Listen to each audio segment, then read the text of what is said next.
Yep. Wait, where's the... Am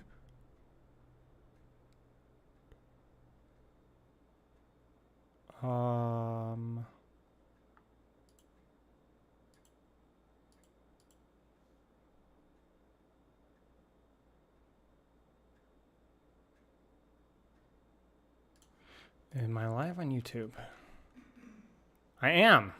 But how do I do the multi-chat thing? Shoot. Hello, Skitter. I had it and it's gone.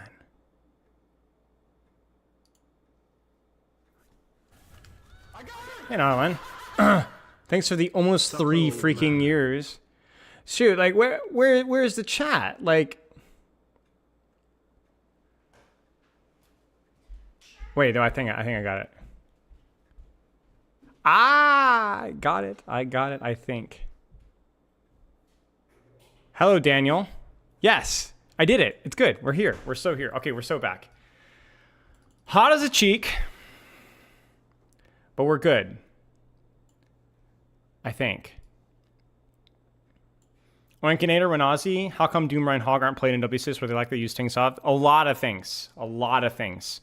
There's a lot more, there's less outplay potential for Doomfist and Roadhog specifically for their harder counters due to the baked weaknesses of the character. Both Doom and Hog are very feast or famine. Reinhardt's a little bit different. Reinhardt has more to do with like the fundamental design of how brawl tanks are used in high level play, which is having tanks with multiple survivability tools that and having ultimates that then continue that survivability. So there's a lot of like, the thing I always say is push and pull, push and pull, push and pull. And Ryan just doesn't have either very much. He only has shield, which is good. It's just not good enough. Whereas Orisa has Javelin Spin, Fortify, and her ultimate. Malga has a better charge, basically, for the purposes of how it functions in pro play, as well as an ultimate that continues that survivability. Ramatra obviously has push-pull with his shield, with his Vortex, with infinite block resource, and then an ultimate that also continues to layer that further forward. Reinhardt's advantage over the other brawl tanks is his mobility, which isn't enough to actually matter when you just have permanent speed boost. Reinhardt has a more archaic, and I think healthier design actually, of just having baked in weaknesses where if he makes a mistake, he dies. And that's not how pros like their brawl tanks. So I think it's dumb, personally. I'm more of a Ryan advocate and less of another brawl tank advocate, but yeah.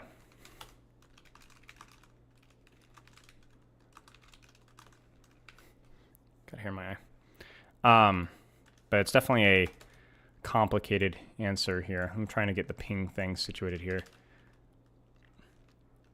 I need a good picture for today. What would be a good picture for today?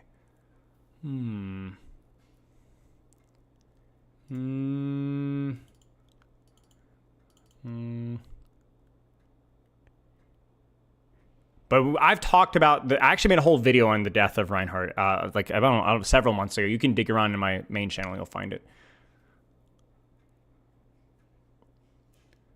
I go into more detail than I do here. But Roadhog and Doom is just basically, there's just major weaknesses to those characters that are very easily punishable once you're good enough. Most support players are just really bad in low ranks, and so the scaling is off. Bastion, thank you for the 5 gifted subs. Hey, Grandma. A video on Atlas. Maybe. I might do it. I haven't decided yet.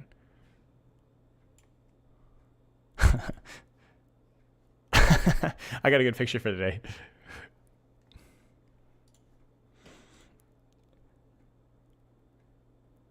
Can play Donkey Kong? Wait, is there a Donkey Kong thing? What's the Donkey Kong thing? Thought it's an Atlas map quality? I think it's fine. Bastion, thank you for the sub and the gifted subs. Thank you, mate. I appreciate that.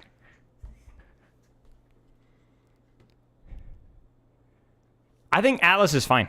I think people are overhating it because it's new. I don't think it's particularly confusing compared to other new maps, especially when you compare it to New Junk City and Survasa, which were way more complicated on their initial release. I think it's fine.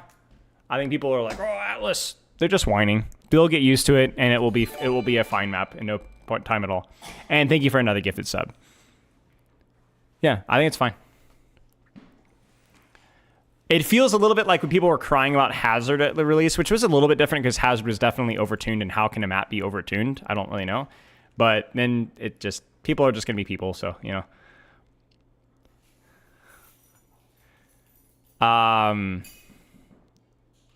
Doing good, Luki Go.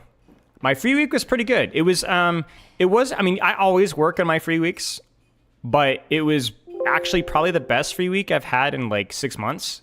The last couple of free weeks, I can't remember all what's happened. Bye. I can't remember all my free weeks, but they weren't like kind of cruddy, to be frank. I like your outfit. Grandma's couch. Yeah. Yeah. Have you ever seen a better Nogi set than this? Imagine like getting. You literally look like a WWE mascot, like, and I don't mean that as a compliment. Someone's dressed like your grandma's wallpaper. And your shoes matching is really offensive as well.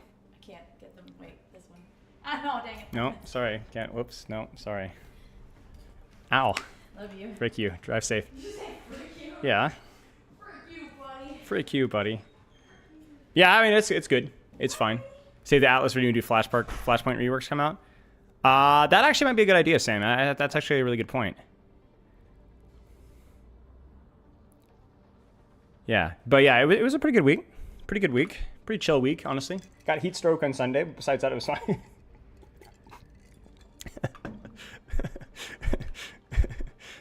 I'm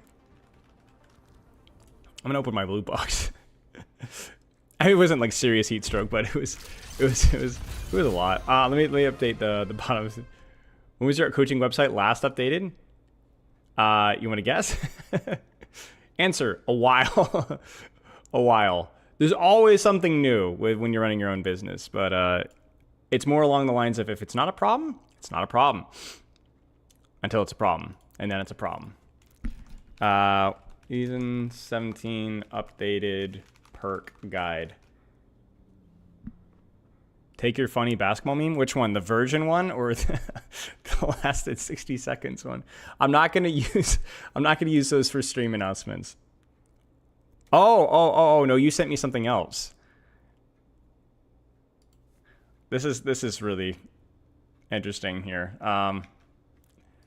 This is what I was not expecting this. So yeah, great job, Deft. This is great. I say so.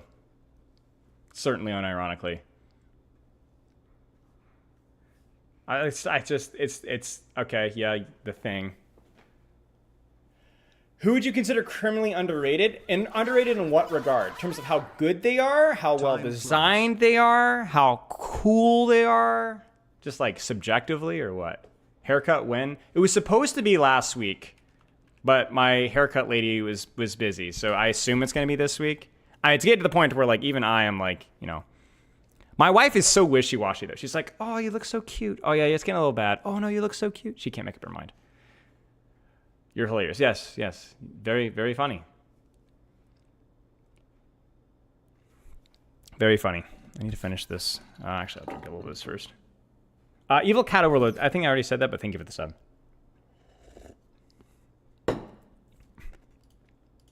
Coach is doing pretty good. Coach is doing pretty good, actually. Doing all right. Doing all right. How good? I can't remember what that was in reference to. No, there's no new patch notes. It's just like some stupid hotfix that wiped all the codes. Oh, your subscription. Oh, I see. Least played, but when played has potential to turn games with their power. Overwatch heroes. What are some characters that are underrated when they can, in terms of like maybe they're, I guess kind of what you're saying is like, how good is the character? Let's say beyond skill floor, you know? I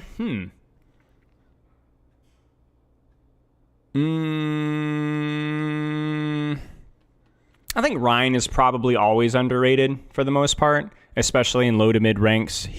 The way he gets value is not always super intuitive, but there's a reason why he always performs well with win rates in low to mid ranks, despite having like a very whiny player base.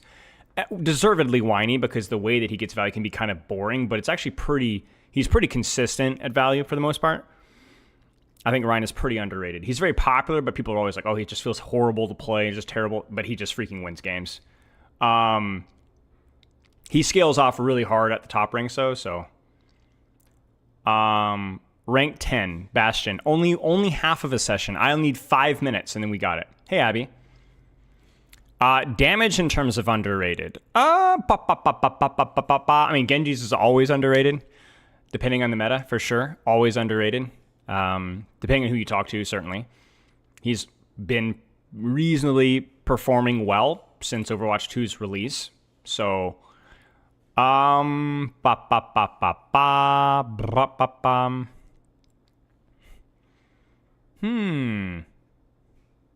know. Maybe Sem. Pretty consistent. Yeah, Torb is definitely a good shout. Torb was definitely overtuned not too long ago, but he just kind of, I think the Torb is a great example. Bastion, wow, thank you for the 5 more gifted subs, dude. Wow. Thank you for that. Congrats to Dino, Lion, Taki, Yami, and Benald. But yes, Symmetra is pretty good. Torb's pretty consistent for the most part. Yeah, super generous. Echo, I don't know. Echo's very difficult to get the value, I think. That's my opinion, but I might be wrong with that. When we're talking about, like, I think so.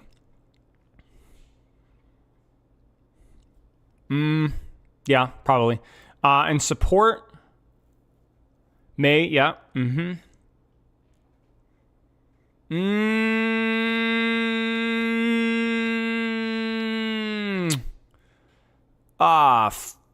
Pooty cheeks. I don't know. I think Lucio can be a bit underrated. I don't think he's a great strong support, but people always act as if he's like legitimately unplayable in ranked, which is just not true at all. Zen, the way ranked works meta-wise usually, like ranked meta is almost always more poke characters, like more hit scan. So Zen always does a little bit better than he should, quote unquote. I don't think Life Weaver's underrated anymore. At least not within my circle. But for the average player, maybe, yeah. But Lucio's still very challenging, but I still can think he can do a lot. Yo, Kraken, what's up, man? My man Dario, how are you, brother? Chat, a Kraken is the GOAT Australian's flex support. Guy was not only a phenomenal Zenyatta player and Ana player, but was also a super smart dude. How's it going, man? Back in Australian contenders. Fun fact about a Kraken, he worked with Gunba for Team Australia in the World Cup. Very, very good player. I see I just called you smart and you said you're without the E, so, you know, I take the compliment back. Victor, YouTube chat is not irrelevant. Victor. I have you guys combined now. Did the game update perks? No. This was just like a bug fix in stadium stuff, I think.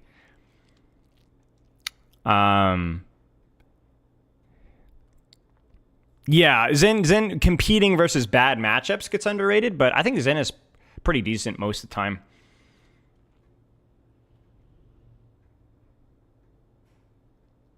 No E, yeah. Alarm, yeah.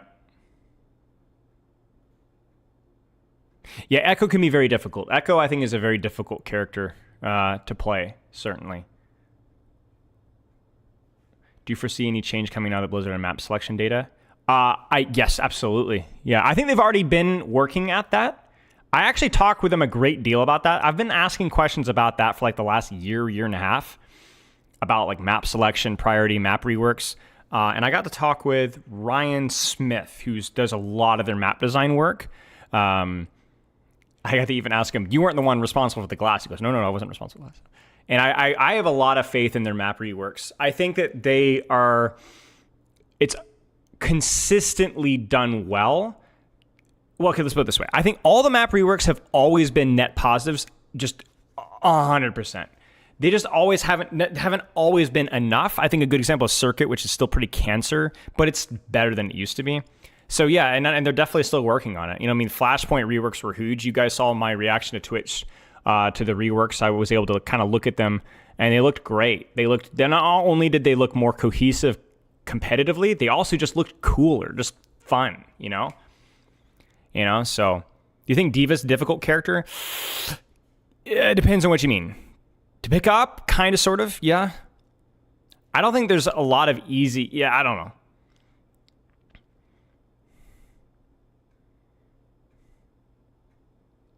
Yeah, but the Flashpoint reworks looked really good. What have all the reworks they've done? The Colosseo rework was really nice. Not just the glass, but the whole thing. That was really good. Circuit was, I guess... Circuit was quality of life. Havana was quality of life. Minor things. Nothing major, but definitely improved the maps. What else have they done, guys? Dorado was pretty useful. Dorado was good, still annoying, but much better than it used to be. Jib was better. Jib is definitely better, but not amazingly better. Root, I'm going to be honest with you guys, I don't even remember what they did to Route 66. Oh, Numbani was nice. Numbani is still bad map, but much better. Poison, good question. I feel like Heavy Rockets is a perk I don't fully understand because I don't think it's been fully explored enough, because I think the other perk is just so much more consistent. I definitely think it adds more teeth, but I don't know how much more.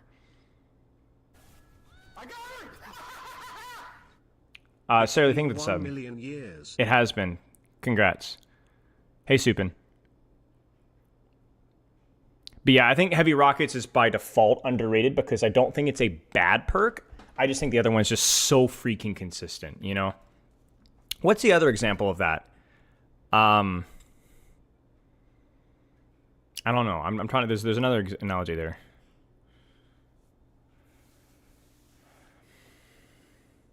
Yeah, maybe balls perks. Yeah, I had to go back and update. I'm going to put a note on the ball perk ones. By the way, we've already done the tank perks, so if you guys are here for the tank perks, you'll have to go back to my YouTube stream archive. I decided that with spin to win, I think that the tank damage perk is probably worth using if you can spin to win. And probably at a higher level, probably scales up better. But I also think that the health pack perk, like I've been hearing from a lot of ball mains, oh, you should always pick the spin, always pick the tank damage perk, and I just don't agree with that. But I do think it's a nuanced discussion. But yeah, it depends on the tank. It depends on the map, I feel like, more than anything else, like how compressed the area is. But yeah, we're going to go through all the perks from damage and support today. So we've got a lot on our plate here. We did 13. And obviously there's a lot more to do, but...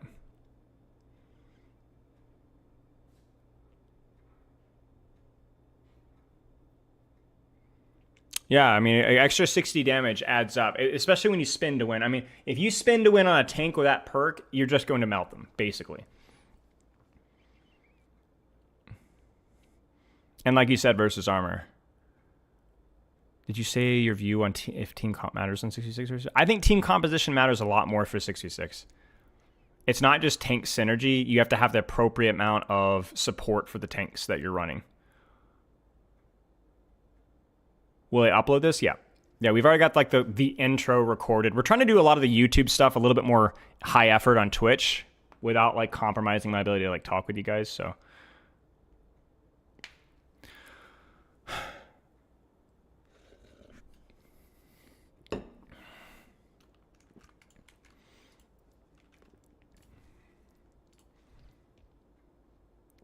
What am I watching? If I ever dance like that, somebody just like hamstring me or just like slash my Achilles. Or you could just kill me. That would also be fine. That would be ethical.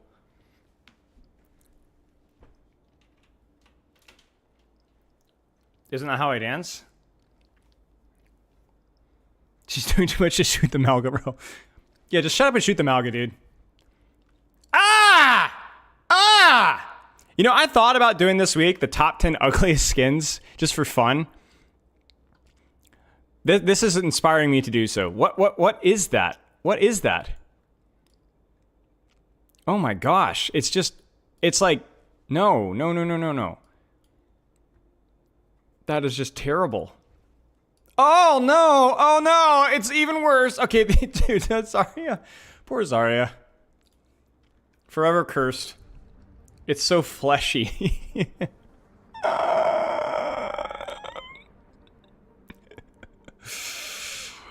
All right, we already did tanks. Like I said, if you want to go back and look at the tank one that is in, that one is, frick, when was it? It was like 2 weeks ago, right? Or a week ago? Let me actually see if I can dig up the streams because I know someone's going to be asking me. It's on YouTube, on the live tab. It's way easier to use YouTube for this stuff. Also, by the way, fingers crossed for internet. I harassed Spectrum. They said they fixed stuff. I have T-Mobile here right away. So if internet goes boom, I have a backup option. But I don't want to have two internets for the sake of one, so I'm taking this entire week to test out Spectrum before I cancel T-Mobile.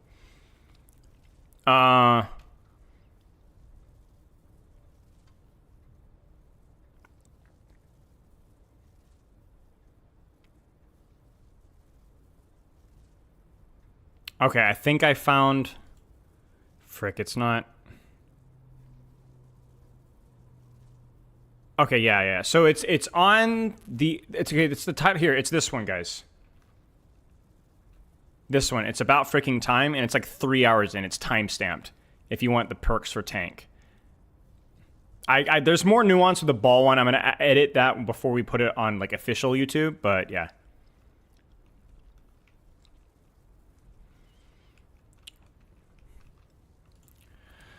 Okay, well, let's take a sip here and let's get rolling here. So like I said, I already have the intro recorded here, so we're just going to go in.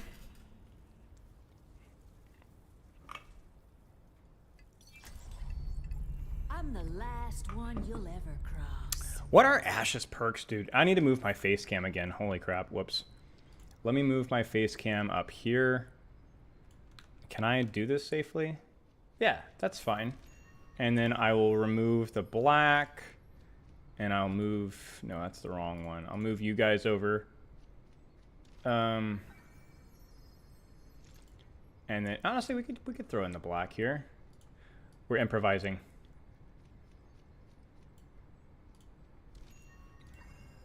I want to add YouTube chat into there as well once I find out if it's against the TOS or not. I have you combined on my screen, but I don't know if it's the same. Wait, let me get VIP a Kraken really fast. So, if you guys want to get VIP, just become a pro player and get coached by me 5 years ago.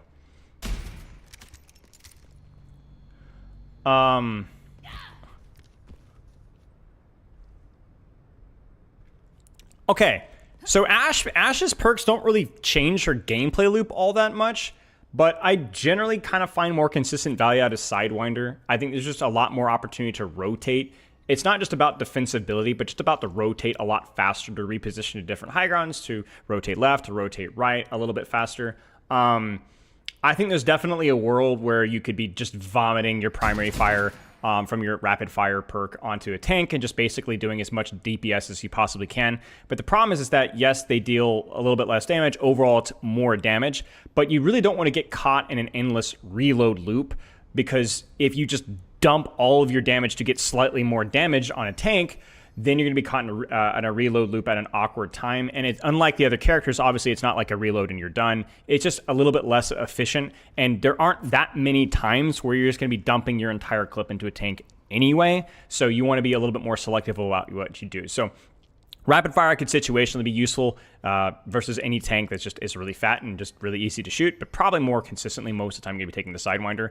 Now, the major one is where things get interesting. The Dynamite has 40% increased detonation radius while airborne and refunds ammo when thrown. That definitely is more useful than it sounds, because it just makes it significantly easier to hit Dynamite on targets that are further away. You're going to hit more targets, and 40% larger detonation radius does mean you get a much bigger surface area than even just 40%. The problem with that, though, is that the other perk is just a little bit more consistent. Generally, with the way medium to high level Overwatch is played, is that very rarely do you have giant clumps of enemies that you're getting 3 and 4 and 5 man dynamite as much. So you're oftentimes just going to be dynamiting a squishy, like, oh, there's a Genji there, dynamite the Genji, right? And yes, maybe you hit somebody else with it, but that's kind of all Dynamite's used for in 5v5. You're not really using it for big clumps of enemies. So I could see Air Burst being useful in 6v6. You're going to hit a lot more targets with it. But most of the time in 5v5, you're going to want to use Viper Sting, which is hitting 2 consecutive scoped shots on a target, deals 25 extra damage, and reloads 2 ammo. So you have the same ammo reload, but you're rewarded with a slightly better breakpoint. So if I demonstrate that really fast, let me grab... I won't quite grab the perk just yet. So let's see here. So 4, we'll do here. Let me just kill this target really fast. So what that means is if I do a scope shot 1, scope shot 2, that's kind of where I'm at right there. So I'm at a point in time where I can do 1 more scope shot and he almost dies, okay? That's great, that's nice and all. Then I choose the perk, which is Viper Sting. This is a 250 HP robot here, okay? 1, 2, 3. You hear the little right? That changes the breakpoints and body shots. You can even look at this from a headshot perspective as well. So this is with the perk now. 1, 2, kills the target, right? So it just gives you slightly better breakpoints versus 250 HP targets, and you get the reload as well, which is probably going to be a little bit more consistent because 2 consecutive scope shots probably happens a little bit more frequently than your Dynamite cooldown, which is 12 seconds. So again, it's just about consistency of output with Ash's perks, which is why I like Sidewinder and Viper Sting, but there are niche situations where the other 2 might be useful. Damage boost change that?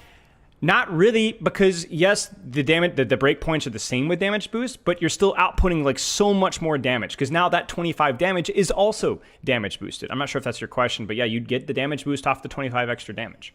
And you guys saw how fast that ticked too, so there's not a lot of time for healing to respond to that, to stop that. So, yeah.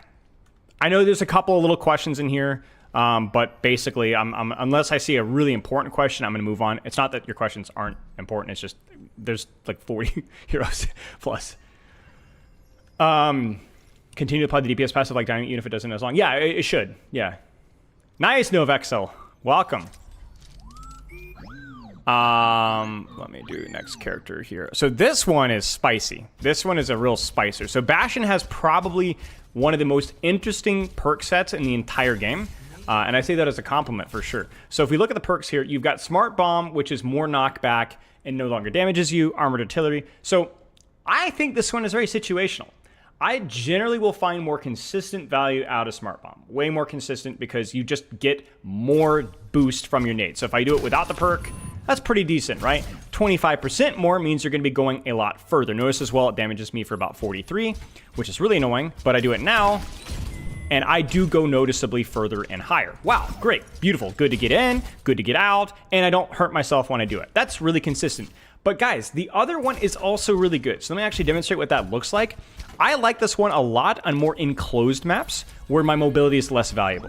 So if I'm playing like in a Brawl Mirror, Lijiang Towers, a lot of short-range characters, I'm getting dove a lot maybe. If I pick this perk, check this out. Yeah, so we'll get this perk as well. Let me actually take some damage here. Yes, multi-streaming. Cronus, thank you for the sub, mate. How are you? Let's change the rockets here to do more damage so I can showcase what I'm doing here. So I'm just getting blasted, right? Like I'm in the act of being dove, right? Oh man, I'm dying. Check this out. Check my HP in the bottom left here. I know chat's in the way. 300 overhealth. Bam, bam, bam, bam, bam. And the animation of the ult's really fast, so you can just immediately pop that. Now, the other thing as well, and I don't think people realize this, but he gets his damage reduction. So look at his passive here. You can see it in the middle. Ironclad, reduced damage taken while transformed. That applies to your ultimate as well. So not only do you get the 300 overhealth, but that 300 overhealth is extra HP because it's damage reduction HP as well. So if you're that really kind of changes the dynamic of how you use the ultimate now. So you can actually use your ultimate as like, I'm gonna take an aggressive angle, I'm being dove, they're running on top of me, maybe I don't have my turret form anymore, maybe even I do have my turret form, I pop my ult. It's really, really good. And it's actually incredibly hard to kill you during that, even at a higher level, because you not only get the 300 overhealth, not only do you get the damage reduction, but you also don't have a head hitbox when you're ulting, to my knowledge. I'm pretty sure you don't have a head hitbox. I think it's really good. It's situational, but when it's good and there's more compressed maps or when you're getting dove a lot, really good. So it's just more of a map thing. More space. The other perk's probably going to be a little bit more consistent. We can move around a lot more. If you're getting very compressed under a lot of pressure, the other perk's going to be really nice. Yeah, exactly. You can basically just ult yourself. You don't damage yourself with your ultimate, which is great. Okay, now this one is, I think, a lot more personal expression. So when I said I like the nade perk on more open spaces, more space to move around, I think that same metric applies to the self-repair here. So I'm going to go ahead and select that one, and that means that you get a new button, your E, if you're on PC, which just allows you to heal. And this is on a resource, I think. Yeah, so you don't see it in the middle of your screen, you only see it when you take damage, which is kind of nice. So check it out. You see the middle of the resource? And I can just stop by pressing it again. It's not. I need to set it to where it's toggle, actually. I don't like that it's toggle right now. That's a mistake. But yeah, it regens. You heal yourself. If I try to see how much it heals in total, let's actually take a little bit more damage. Let's get one more rocket here. If I die, I swear. Okay, whatever. So passive heals kicked in a little bit. So I'd say it's about 300, 350 healing. You can look it up on Wiki. It's a decent amount for sure. And it doesn't keep healing afterwards. So it's good.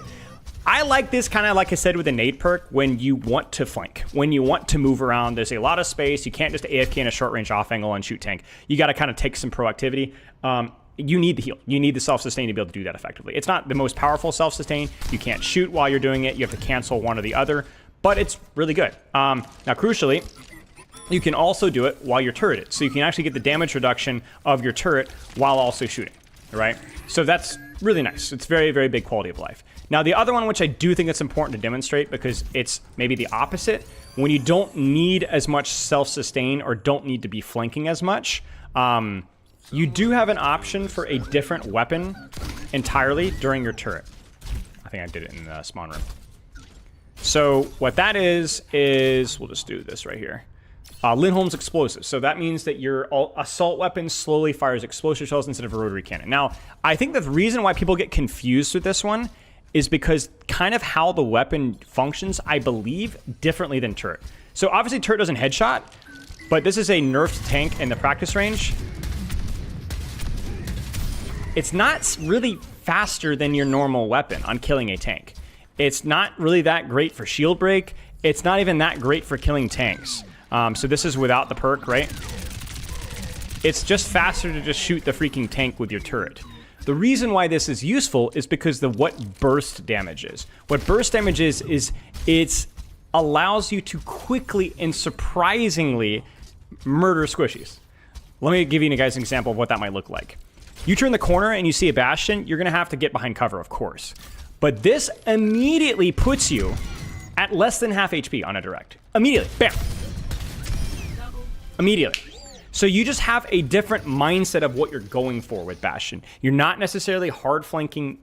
Well, you might be, but you don't have the self-heal. You're not necessarily just AFK shooting shield, but you have almost a sniper-esque pick potential if you get a good angle.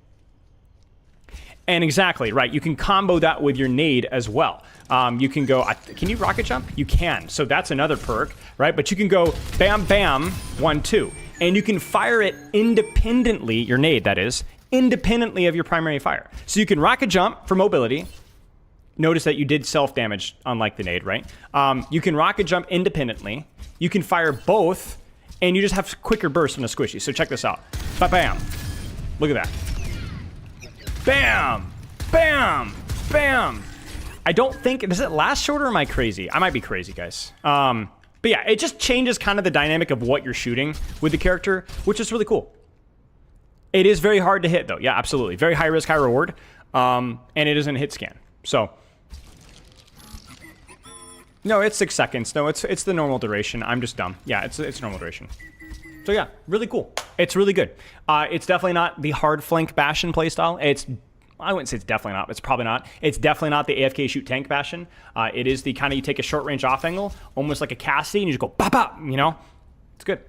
It's good. It's also good with the verticality too, because you do have like now 2 sources of verticality, and especially if you combine that with the no damage off of your nade. I mean, you can do rocket jump, and you could do all sorts of crap, right? Like, I mean, look at this, right? Like, you can get all sorts of stuff here. So, that's going to take some getting used to, but if you can get used to it, there's a lot you can do with it. Someone needs to fill this saddle. This one's a little bit spicy. I have had some of my friends that think that I vastly underrate the High Noon perk, or the Fan the Hammer perk, which is basically you can hold down right click like you normally would, but if you aim at the head, you can actually do a lot of damage. I'm not gonna lie with you guys, there's definitely a world where this is useful. If you get in a tank's face, that's going to do more damage than just Fan the Hammering. It's absolutely fine. The problem is how frequently that's useful. Now, the good news is that both aren't great. They're both kind of situational. There's a new High Noon perk which allows you to regenerate HP for each target that you have on Deadeye. Doesn't mean skull, just target that you're currently locking in on. So it allows you a little bit more survivability. It's very consistent. Fan the Hammer is not so consistent, but has way higher payout. Now notice that you're not critting for the full damage when you Fan the Hammer. It depends. It depends. Are you playing Malga? Playing with Roadhog? Are you playing with tanks that are getting in your face? Yeah, sure. Quick draw. Quick draw. Keep in mind, again, you don't have to individually click the control. You can just hold it down like you normally can. I believe back in the day you couldn't do this, and why I was so turned off by this perk. I might be wrong, but I swear you couldn't hold down right click. You just had to tap each individually, which I hated. Now you can just hold it down. So that completely changes the dynamic of this perk. Yeah, so you used to have to hold down, but so now it's actually fairly decent. So I would say maybe Quick Draw is a little bit my favorite, personally, if there's any tank that I can punish. If not, even the odds is just free value, I guess, even if it's not all that useful. Yeah, you could. Well, you couldn't. You used to not be able to hold right click. You can now. It's a very secret change. It's a very secret change. Now, the last perk is where things get really spicy. I'm going to shout out one of my students. I believe it was a Diamond player, Masters player. I used to say, yo, critical hits with primary fire reduces the cooldown of combat roll, which reloads your weapon and reduces damage by 3 seconds. That's broken, bro. You could just get roll off of cooldown. So I used to say that. I was like, I mean, it makes sense, right? Well, he watched like 4 or 5 professional level games. And he said the amount of times where that actually did anything in terms of they actually used the roll. Not like, oh, it saved their life. It just, did they actually use the roll? Was like, he said, like twice. It's one of those things that's like, it just doesn't actually is not as useful as you think it is. It's not that it's bad. It just isn't as useful as I think it is. On the flip side, Bang Bang, Cassie throws a second flashbang that travels farther than the normal one, which is pretty nice, but both flashbangs deal 30% reduced damage. The problem with that is you're still dealing 40% more damage.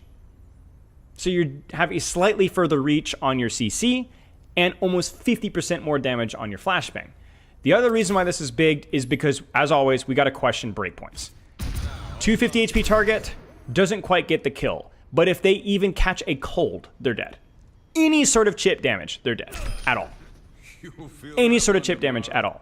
But that's not all. If we look at targets that are, let's say, Tracer. Body shot. So this is one of those perks that's going to be consistently more damage, consistent more flexibility with how you can use flashbang, and even a couple of situations where it actually changes the breakpoints of what you're killing. No, 225 HP targets I don't believe get by it. No, you have to headshot. So I've just exclusively recommended Bang Bang. It doesn't matter whether you're playing into dive or whether you're taking off angles and dueling people. It's just more damage almost all the time. And more damage is consistently going to be more valuable. Yeah. So you get more reach on your CC. You get slightly more damage. You should take this perk. Yeah. Okay. I could see situations where roll perk is better if you can consistently headshot tank and you can kind of keep your uptime. Like, I could see this perk being like a stadium perk, for example, where you have like the enemy... I don't know, Orisa, she's not fortified. I mean, even that's kind of tough, right? We're reaching. You headshot her, you get to roll and headshot her again. But I just don't see it being as useful as people think it is. So, okay, Echo. I am always ready to Echo's weird. I think generally enhanced duplication is just better. Duplicate can also target allies. Sounds cool, but more often than not, any of the enemy team's 5 teammates are going to be, one of them is going to be fine. And more often than not with Echo as well, you're not really obsessing who to copy, but where, like what angle. So enhanced duplication just means your ultimate just lasts longer, which means you get more ultimate. It's just consistent value. And if you're able to build that first ultimate, which most of the time you probably should, you just get more. It's just good. So I think enhanced duplication is generally 95% of the time going to be the better play, unless there's literally nothing in the enemy team that you like, and or you want to do a cool combo with somebody in your backline. The one thing is, as Orb is saying, is that you can copy your allies, so there's a little bit more consistency of getting that copy off, but that's just generally not as much of a problem. Now, this is where things get hairy. High beam says focusing beam eliminations resets flight cooldown. That is situationally insane. Incredible value. Now, you could probably guess where I'm going with this because it's one of those moments where it just sounds amazing until it's not. What? The problem is 225 HP. The problem is Beam's DPS just not being the same as it used to be. The problem is Season 9, whatever you may have you. Beam is just not as important as it used to be. Primary fire, especially since the recent buff, and stickies, just matters so much more for your dueling potential. You will finish kills with Beam not as often as you would think. So, it's cool, it's good, if she was 250. If she could have more motivation and more safety in terms of closing the distance and using it more often, it's just not going to be as useful as you think. Yeah, that's a good question, actually. So if I cancel it here... actually, I needed to use my flight because I'm dumb.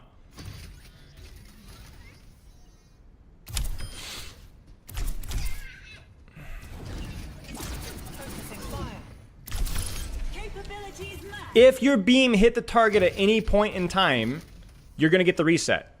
Again, sure. Just still not something as often as you'd think. It's not bad. It might be fine. I just don't know that it's as an obvious of a choice. Now, the other one is interesting.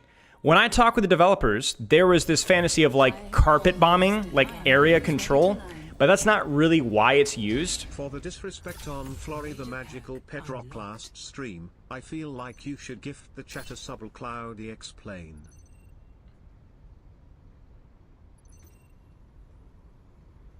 I understand all of those words as individuals, but as a unit, it's lost on me. So I appreciate the bits, Kyber. But magical pet rocks, or I guess that's just I have to another time. Now, again, I don't think this one's like really straightforward. But we'll kind of demonstrate what full salvo does. If you land every single sticky, you do a lot more damage.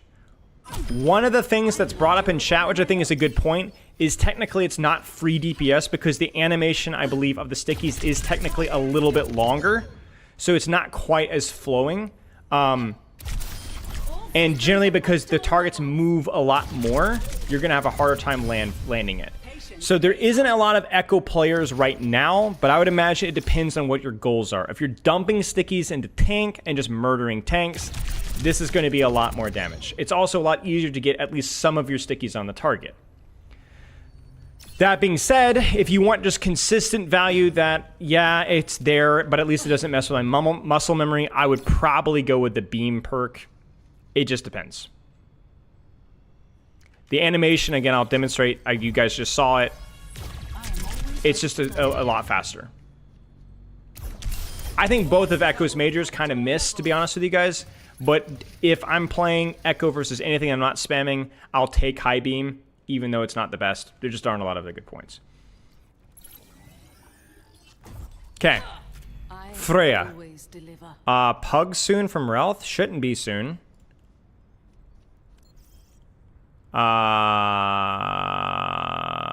Should be like an hour and a half. It might have been a time zone mistake. Yeah, YouTube notifications, I agree. Is that YouTube notifications as in like actually YouTube notifications? Like your account is named YouTube notifications, or is my thing bugging out? I actually have to go check now. Wait. This fricker, his name is YouTube notifications. That's hilarious. That actually got me. I respect it. Alright. Freya. Now, I freaking told you guys this. But this perk, people were sleeping on so incredibly much at the beginning. I freaking told you. And now people are like, it needs to get nerfed, it needs to get nerfed, it needs to get nerfed, it needs to get nerfed. Okay, so let me explain to you. A lot of people are like, oh, Frostbolt's 3 slow, it's so cancer, it's so strong. I agree. It's if they've got like a Roadhog or something that you can abuse with this, a Ram struggles with this as well. This is brutal. 3 regular bolts just means bop, bop, bop. They're gonna get slowed by 20%. Really good. It's not a bad perk. Each of them think of this up. The problem is tracking instinct is just so much better. It's just so much better. And let me clarify why. Critical health enemies are revealed to you. First off, you can ping enemies behind walls, so your teammates can see where they are, right? They can't see the outline, but they'll see where they are. So that's great. It gives you more advantages in 1v1s, which is really important with how Freya plays. She's very much a role-playing, assassinate, murder you kind of a thing. But critical health enemies is 50% and under. Now, most of you guys in chat know that, but I don't think the average player does. Let me demonstrate that real fast.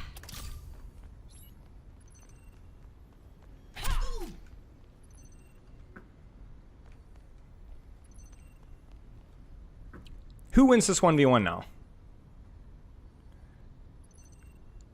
Who wins this 1v1 right now? How are you supposed to win this when I have freaking wall hacks on you?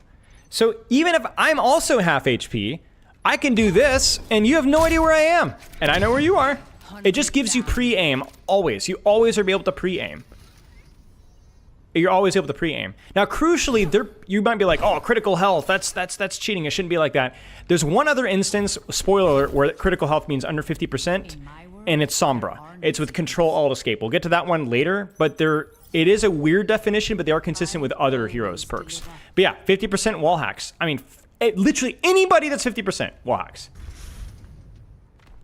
So, yeah. Wait, they changed that? Interesting. Okay.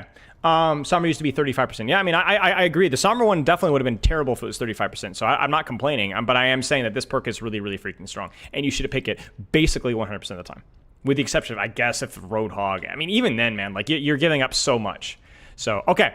The next perk is, I guess, slightly more situational, but still pretty much... the only reason it's more situational is because it's not quite as strong. And that is... Relentless Barrage. I'll demonstrate that one really quick. Basically, direct hits with take aim, which means your scope shot, refund 4 automatic bolt ammo. I'm not going to demonstrate it, but to be honest with you guys, it basically means if you take a shot, spam, take a shot, shoot, take a shot, like scope, shoot, scope, shoot, like you're just weaving. You can basically like shoot forever almost if you like min-max it. That's not really how Freya plays. If there's a tank to abuse, sure. But more often than not, you're kind of going for isolated burst picks. That's what makes Freya really strong. That's what she's uniquely strong at. In theory, Relentless Barrage with the previous slow perk, that's like a nasty combo to abuse a tank. But I think our understanding of the game has gotten to the point where people realize that abusing tank and only tank isn't really a free ticket to Grandmaster like people think it is.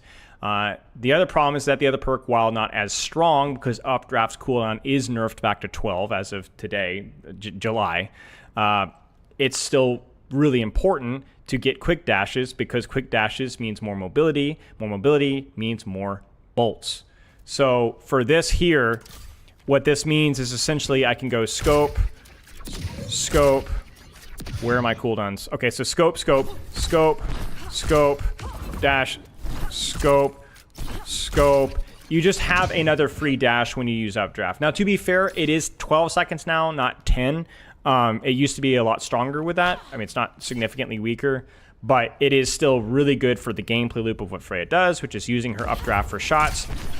And now you can it's just ridiculous. And getting that extra dash also as well means that you're more likely to have something to do while you're charging up your next dash. So I think the Updraft perk is probably still going to be the better perk, but Relentless Barrage isn't terrible if you're finding yourself in extended frontline trades. Yes, I'm abusing the bot. Okay. Genji.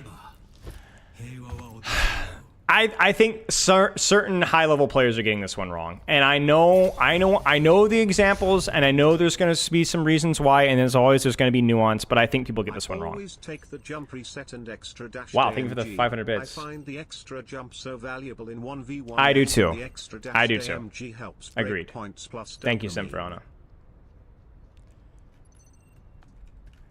I appreciate the bits.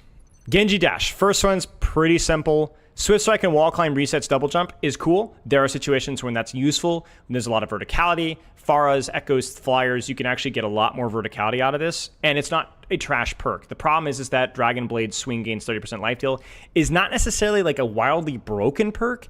It's just incredibly useful at something that Dragon Blade struggles with. Dragon Blade, you struggle to keep yourself alive. 30% lifesteal off of 110 blade swing is pretty nice. Like, that's just enough to be able to keep you alive if you hit a couple of swings. So the reason why Dragon Source is basically almost always a must pick, with very few exceptions, is because it directly deals with a weakness of Genji in a fairly effective, if not completely unstoppable way. It's not that acrobatics is bad. Again, we just go back to what makes Dragon Blade inconsistent. Well, now that's much less of a problem. So I think this is really good. Chat. I thought I was losing my mind reading you guys. Should I say it? I'll say it. It was very inconsistent when perks were released. I myself gave feedback on fixing this. Okay, now this is the spice. Swift Strike deals 25 additional damage over time when used shortly after an elimination. Overrated. Overrated. Overrated. You need anything that is guaranteed off an elimination is inherently tended towards snowballing, but doesn't give you enough of an advantage in early fight. Now, I've seen some higher level players picking this because there's a guaranteed of healing, so I don't need the other perk. Bull. Free healing is free healing. And it doesn't matter if you've got freaking Funny Astro and Landon on your team, or you got Joe Schmo, Pick Your Booty 24. You know what I'm saying? Healing is healing. Even if you cancel Deflect early, doesn't matter. Healing is healing. And to my knowledge, if it's consistent with the other perks, it also gives you ult charge. Self-healing with all the perks give you ult charge. So it's just consistent. And it's not reliant off of you getting elimination for it to get value. The other problem with Blade Twisting is it's 25 of damage over time. Now, there are definitely worlds where I think Blade Twisting could provide helpful breakpoints if the target isn't getting healed. But I just, like, for example, if it's 110 for Blade Swings, right? So technically 220 plus Blade Twisting. I mean, no, because you still have to hit the dash. No. I just think Meditation is just so much more consistent. This is really freaking me out, guys. Like, I'm seeing the same 4 messages over and over again, but yeah, I think Meditation is really, really freaking consistent. I mean, I can just kind of demonstrate. I think what is Deflect? Is it 2 seconds? It's all those details that I like always forget here. Yeah, so just like, I mean, Tetris is in my chat as well. I've seen this perk do some crazy things as well. For example, Tetris the other day, we were playing a quick play game. No, we were playing a ranked game, and he was getting shot by a Winston and trying to live to get to a health pack, and he deflected the Winston and healed himself long enough to get to he would have died. He would have died if he had not deflected the Winston, because it healed him, right? We've done that. I've seen it happen multiple times, where random little interactions that allow you to get value out of it. So, but yeah.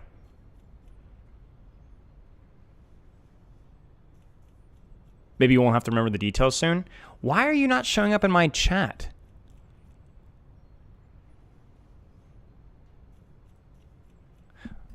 Wait, multi-chat's bugged.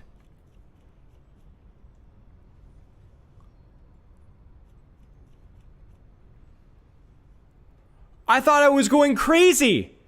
I'm looking at YouTube chat and it's the same messages over and over and over again. Guys, this is what my multi-chat is showing you. I thought you guys are pranking me. I'm not being pranked. I'm just... Wait.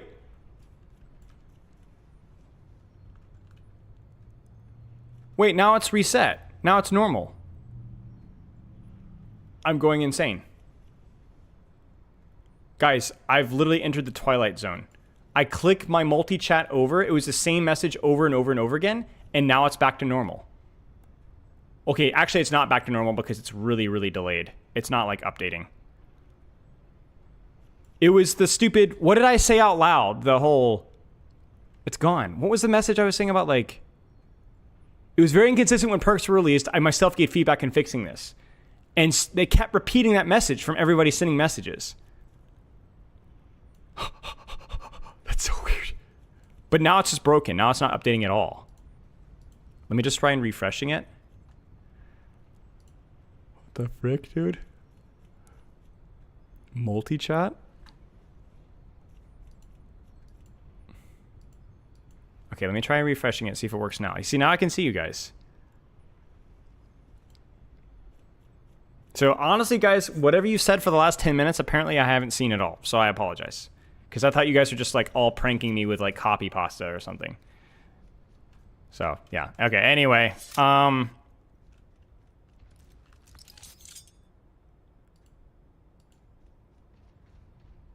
Wait, it's doing it again. It's doing it again. It says it's doing it again. It keeps spamming. Both of them are kind of cheeks, to be honest.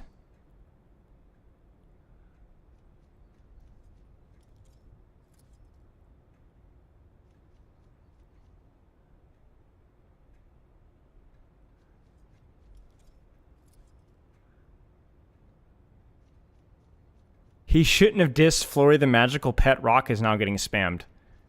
Ha! Okay, I can't use multi-chat, I guess. I'm gonna have to pull up YouTube chat manually like I did back in the day. That's super trippy, dude. It's like playing with my brain.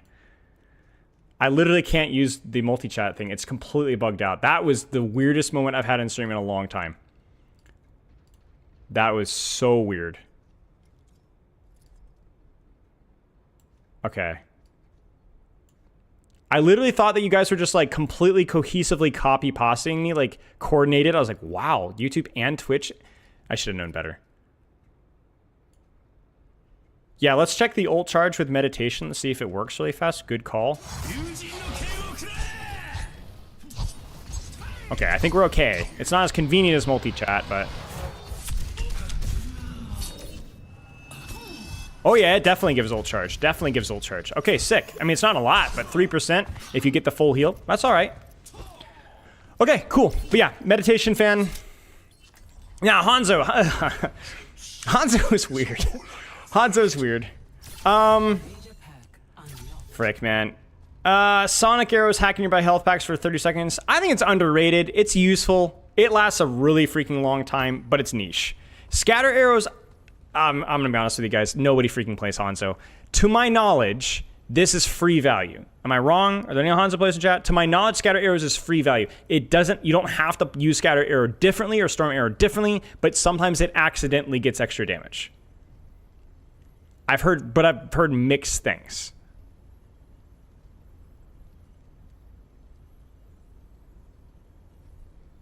It seems like it's weird because of how the weapons function.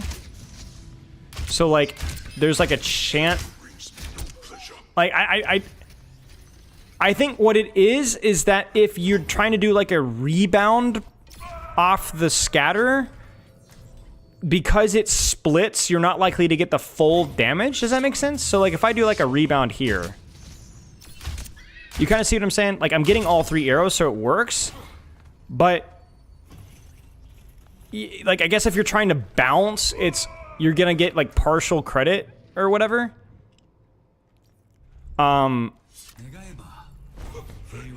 Yeah, I'm gonna be honest with you guys. I'm gonna admit ignorance to this one because I don't feel like I've fully studied enough to offer a recommendation. So if I don't know, I'm just gonna shut my yapper. But one thing I will say is that Sonic is probably underrated if you can play around it with the angles that you take.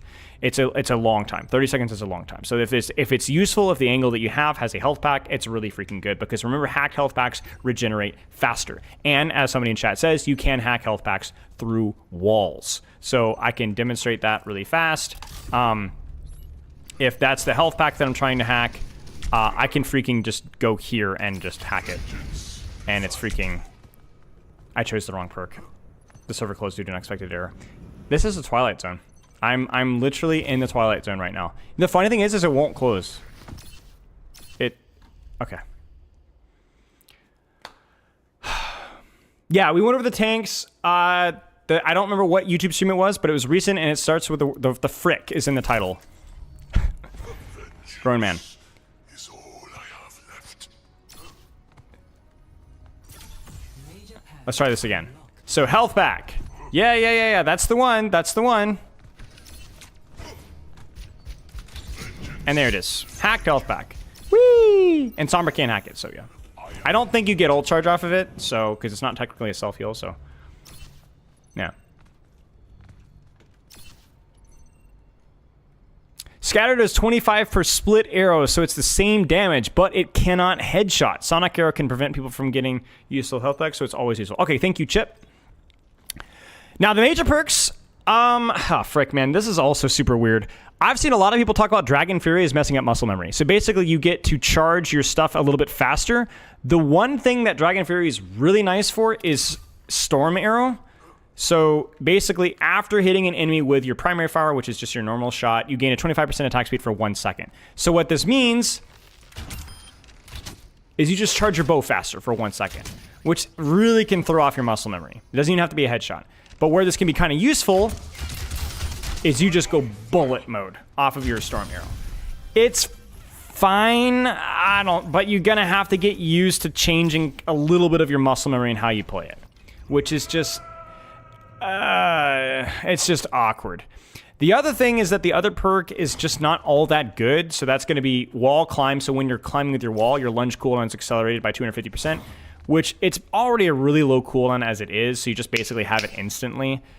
Hanzo perks just are cheeks, man. They're just peaks.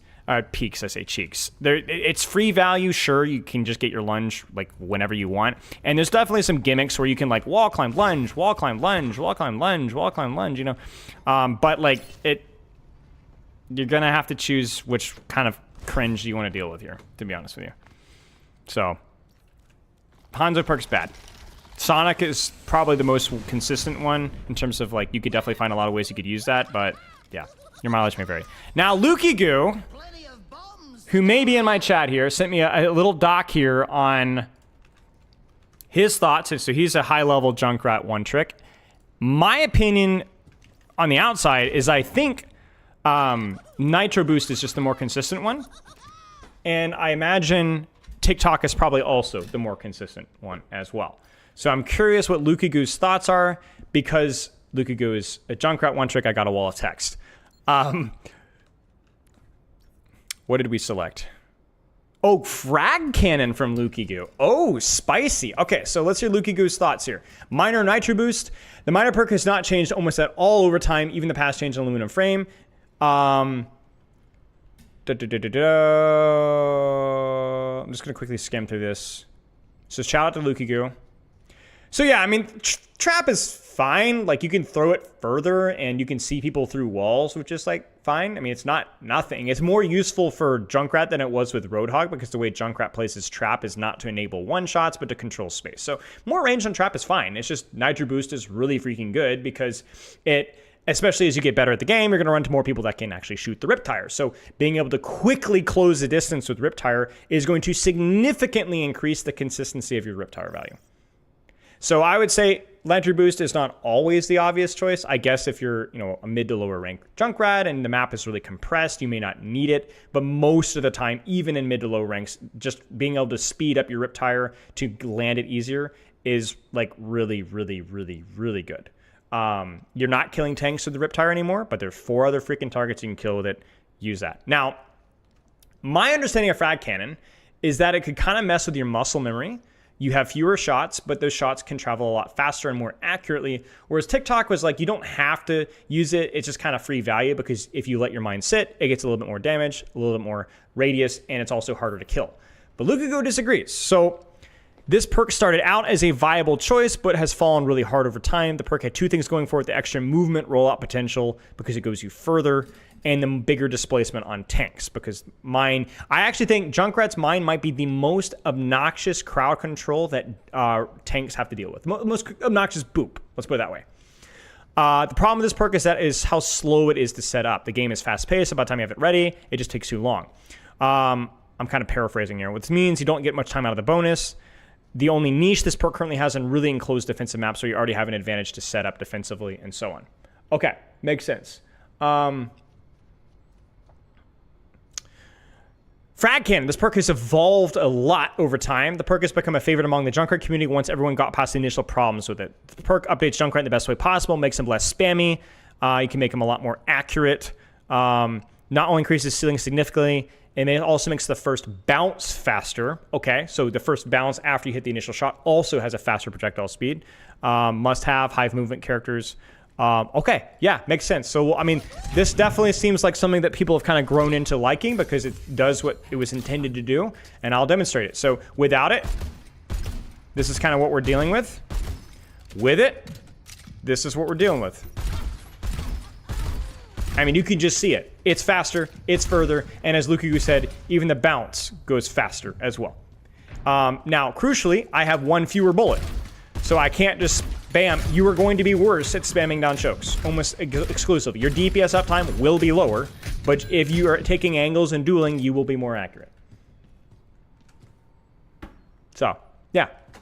Good stuff. I guess you could see it a situation where that's not as useful when you're just spamming down a choke, but, you know.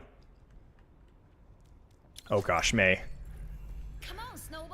It's fitting that Gavin Winter's in chat, because I freaking hate the May perks, but, you know, I'm going to have to sit here and smile and try to coach people how to abuse other people with it. May perks suck. Like, I'm not going to sit here and sugarcoat it with you guys. In terms of they suck, not because they're not good. They're very good. They're just really, really cringe and poorly designed. I'm just going to say it. Okay. May's perks. Biting Cold. Secondary fire hits slow enemies by 20% for 1.5 seconds. Now, to my knowledge, I don't think this stacks anymore, but you can immediately access a 20% slow by hitting one freaking icicle. I don't have the perk selected. One freaking icicle. There it is. Guess what? Freaking good. Not only good versus tanks, because, hey, you just slow them and do more damage, but also in duels, because a slowed target is easier to shoot. So no longer are the days where you're exclusively having to do this to win a 1v1 necessarily. If you have good aim, well, guess what? Now you have better aim, because now your next shot's going to be even easier to hit. Cringe. Cringe, cringe, cringe, cringe, cringe, cringe, cringe. Moving on. Major perks. Now, by the way, that's a minor perk. We're not going to even look at the wall duration perk because it's almost exclusively useless when compared to the other things. 2 extra duration of wall is like unbelievably niche and almost, I would never pick it. Even in a compressed map, never. Yeah. Okay. It might count for the ult freeze. Don't say it, Gavin. There's a certain amount of information I'm just not willing to change.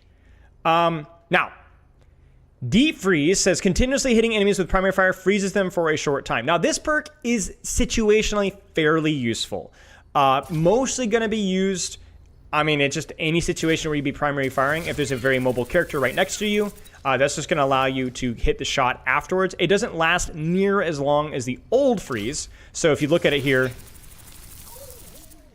and that's gone, right? It doesn't last very long. But it's going to be anything that you can reach with your primary fire, which is going to be here. You're going to freeze it. And you're going to slow it, and you're going to freeze it, and then you're going to hit your shots afterwards. It's a pretty darn good perk. Cryostorm is interesting because it does something similar in terms of enhancing one of your abilities and does damage with it. So basically when you pop your cryo freeze, you're going to slow everyone around you and deal 70 damage per second to nearby enemies.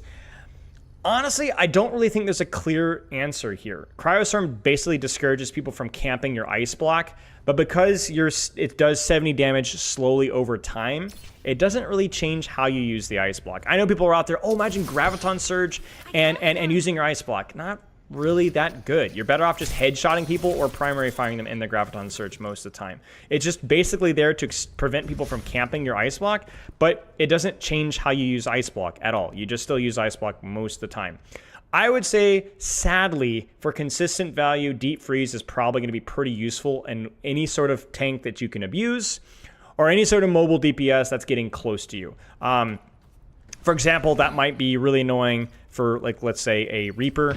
You get a little freeze on him, you strafe. You can just focus on your strafing. You don't even have to worry about your aim as much until he freezes, and then you land one headshot or one body shot even. So you go, This is just disgusting. You straight, whoa, don't hit me, don't hit me. Body shot him, and he's still slowed. You know, it's just, it's disgusting. The ice block one is kind of okay, but I feel like it's a lot more niche because you really don't want people on top of you directly anyway.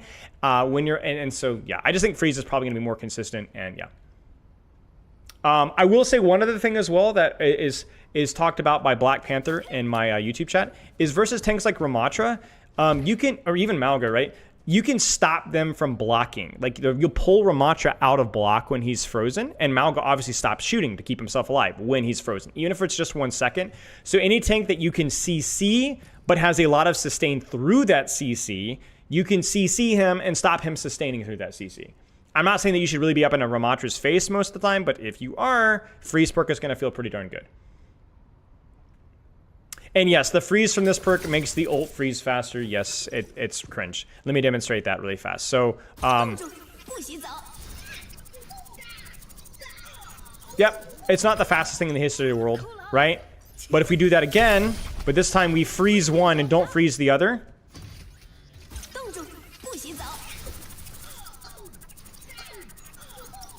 Now, the question is, does that work with secondary fire? I actually don't know the answer to that. Wow, I'm actually on fire.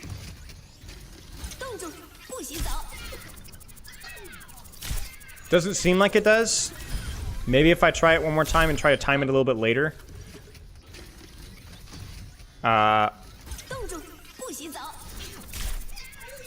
It does not. So the secondary fire slow / freeze doesn't, but the primary fire freeze is ridiculously fast.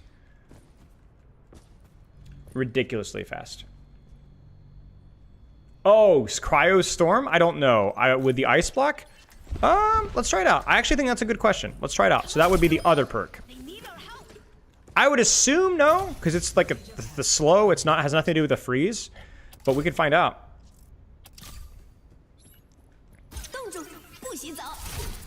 Not close enough, frick. I messed it up. I wanted to make sure I hit the one bot. Let me try it one more time. Does this anyway without the perk? Yeah. It may be faster, though. Let's try it without the perk really fast, though. That's a good point.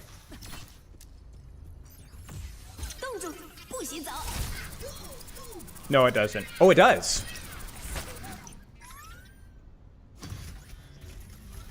Wait.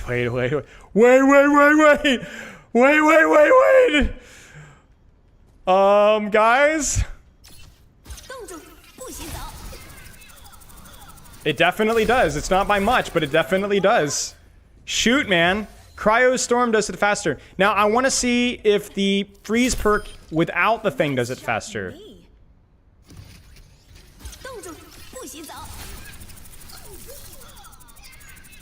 I can't tell if it's faster with or without deep freeze, but either way, you should be primary firing in your thing.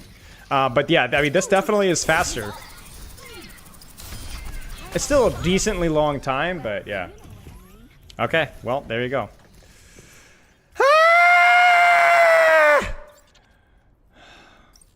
That's all I got to say about that.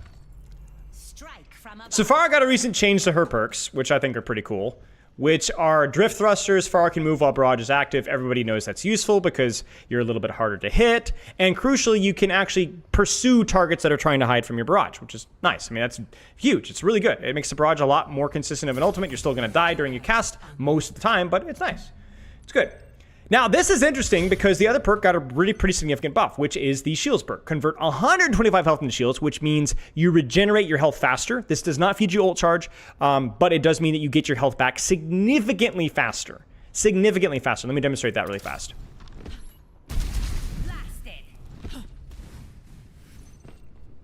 Hang on. Damage taken. These guys are not doing a lot of damage because I forgot to reset. That's fine. A little bit more. And this is fine. So watch my HP come back. Bam. Now for context, that's about 3 seconds faster. 3.5 seconds might even be. Somebody check the wiki, shields versus normal HP. Anyway, it's significantly faster regen than just normal health regeneration in Overwatch, especially since the recent nerf to the health passive. So you're going to be, if you're on your own, you're going to be healing yourself up back way, way faster than any other DPS. 3 seconds, right? And it's 6 seconds for normal health, I believe. Now, the other little detail that this perk got, which you guys may have noticed, is direct hits with rocket launcher triggers the passive shield instantly. So you don't have to even wait. Oh my gosh, I'm just going to become a nun. You don't even have to wait 3 seconds for the shield health to kick in. If I get here and I take a little bit of damage, but I'm dueling somebody and I hit them with 1 rocket, I'm going to start healing myself back up again. And I'm not sure what the rate it is. It's at 10 or 15, something like that. It's pretty fast. So this is actually pretty darn good if you're taking flanks, if you're taking angles, and you're fighting DPS or supports on those angles. It's pretty darn good. This perk, I think, is actually one of the more underrated perks in the game. It's just very consistent value for what you do. Cheers, Abby. So, yeah, it's good stuff. The shields also regenerate when you hit another shield, not even another target. That's good to know. So that means it works on deployables. Torb turret, EDRA pylon in theory, symmetric turrets, anything is going to start regenerating your health right back again. So it's a little bit of a misunderstood playstyle about Pharah, especially since the rework. But it's a really good playstyle with this perk, and I think this perk in those situations when you're taking those wider flanks is 100% the better choice. This one is interesting. Concussive blast knockback is inverted to pull in, so instead of knocking people away, you actually pull people in, including you can pull yourself in if you're within a certain distance. Now, this was really, really good for setting up your rockets, setting up your barrages, setting up combos with your team. I believe this one's distance got nerfed, if I remember correctly, so maybe check and correct me, but this one's how far it pulled you, or how the range got nerfed a little bit recently. The other downside of this perk is that usually when you're playing near a wall, you might want to use your concussive blast to knock yourself forward to engage. If you have the implosion, it doesn't work like that. You use implosion and you just suck yourself into the wall. But Spiral, you can pull yourself to another wall. That's not how medium, even high level positioning works. When I'm on a wall, I'm very rarely closer to another target that I want to go. If I want to go from this angle to that angle, I can't implode and pull myself to that wall. It's too far away. So for movement, the fuel stores, just even not having concussive implosion, is objectively better. Objectively better. Yes, you could pull yourself up, but you can also, it just allows you to rotate from cover to angle significantly better. Now, that being said, it's still ridiculously good. You set up your rockets easier, you pull people out of position. People still often haven't really quite adjusted to the far boop doing that. It's good. It's really good. That being said, if you value movement more, as I select this thing so it stops beeping, you're going to enjoy fuel stores a little bit more. What that means is Jet Dash grants 50% fuel, maximum over health is increased by 100%. So let me demonstrate what that is. This is my fuel, middle of my screen. Fuel is important, not for flight alone. I think a lot of people misunderstand this since our rework. Fuel is also how you move forward faster. Look at that. You move forward faster when you're using fuel. So repositioning is a lot easier when you're using fuel. When you use your dash, your jump jet, which is your shift on PC, you gain more fuel, over fuel. But if you notice, that fuel is only 50%. Well, that's annoying. Doesn't expire. Oh, now it expires. There's a grace period there of 3 seconds. But if I use my dash, I get 50% of my fuel. So I can go dash, 50% fuel, jump jet, and now I have 100% more fuel. So every time I use my dash, which is on a relatively low cooldown of 9 seconds. Oh, I used to be so much lower than that. Tragedy. Come on, Overwatch. We can do better than that. You could just have almost infinite fuel. So yes, we're talking about flight here in terms of like what's happening, but it's not all about flight. It's also about basically having soldier sprint on a flyer character, because the character doesn't have infinite flight, and that's just as well. But you just reposition around the map significantly faster. Can you use implosion close to yourself to launch forward, or is it like a result? Yes, you can. So you can absolutely pull yourself forward. So I'll show you guys what that looks like. I know I'm doing it wrong. So if you go to the aim training area, the practice range. Yeah, true, but it's... I need to not die. That's silly. My muscle memory is cooked in this character. Did you guys used to be like Masters 3 in this character, like not even a year ago? Okay. I'll show you. So here. I mean, that's pretty nice. I mean, I imagine you could probably cancel that with your fuel usage to just kind of launch yourself forward. So you can go like here. Yeah, and like it's nice. It's just more niche than what you can do with knocking yourself away from something, basically, with the way the game works. So, but all of Parfara perks are good. All of them are good. They all have their uses. It just depends on what you're aiming for. I would say generally Concussive Implosion is going to be by far the better perk on maps where you're not rotating as much and you're spending more time spamming. Almost certainly the better perk. Same thing you could argue with the Barrage. Other than that, the other two probably can perform relatively well. Reaper. Man, Reaper's got a lot of changes to his perks. I think there's a couple of them that are pretty simple. Like, I think Death Shadow is just good. You don't want to use eliminations for 50 health that you have to walk over. But having your Shadow Step reload your weapon and have more range is just freaking amazing. Freaking amazing. Now, Majors is where things get saucy, though, because Minor is really easy. Don't use the other perk unless you're feeling silly and want to roleplay 2017 Overwatch, right? Majors where things get interesting. Dire Triggers, use your alternate fire to fire a volley with longer, I won't say long range, but longer range accuracy from both Hellfire shotguns. The other reason why this is useful as well is because of its animation cancel, which is going to... It just weaves very smoothly. So you can go bam, bam, bam, bam, bam, bam, bam, bam. Do you notice as well that it does consume 2 ammo? So it will make you reload faster. Lord Zedman, thank you for the sub. So, yeah, as Orb says, you can use it with 1 ammunition. So if I empty my clip here, I can fire both shotguns even though I only have 1 bolt left. And the damage is pretty decent. Like, for comparison here, it's not just because it's 2 shotguns. Like, this is here. This is Dire Triggers. This should get the kill. It's pretty good. But yeah, you can't animation cancel anymore. They did remove that. But you can weave it in smoothly with your shots, and the cooldown is really low. You're still going to be better off for DPS uptime by just using your primary fire up close. But if you're looking to finish off a kill quickly, 1 shot from your shotgun. Let's just get it to, like, right here. Okay? Now try that with Dire Triggers. It is going to be more damage to use your Dire Triggers. So if your target is mid HP and you want to trust yourself to hit the shots without forcing a reload, Dire Triggers is definitely going to kill that target faster. Marked by death. Now, Ravenous Wraith is interesting. I think if you're trying to assassinate targets quickly, looking for more flexibility with your play style, maybe the map's a bit broader, maybe you're kind of off on your own, it's a bit more awkward, Dire Triggers is going to give you some mileage, for sure. Ravenous Wraith is spicy, though. A much more compressed map. Maybe you're getting more healing. Maybe you're taking more tank trades. You're getting more healing off of your lifesteal after Wraith form. The gameplay loop for Reaper is usually go in with teleport or a flank, shoot people, Wraith out, and then just get to cover. But with this perk, you have a significant, not an incredible, but a significant amount of more self-sustain. This matters more when you're reliant off of, you're not going off by yourself as much, and you can kind of sustain yourself a little bit easier. Wraith is short off angle instead of disengage entirely. Yes. So for like tank busting, as Orb is saying, thing you're playing more around your team, Ravenous Wraith will feel pretty good because it's going to reduce the amount of vulnerability you have after Wraith. I would say, to give like kind of a general recommendation, Dire Triggers on more maps and more situations with how Overwatch is kind of opened up is probably going to be a little bit more consistent. But your mileage may vary in more compressed situations, Malga mirrors, Ram mirrors, Reinberg, like when you're not really going off on your own. But yeah.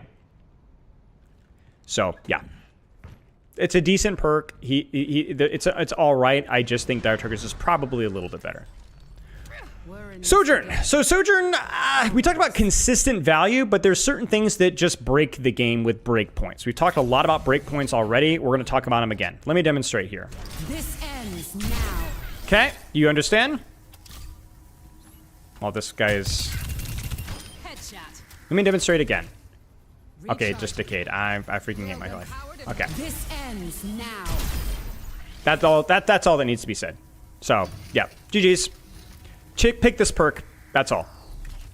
There's just nothing more to be said. Yes, ammo, nice, but your ult now becomes a one-shot machine. And even with body shots... This ends now. Use it. Cybernetics regulating. Railgun charged. This ends now. Look at that. Look at that. Okay? It's good. Anything that takes your ultimate from being a little bit inconsistent to being very consistent is worth doing. It's the same thing as the Genji Dragonblade. Breakpoints, the Sojourn without this are annoying. You basically are required to hit 2 shots in every target that you hit. That gives them a lot of ability to live your ultimate. Not when you have this perk. You always pick this perk. I don't think there's any situation in which you choose the other perk. If you're bad, doesn't matter. Get good. Practice it. Hit a body shot or 2. It's still worth it. Always pick this perk. Next one's a little bit more interesting.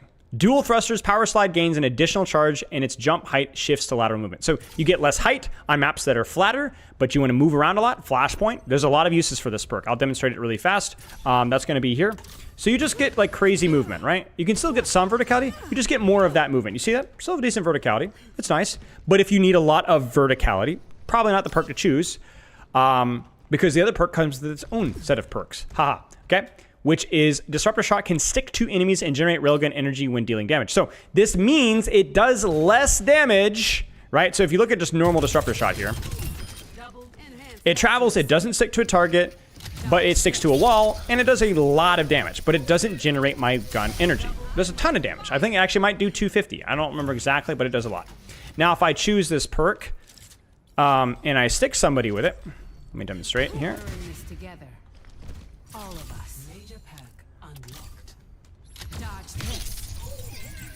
Still AoE, but not quite the same damage. Still a lot of damage, but it actually just charged me a free railgun. If you hit somebody with this, congratulations, you now have a rail, and they don't have any health.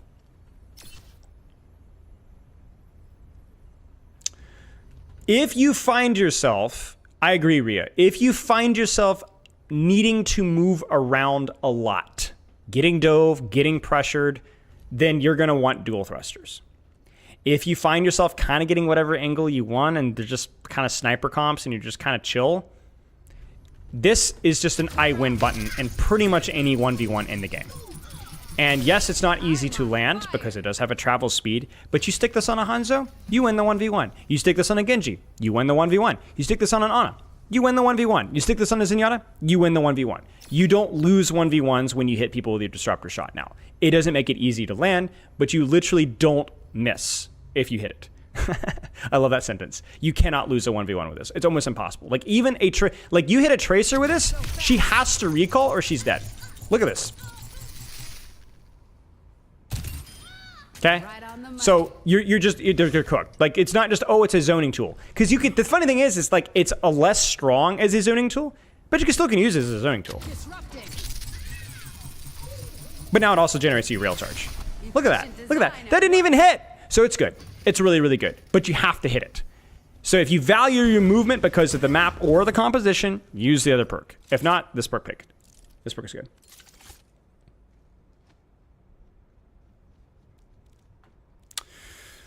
Soldier.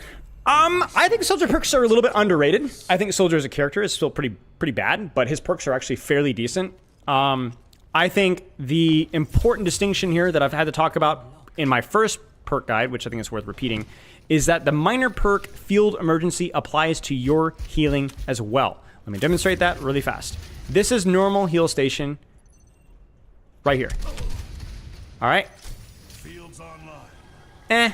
It's all right, but it's okay. Okay. This one says when you're underneath half health, including yourself, it says allies, but applies to yourself as well, it's healed twice as much. So it's like Baptiste Regenerative Burst. Ah! Why am I missing? Why is it missing? Spilo bot. I forgot to choose the perk.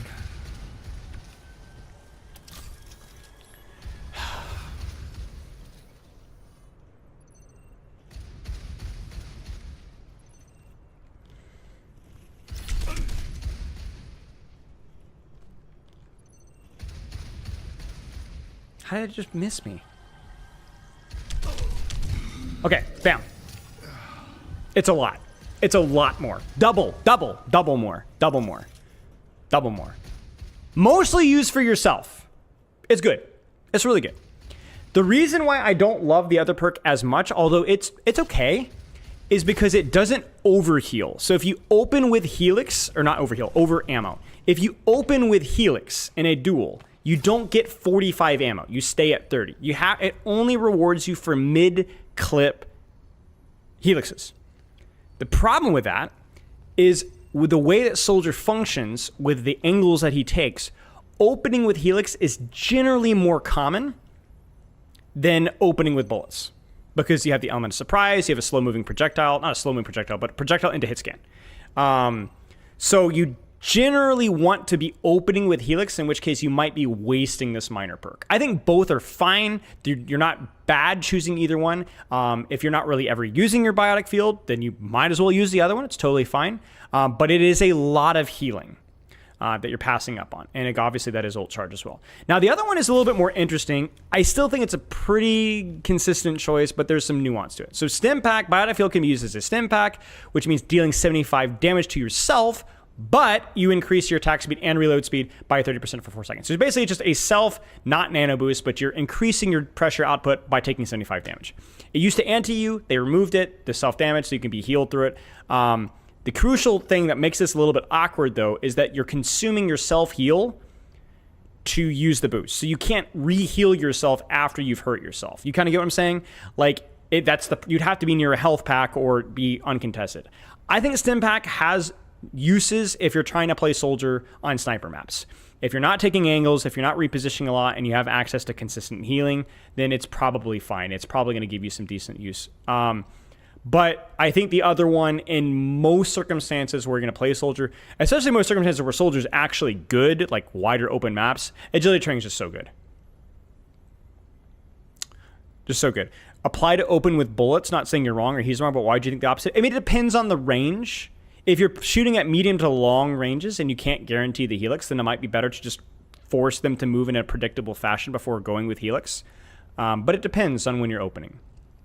But yeah, Stim Pack obviously has some synergy if you can kind of like synergize with it. But agility training is just really freaking good. The sprint speed is really obviously good, but one of the clunky aspects of Soldier is that he can't multitask while he's running. Well, yes, now he can, because reloading while your sprint is active is really good at doing things like this. Oh, they're after me. Reload.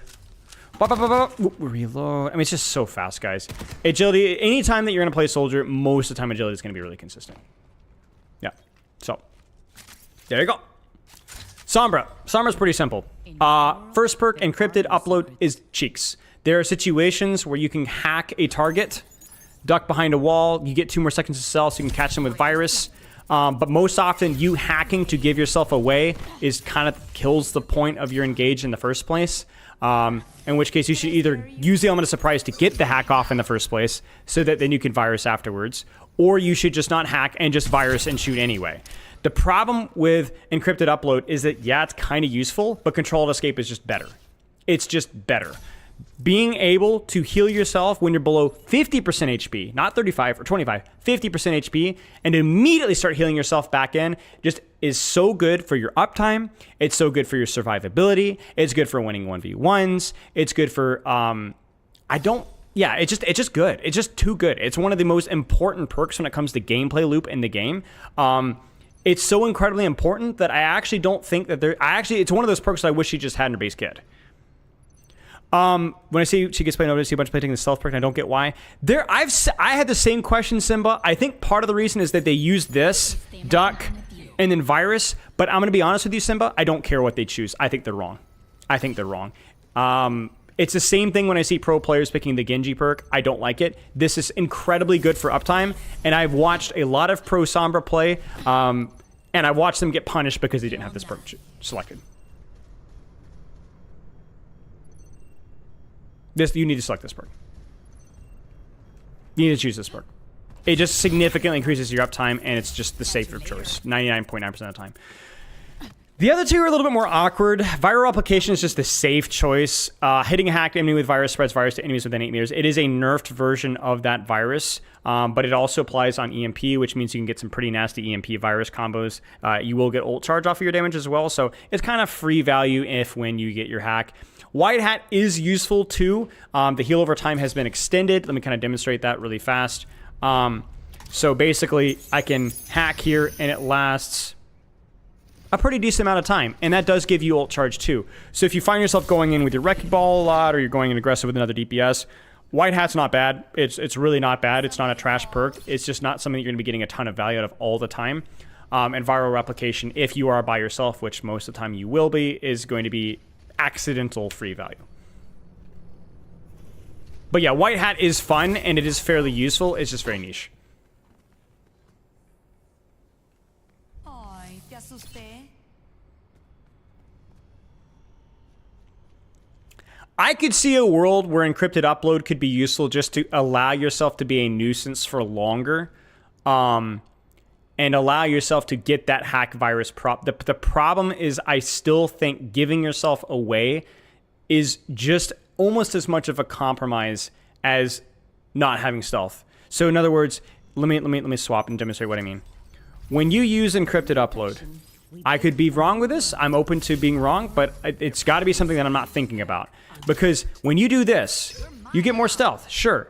But you've now given yourself away for a slightly more stealth-centric, which means more downtime in stealth, which is just not often what you want to be doing with Sombra all the time. And Control-Alt-Escape, like, let me demonstrate what Control-Alt-Escape, just to clarify what I mean by what I'm talking about uptime. It does work on health packs, that's true. It will help your rollout when you're setting up. So like when you're setting up a flank, you can use it to hack a health pack and rotate around faster while staying in stealth for longer. But let me demonstrate why this matters. Okay, I take damage. Translocate. I'm not 58% HP because I'm just the worst coach in the history of the universe. Let's try that again. Somebody call. Immediately start healing. You're just immediately back in. Especially since the heal passive nerf, you don't need a health pack anymore. You just don't. You don't need a health pack. You can if you want to, but you just don't need a health pack anymore. I think, if anything, this has become even more important since the recent heal passive buff. Or nerf, sorry. Ay, te asusté. So, yeah, I would, here's what I would say. I think this, I'm open to being wrong. You need to do your research. I would do a little bit more research. KJ made a video about one of the top Sombras who uses it. Interesting.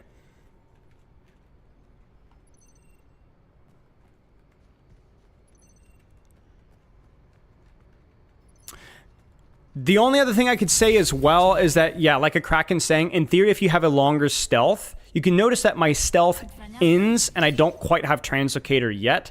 That's generally not much of a problem, but I could see a world where it's like, I want to have Translocator immediately when stealth ends.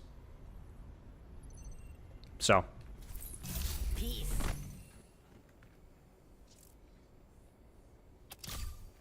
I just think the value of passive healing and being able to immediately cycle in and out again is just too incredibly powerful.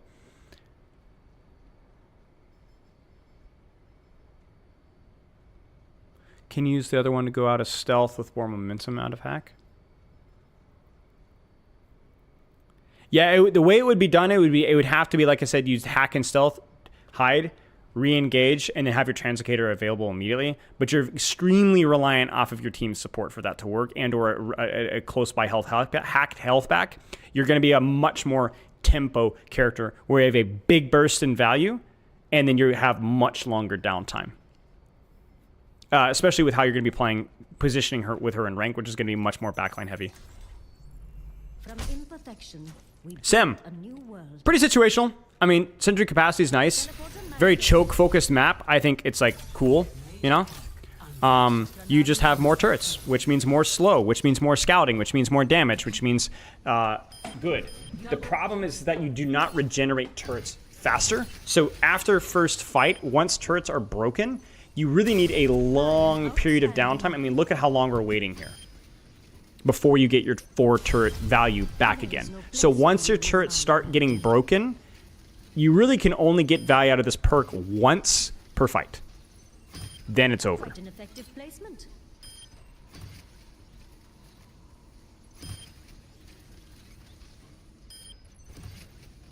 You see what I'm saying? Now I can use my 4 turrets again.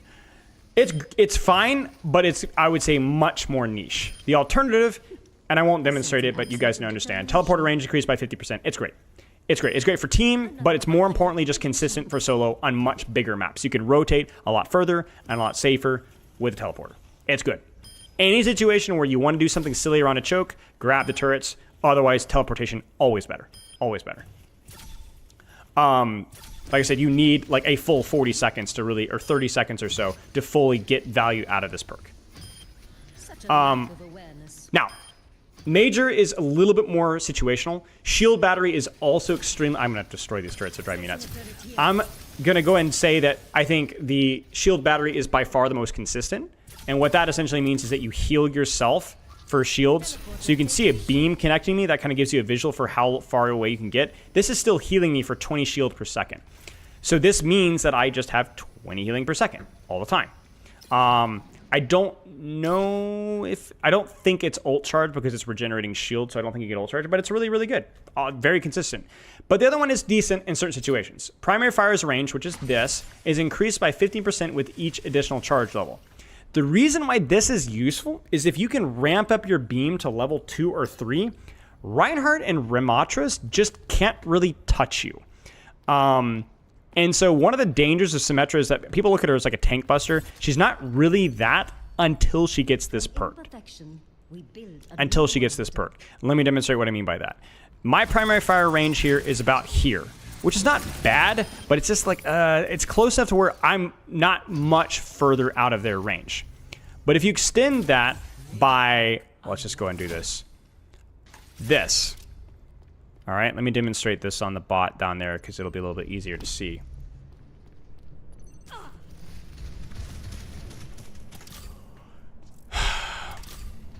Normal range. I will see my ideals through. Back to 1. It gets kind of silly.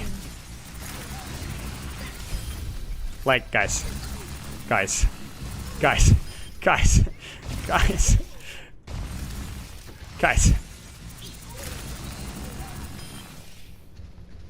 Yeah, so there's nothing is going to touch me with this. It's significantly, and it's multiplicative, I believe. So yeah, you're going to be approaching about 15 meter range with this perk. It's really good. It versus certain tanks in certain situations where you're not going to be taking as many angles. Basically, the TLDR, sentry capacity, and perfect alignment, good if you're not taking a lot of angles. Perfect alignment, probably going to be a little bit better. Otherwise, advanced teleportation, shield battery going to be better. I would say I'd probably choose advanced teleportation, shield battery about 80-85% of the time. Perfect alignment is tricky, but yeah. If you allow, and to be fair, it's not just versus tanks too. Like that's really good versus anything. Your primary fire is really good if you, but the problem with Symmetra is always, can you ramp it up safely? If the answer is yes, then perfect alignment is phenomenal. If the answer is no, ugh. Torp. Don't choose Craftsman. Activating overload, refills, rivet guns, ammo. Yes. Anchor bolts is really freaking good. Not because funny turret on wall only, but because it allows significant more mid-fight opportunity to kind of throw your turret and run instead of just throwing it on the floor and it breaks. Overloaded turrets sometimes can be useful because you can set it up in defensive situations pre-fight and then just get more turret when you press overload. The problem is that it forces you to use overload on the turret's terms rather than on your terms because you're required to use overload on your turret. The good news is that it does allow you to heal it. So if my turret is taking damage, I can use overload, I believe, to full heal the turret. So hopefully this gets shot. Are you freaking kidding me? It's too freaking short. Wait, no, it's not. And so 29 HP and bam. And it does do more damage. I mean, it's not amazing, but the rockets there hit pretty hard. So basically, I would say almost always anchor bolts, pretty much honestly, especially if you're on like attack or moving around a lot. But I could see situations in defense when you have time to set up and you're willing to use overload that you could use it to kind of supercharge your turret if you have a really good OP. But the problem is that you're stuck with it. So like you can't change it, and anchor bolts is significantly more flexible mid-fight and so on. So maybe there's a world where like you use overloaded turret on defense and you use anchor bolts on attack on like escort, but yeah, more often than not, probably gonna find value to anchor bolts. Yeah, he can heal Bastion. Yeah. But yeah, the turret transformation takes a while. It also forces you to use overload, not on your own damage, but you have to use it on your turret, which is just kind of an awkward tie-in. So, Tracer's pretty simple. Health packs restore 1 blink charge. Yes, good. Always choose. Pulse on radius is nice, but it's again one of those things that pulse bomb radius increasing doesn't necessarily completely deal with the shortcomings of the ultimate in the same way that the Sojourn ult 1 and the Genji Blade 1 deal with the shortcomings of their ultimate. It's fine, but Blink's restoring health pack, especially with how Tracer positions, is just so incredibly good. Major perk, it's the same. They've nerfed it to where recall grants 50 overhealth and 20 ammo that decays over time. I mean, on paper, it's like, whoa, I get to have a really big, long, juicy clip. Let me showcase what that looks like here. So, whoa, right? Don't choose this perk. It's cool and stuff, but 2 more blinks just means recall management, blink management is so incredibly easy. If they did this to 1 blink charge, then we'd have a serious conversation. Then we'd have to have a serious conversation about what's worth more, 50 health and a little bit more ammo or 1 extra blink. 2 blinks is still better. Like, it's just better always. Don't ever choose the other perk, please. That's it. Movement with Tracer is how you avoid damage. And getting more blinks means that you're very hard to punish post-recall, and you're allowed to go more aggressively afterwards. Especially when you combine that with blink packs, it's just too good. 50 overhealth and 20 ammo isn't bad, but 2 blinks is just better, like by a lot. So more blinks, more blink charges, yeah, you just can't beat it. You just can't beat it. It's more damage, more uptime, harder to punish you, it's everything. Venture. Venture's kind of interesting. So Venture's Tectonic Shock is active, cooldowns refresh 300% faster. This is kind of one of those perks that I feel like deal with the shortcomings of the ultimate really well, which is you can be punishable and a little bit easy to read.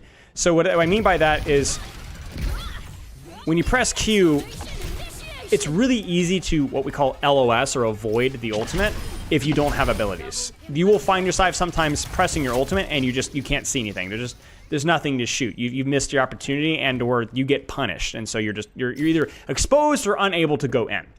But you choose this perk, set up whatever you want, pop Q, and you just have cooldowns galore. I mean, not just cooldowns, but multiple cycles of that. And you just go and go and go and go. It really deals with the downsides of Venture's ultimate like incredibly well, and it's just an incredibly consistent.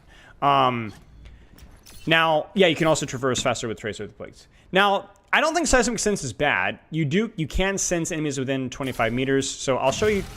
I need to go back here. This will be easier. I'll show you what that means. It's like wall hacks-ish, which is pretty cool on paper, to be fair. Like, that's like, why would we not like wall hacks, right? You talked to me how much with Freya, how much you like wall hacks, so why would you not like wall hacks with Venture? The problem with Venture is that you can already like third-person peek anyway while you're underground.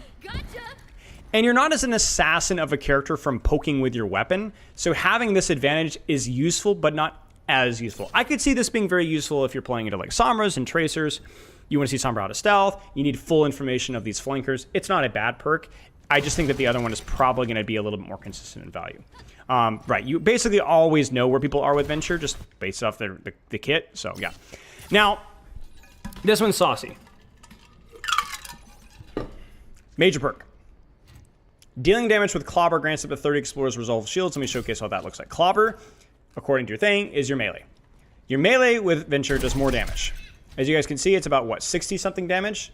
65, 70 damage? I want to say 70, right? Now, look at my health when I do that.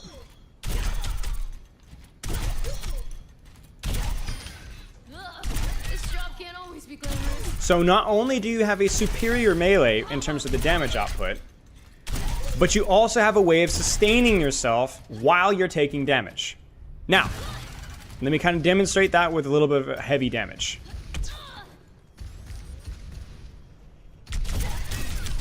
Oh, it's like, heal me! It's not a lot, but it's something. If you find yourself in situations when you're up close to something that doesn't have a lot of burst damage, it's nice. It's nice. I do think, though, that the superior perk is probably the other one, and let me explain why. Well, let me show why. The way Venture plays is looking for combos, yes.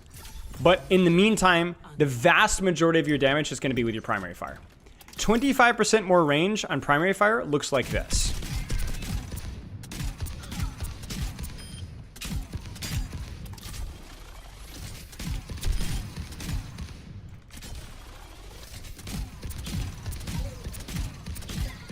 It's kind of absurd. It's kind of absurd. And it's just consistent.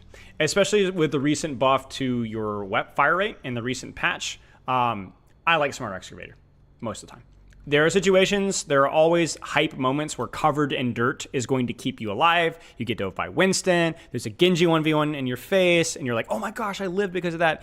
But in terms of just the ho-hum, 9 to 5, electric company, paying the bills, 3 kids, wife, exercises, watches ESPN. There was a point here eventually. It's just honestly very consistent. Yeah, no, it's not the ult. It's your actual primary fire. So, it's just good. You should know that Cover in Dirt regenerates all 75 shields if you already have them and then take the damage. So in other words, okay, so let me make sure that I understand this correctly. So that's an important detail to miss. So let me swap this up again.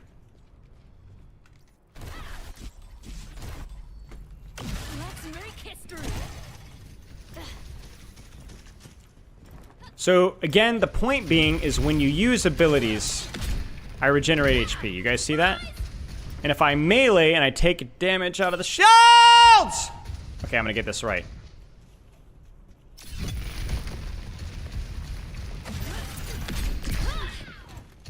Take damage, I build it back, I guess? So I guess the point being is I'm gonna have a hard time replicating it without ultimate, but basically the idea is that if you get damaged out of your shields that you regenerate using your ultimate or your cooldowns, you can build back more than the 30 shields. You actually just regenerate the full shields that you had before. Oh, I don't have the perk. Major perk unlocked.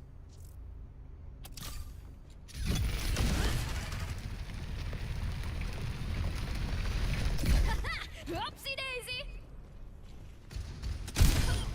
Uf, qué mala suerte.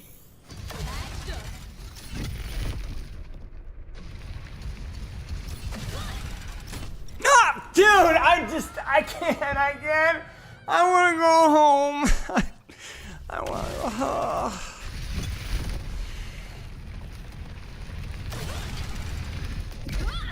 Take your damage. Shoot me, Pop. Shoot me. Okay. Oh yeah. So see that? So if I use, okay. That's actually kind of good to know. If you burrow, drill dash, come out of burrow, and then get smoked, but then hit your melee, then you get it back tons of juice. Okay, let me just answer that one more time. It's important. Bop, bop. Lots of shields, a little more shields. Pop out. Ah! Shoot me! Please! Wait, melee! Oh, I didn't do it in time. But basically, if you do your cycle, if you burrow and you drill dash, whatever, and you pop out and you have your drill dash again, and you drill dash at them, and you get shot in the face, and you melee, you actually heal yourself for a significant amount. So I'm gonna say that this perk, okay, so I'm gonna go, I'll revert it. Cover in Dirt, probably pretty good if you're getting up in their giblets. Especially with characters without a lot of CC, where you can get up in their giblets, right? Otherwise, probably Smart Excavator more consistent. Why doesn't that show that in the perk info? I don't know, man. I don't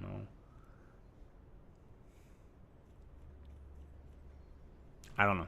But there you have it. So I guess it is going to be underrated in situations where you are actively, consistently comboing characters. Because it allows you to regenerate the shields that you regenerated before. Which it probably shouldn't, but it does. So, yeah. Hey, Simba. Wait, what is that? Why does it say number 1? What does the number 1 mean? Is that a top fan? Nice, guys. Welcome to my top fans. All right, Widowmaker. Widowmaker's, the previous. Thank you for the sub, mate. Congrats on the 2 years. How you been? Long time no chat. Widow is pretty, like, whatever. I've thought about it more. I think there's some decent options. Scope shots charge 50% faster than for sight. I mean, it's really good. It's really, really freaking good. It just means you charge your shots basically instantly. So I'll demonstrate that. So, like, look at the 100% here. Bop. I pop ult. No one can hide from Bop. my sight. Bop. Bop. And if you're like me, you're going to be hitting a lot of shots. You just get a lot of shots in your info sight. So it's cool. It catches people off guard, too, because they're not expecting to be able to have a fully charged headshot as much. The other one is okay. Scope shots cost 3 ammo instead of 5, but very rarely are you finishing your clip with Widow before you rotate. So I would say probably always choose focused aim, to be honest with you guys. Like pretty much always. Tyron, I think for the sub. No, I very rarely are you emptying your clip as Widowmaker. Very rarely are you emptying your clip as Widowmaker. Like, you have to understand, the amount of times that you sit here and shoot.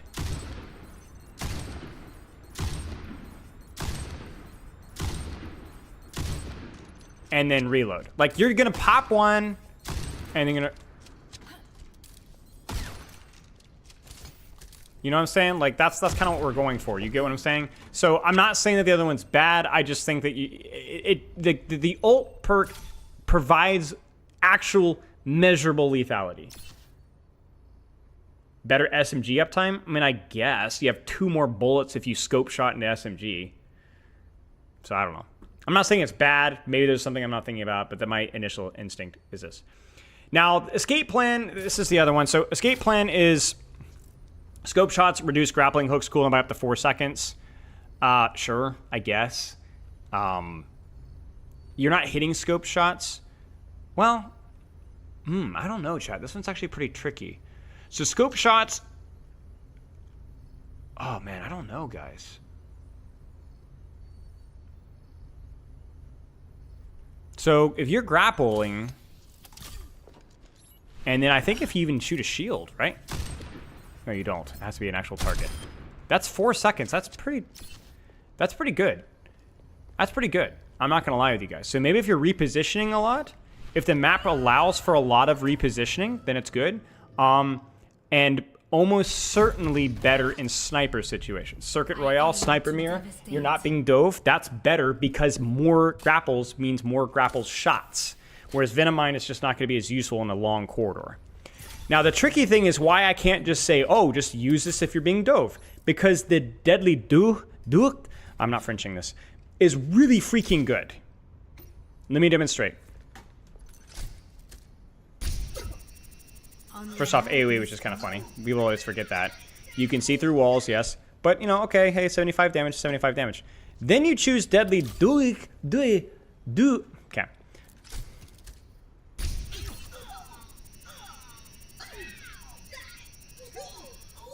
Double damage! And he got 2 of them! Now, it has the same Symmetra turret problem of you don't have a reduced cooldown, so it's really only going to matter before fight. But that's kind of how Venomine is used anyway. So, and even if you only get 1 off, it's going to do 150 freaking damage. So I think both are good. I would definitely prefer escape plan in situations when you're not being dove. It's just going to be really consistent. But if there's anything taking angles on you, dude, 150 Venomine is just, it's you have to stop what you're doing and go grab a health back. You 100% force recall, you force dash, they just can't. Yeah, it's 2 deployables, so check it. See? It's good. It's good. I think Widow's perks, or actually her majors anyway, are some of the most underrated in the game because I think both are fundamentally very strong. 4-second reduced cooldown on any freaking body shot is crazy. I mean, honestly, you could even gimmick that where you could just go like, bop, bop. There's your grapple cooldown back. You know what I'm saying? But the Venomine one is also really good too. Yeah, you can't stack them on top of each other. I believe it just resets the DOT. Yes. So you'd want to put them in 2 different spots, which is why I said it's more of a map-specific thing. But the other one is so good that, honestly, I'm not even sure that's a 100% pick right there either. So, yeah. That's all. Okay. Any final questions here? I was hoping to do... I was hoping to do support perks, but, like, I actually don't think I have time. This took way longer than I thought. I think Pepper is kind of a gremlin, so I think she always chooses the... I think she chooses the ult one. I think she chooses the Venomine one.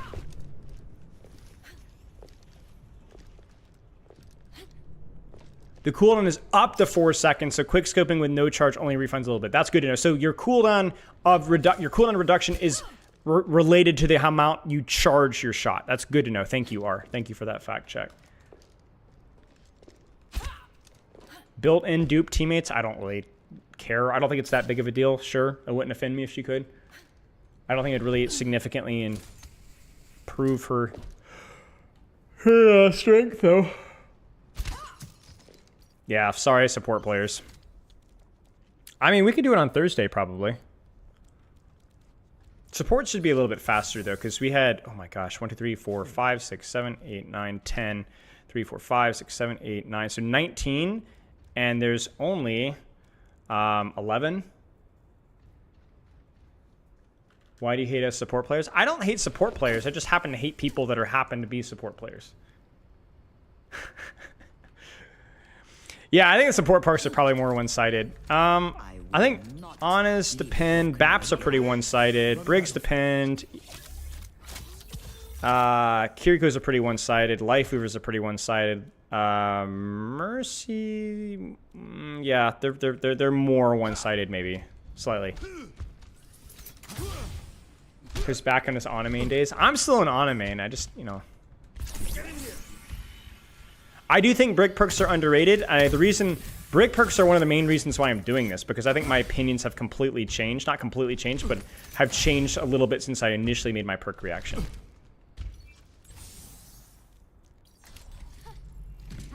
They also implemented one of the changes that I wanted with Brig. I don't even remember what the initial one was. Oh, she got her shield health back. Yeah, so Barrier Restoration is sexy. I freaking love that perk. I use that one all the time. And Whiplash is the one that I underrated. I have not seen Needle support perk video, no.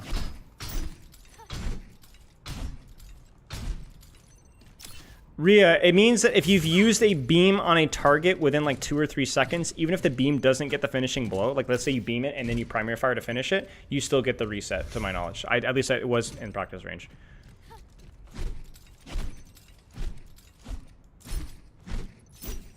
Yeah, but the break points of the Briggs perks are crazy. You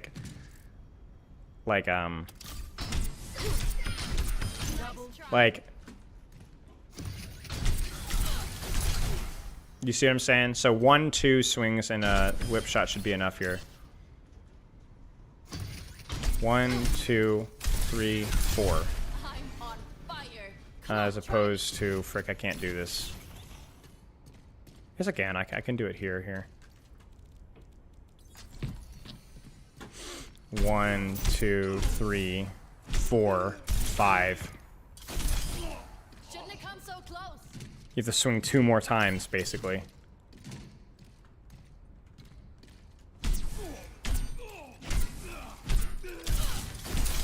I'm fired up right now.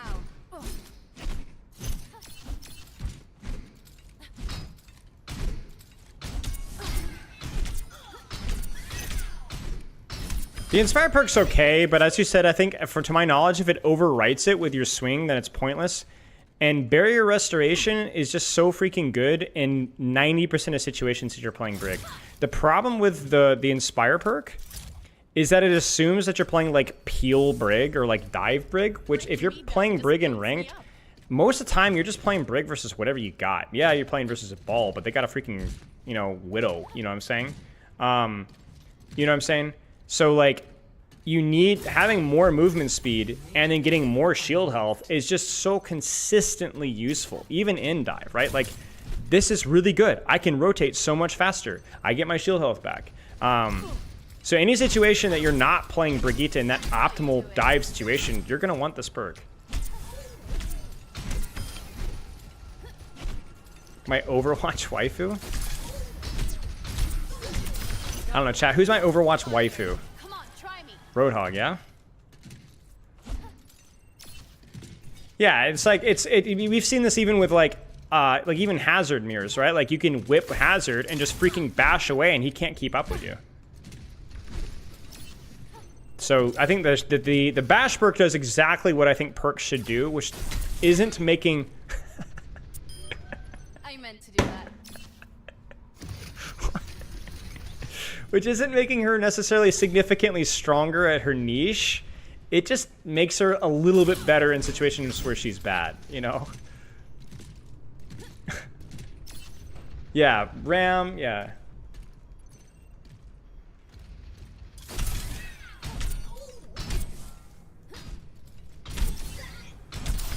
I'm fired up right now.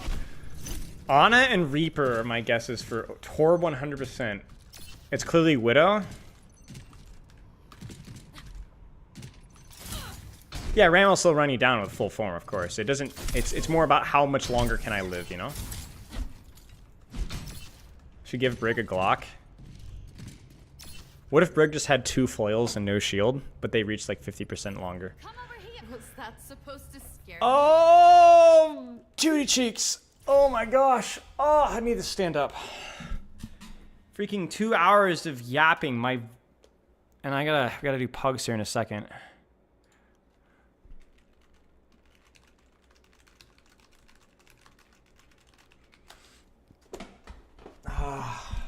Yeah, I talked about Dire Trigger. I think it's pretty good. I think it's pretty good.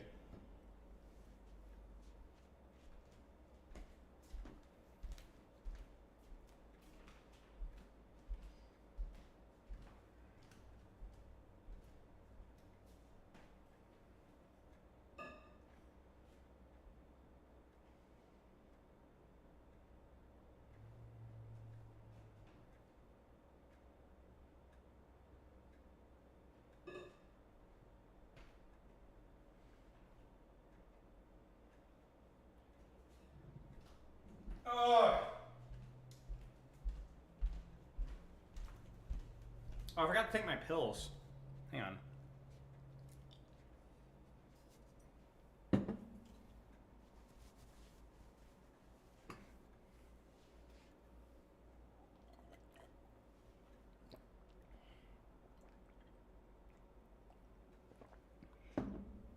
It's hot, man. Why do I have to be a camera streamer, man? Just take off my shirt, take off my pants, and stream with. Just like, so freaking hot. That's why I always wear like sleeveless shirts during the summer, but I just get bored wearing the same shirt. All right, let's look at this play to Priest. Just trying to like wear something different from once. Love the Caprice Hanzo highlights. We always knew we were gonna get something good.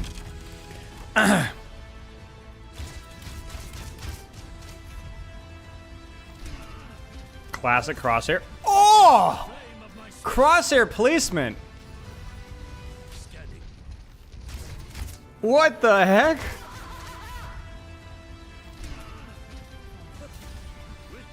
That's crazy. That's crazy. A Kraken, thank you for the sub. Oh, for 3 months in advance. Thank you, dude. I appreciate it. That was a great shot, dude. Could definitely stream pantsless. I've done YouTube intros recorded pantsless for sure. But I'm having to move around. VTubers file? No. Do I own multiple guitars? I have a couple of crappy acoustic guitars, but I only have one electric. I am wearing shorts, but it's hot, dude. It's like literally 80 degrees in my house right now, which I know is not that hot, but when you're like in the PC, it's like 83 or 84 here. Nice, good play. I didn't watch the NA Grand Finals. I watched part of it. No, my window's not open. Put your feet in a bucket of water and we can take this to the hot tub category. I thought that was like a legitimate like suggestion for just a brief second.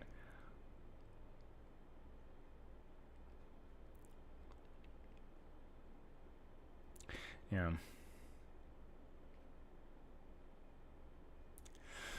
Well, it's hotter outside, so, you know, it's not going to be much better. Pants lore? Yeah.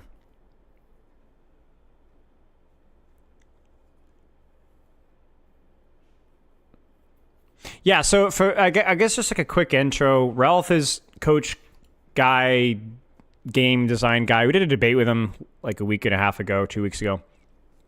And he invited me to join his pugs because he does like rework heroes of like preseason 9, 6v6. He's got all sorts of stuff going on. So he's been asking me to do it for a long time, and I've just been too busy. But I said, when I wasn't as busy, I'd do it. And so it just turned out to work out today. So we're going to try out a lot of these reworks. There's a lot of reworks that he's got, which I guess we can kind of look at in the moment. There's some reworks to Hazard, Roadhog, Orisa, Venture, Malga, Sombra, Lifeweaver, Hanzo, and Widow. So we'll probably play a little bit of all of them and just kind of try it out, and I'll humiliate myself publicly live on camera again. Nice, Simba. That's actually good to know. I guess like cool in all your like blood flow areas, like your stuff probably feels good.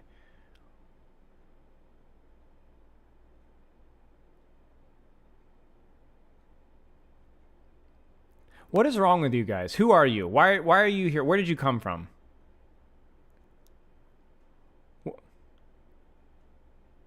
It's just a workshop. Did Realth coordinate this? Is Realth streaming? Am I alive? Am I real? He sent me a picture of his car, so I assume he's just doing this through his Discord.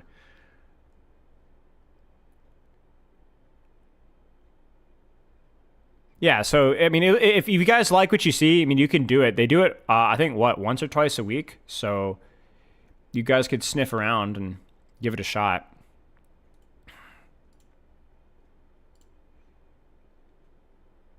Am I not in his Discord? I thought I was in his Discord. I thought for sure I was in his Discord. I know I was. Why is he offline hosting Yeetle?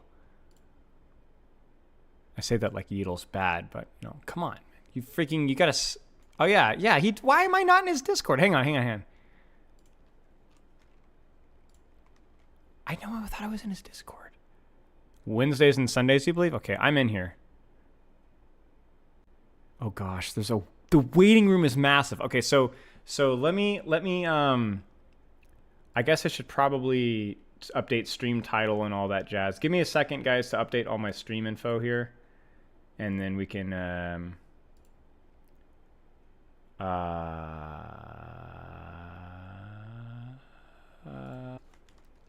6v6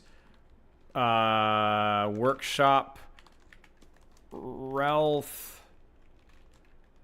pugs, Discord server, Realth Discord.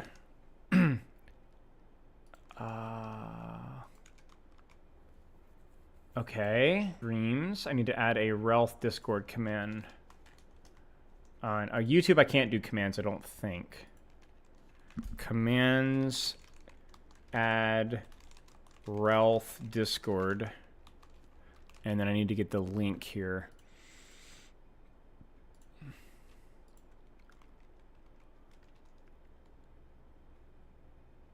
That should work.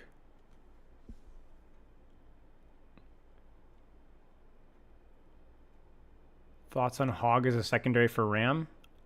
It'd be okay. I think it's nice to have another tank with a little bit of mobility, but if you like playing Hog, it's fine. Feel free to join the VC. Don't feel pressured. I'll probably join the VC at the start, but I like kind of playing on my own. So I'll probably mingle for a second, but when we actually play, I don't know, maybe I'll be in voice or not. I don't know.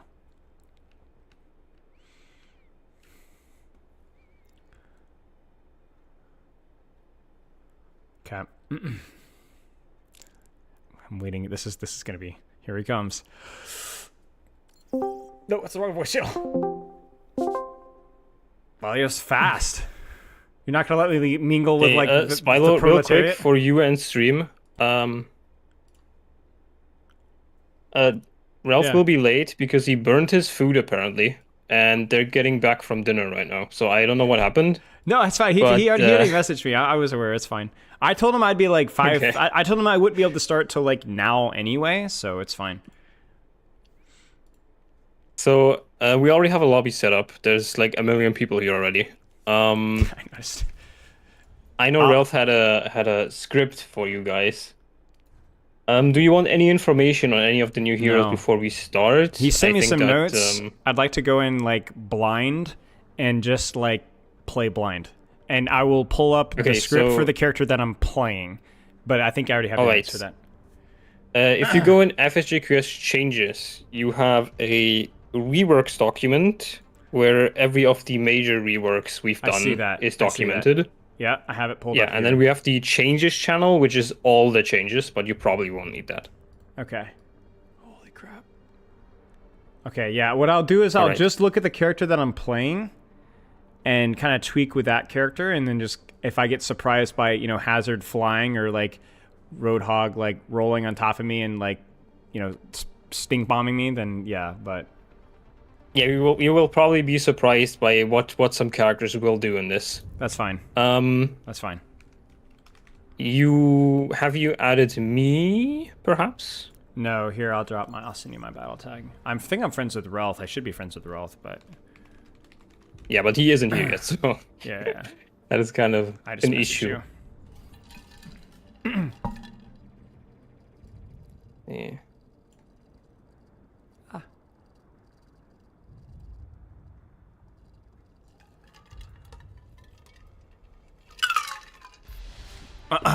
Got it? Did that reach you?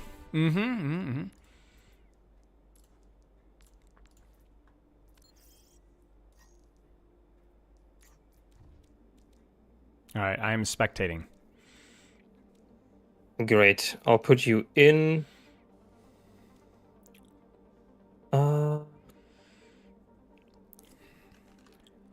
Just FYI, chat, I don't really know the full list of changes they've made, and I like, we're just gonna kind of, this is more of experimentation. This is a friend of mine, so we're just gonna try it out and see what happens. So I don't have answers to 97.6% of your questions. I'll try to balance the lobby for you real quick. Yeah, that's fine, that's fine.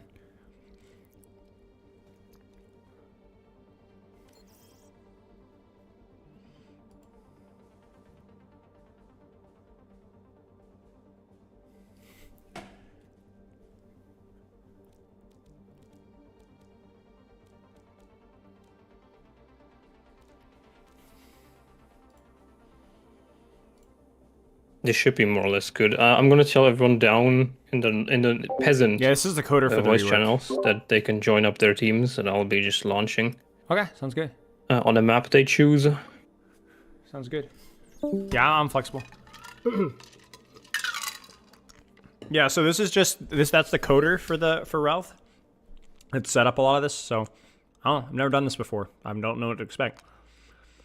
The exclamation mark Realth Discord thing should work on Twitch. Let me see if I can copy it over for you guys on YouTube. Yeah, that should work there. I don't know how to set up commands on YouTube. I apologized.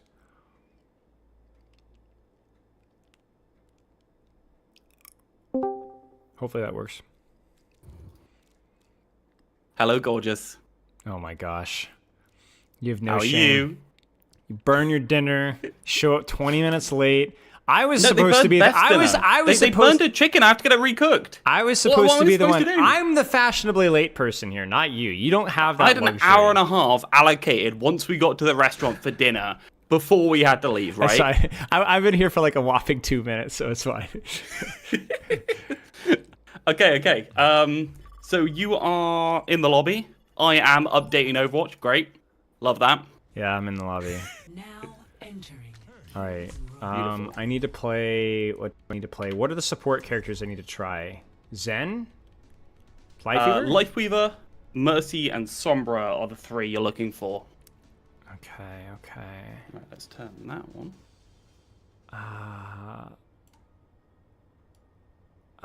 Mute that so I can see that while I update my game. Lifeweaver, Sombra, and who else was it? Mercy? And a little bit Mercy. So Mercy has res barreled into Valkyrie, so you get a free res charge when you use Val. To skip on all the problems with kind of like I don't know, the enemy team is playing poke and you can use it, or you can't use it if they're playing brawl, that kind of problem. Okay. 5, 4, 3, 2, 1. Attack commencing. Capture objective. I don't know what I'm doing. Give me 1 minute. You chill out. I'll get my bearings. I'll get into the actual game, and then I'll guide you through it. And you can be the driver. I'll be the pilot. Okay. I'm just experimenting right now. Care to join me? Up you go. Over here. Hello. Mounting force. Over there. Time to spring. Over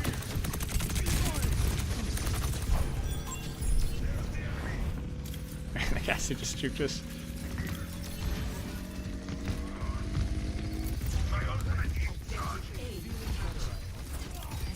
So there's 2 petals worth noting, and I have 2 dashes, but they heal me for a lot Beautiful. less. Right, so- Whenever you're online, just for a second, I'll have someone kicked from the spectators because the lobby is full, right? Okay, no problem at all.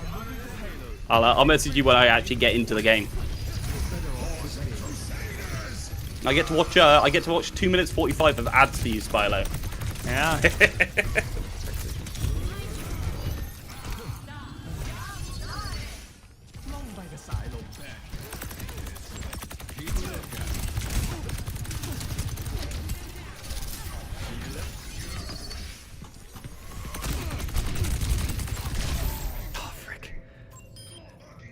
Lifer has been given 2 dashes. Heals now apply a 10 healing per second, 4-second heal on the effect that I just showed you.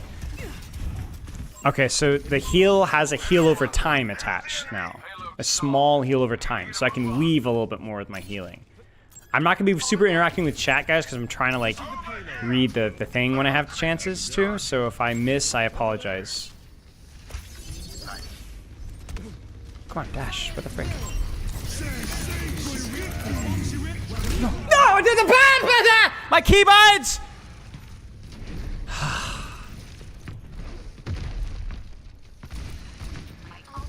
Frick.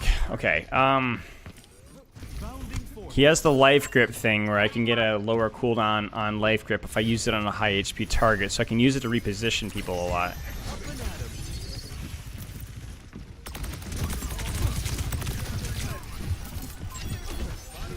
I can go up top again because I have... Come on. No, I... Okay, actually, you know what? Frick, I don't give a frick. I did not. I meant to catch her and I mistimed it. You know what? I don't give a frick. It worked.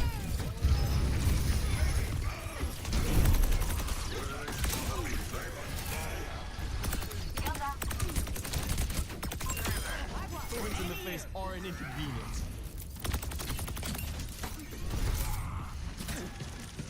Time to sprint. There. We can protect each other now. My head was obliterated. Wait. Wait, what? What shot me? Was I not full? Blessings in here. I'm on the payload. Anyone care to join me? Man, come on. Ah, frick. Wait, was I not full?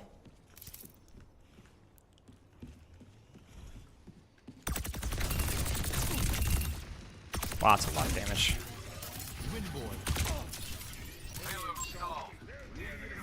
I don't think I can cross here.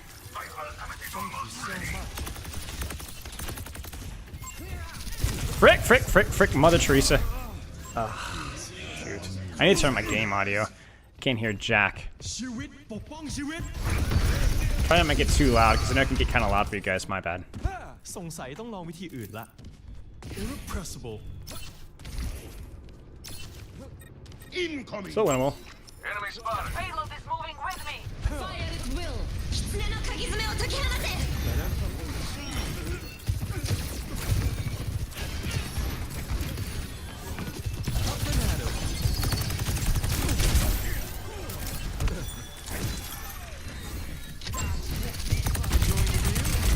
Holy frick.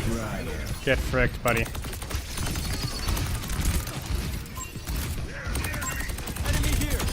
Holy cow! Ah!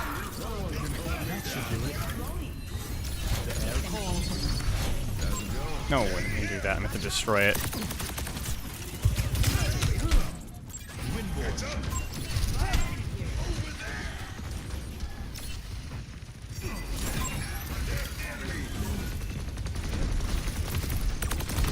This ends now. Oh, come on.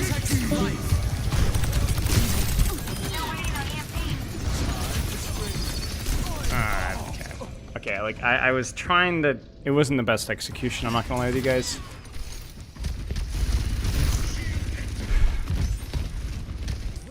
In the flow. A familiar sting of failure. What's your hold up?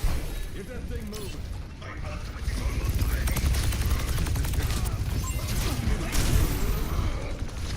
Sometimes it won't let me dash, I've noticed.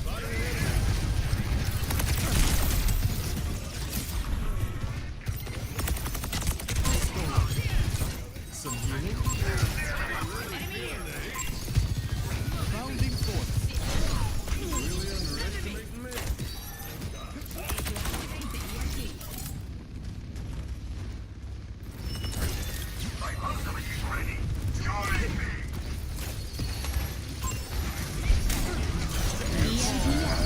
No ads, you did not! Bootix! Dude. I wanted to pull for the noon. Frick, dude. I need to keep scrolling through my notes. I don't know what else I'm missing here. I think I've got most of it, though. Right, I'm your guide, though my Overwatch is barely updating. Okay.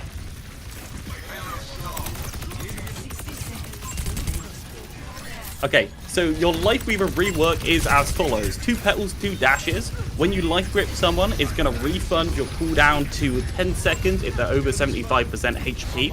You only have 5 orbs that they're going to heal people for 10 health per second for 4 seconds after you hit them. So you can actually filter out like 5 little orbs. That is the cliff notes.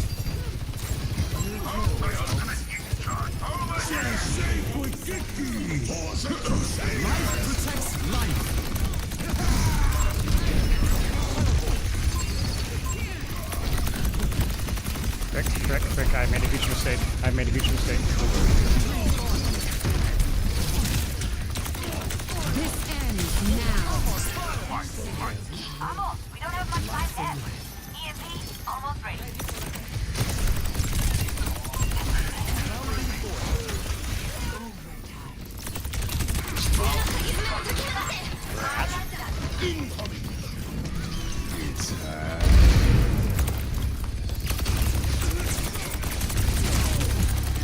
No. Oh, I wanted to pull off the map. I forget that you can't do that with the life grip change. Frick, dude. I'm gonna do this. Okay, I think I've got Lifeweaver down. So it's a lot more offensive and a lot more about repositioning. I kind of want to play him some more, though. Yes, essentially we've made it so it's as aggressive as possible. Incentivize you. I need to mute this.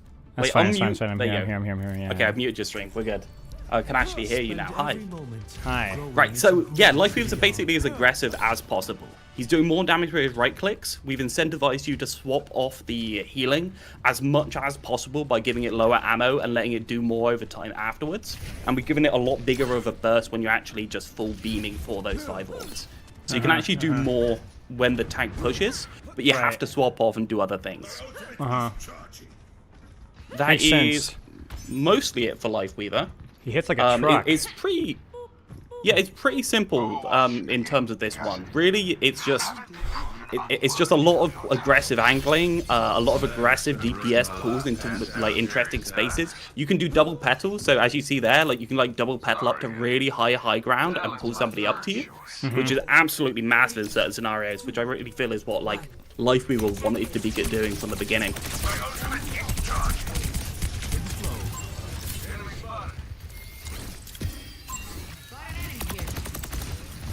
I will get into a match in a second. Yeah, sure. I'm on 99% lock.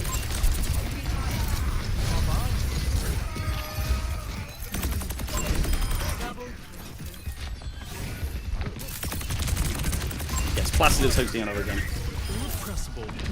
Gotta go. I couldn't have done better.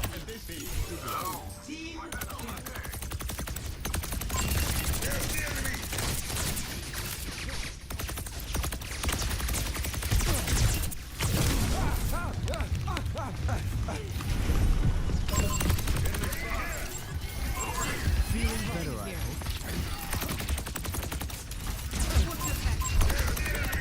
Up and at 'em. Long by the side. Over here!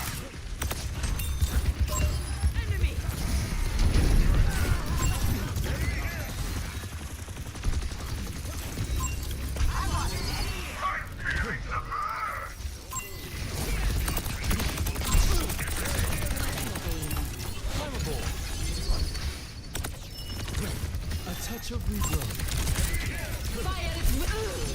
Step rider.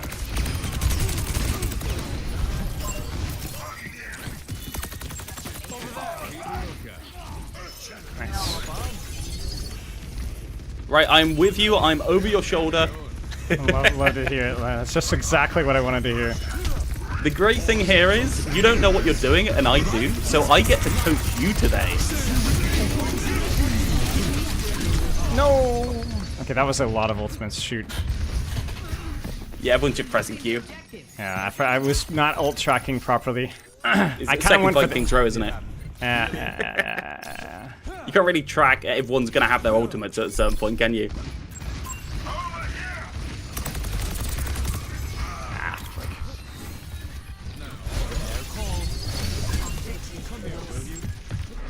Stop the pain. Can't have it getting worse. Let's block that payload. In flow.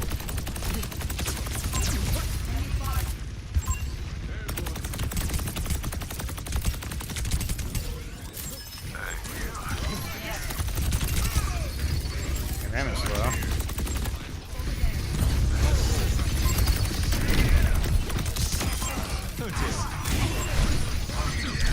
Oh no, I didn't dash. Essentially, we want life grip to be able to be used aggressively. You can't do anything to life grip in the workshop. It's makes basically sense. all like barreled into one, the immortality and everything else. So the only thing we can do is refund the cooldown. But I think just reducing the cooldowns made it so that you feel like you can. No, no. It used to happen as I doubted it because the cooldown to life grip is Yeah. Yeah. Sure, no doubt. Yeah. Essentially, I feel like you're using it a lot more aggressively normally in neutral, so you're getting caught out without it quite often, which is actually really good for the health of how bad it feels to play against. Because on average, people aren't going to be like gripped out as often.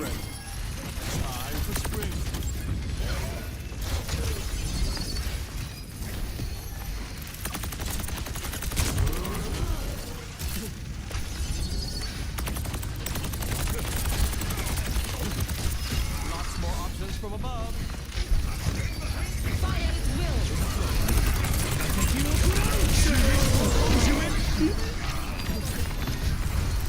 Life protects life. Shoot.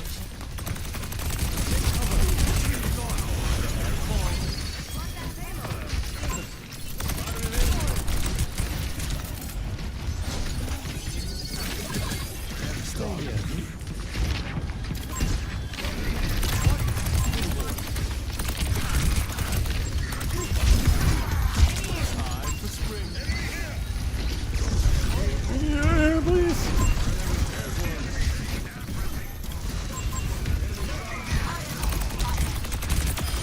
When you recover, look me up. You actually carry there by pedaling up the gas. Yeah, I like the double pedal cooldown. It Yeah, would it make feels it really good, obnoxious to doesn't it, being dive, able to- but for this kind of situation, it's like amazing. It makes you feel like you're a lot less punished by misusing it, so you're more likely to throw it into a place that might not work. This is one of the reworks that I think is one of the more simple ones, but actually, I think it really gets to the heart of what Life Weaver feels like when yeah. it's good.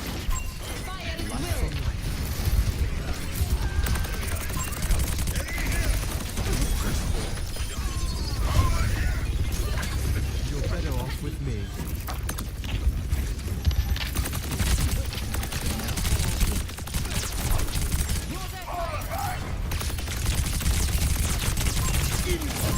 Holy crap. No! I messed up my rotation. You're so good at Yeah, it. for anyone coming in, 2 petals, 2 dashes, life grit refunds to 10 seconds when you use it on somebody over 75% HP. And the heal has less ammo and has a residual heal for 10 HPS for 4 seconds. You really like going for that window, don't you? It's playing with fire every time. No, I got it. Easy.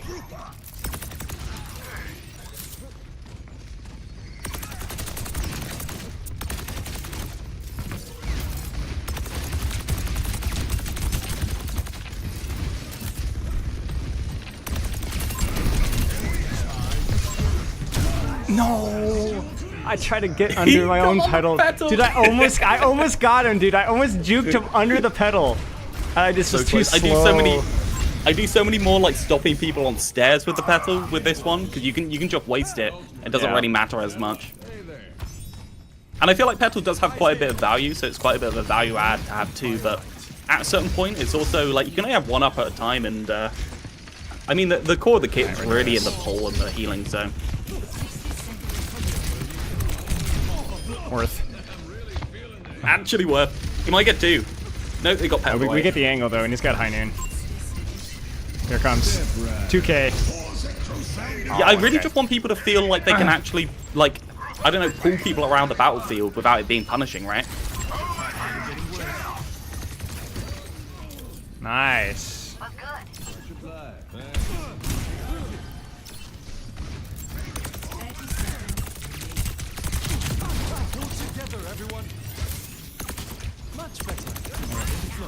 I'm just playing with fire here, so what? I just don't care. Not really as much as you think, because we've got the Hanzo rework in, so he can't actually insta-kill you.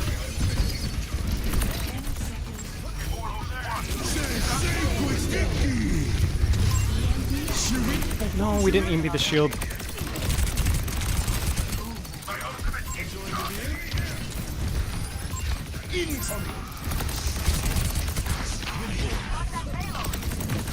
Life protects life.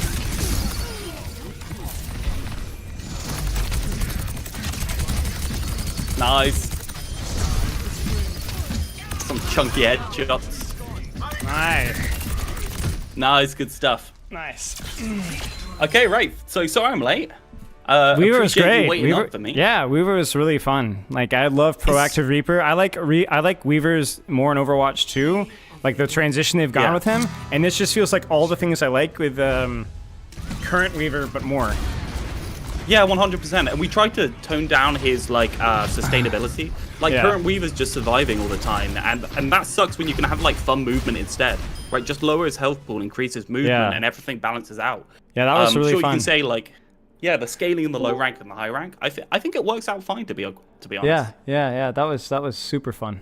The Weaver was. It's one of the simpler ones that I enjoy playing the most. I'd say that one. Life Weaver. Agreed. It's so good. Agreed. Yeah, good stuff, mate. That was actually super fun. That's like the most fun I've had playing Weaver in a long time. Nice. Okay, so pretty simple intro for anyone in Spylo's chat. So this is FSJQS. This was built on the bones of 7HSKW, which is the 6v6 adjustment server.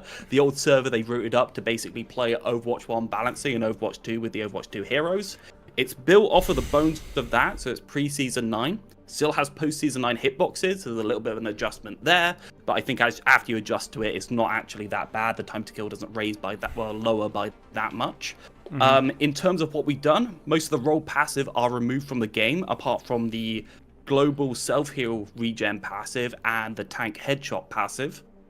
And we've basically sped up the tank cooldowns back to where they normally were before Blizzard lowered them, or raised them, sorry, for the 6v6 mode.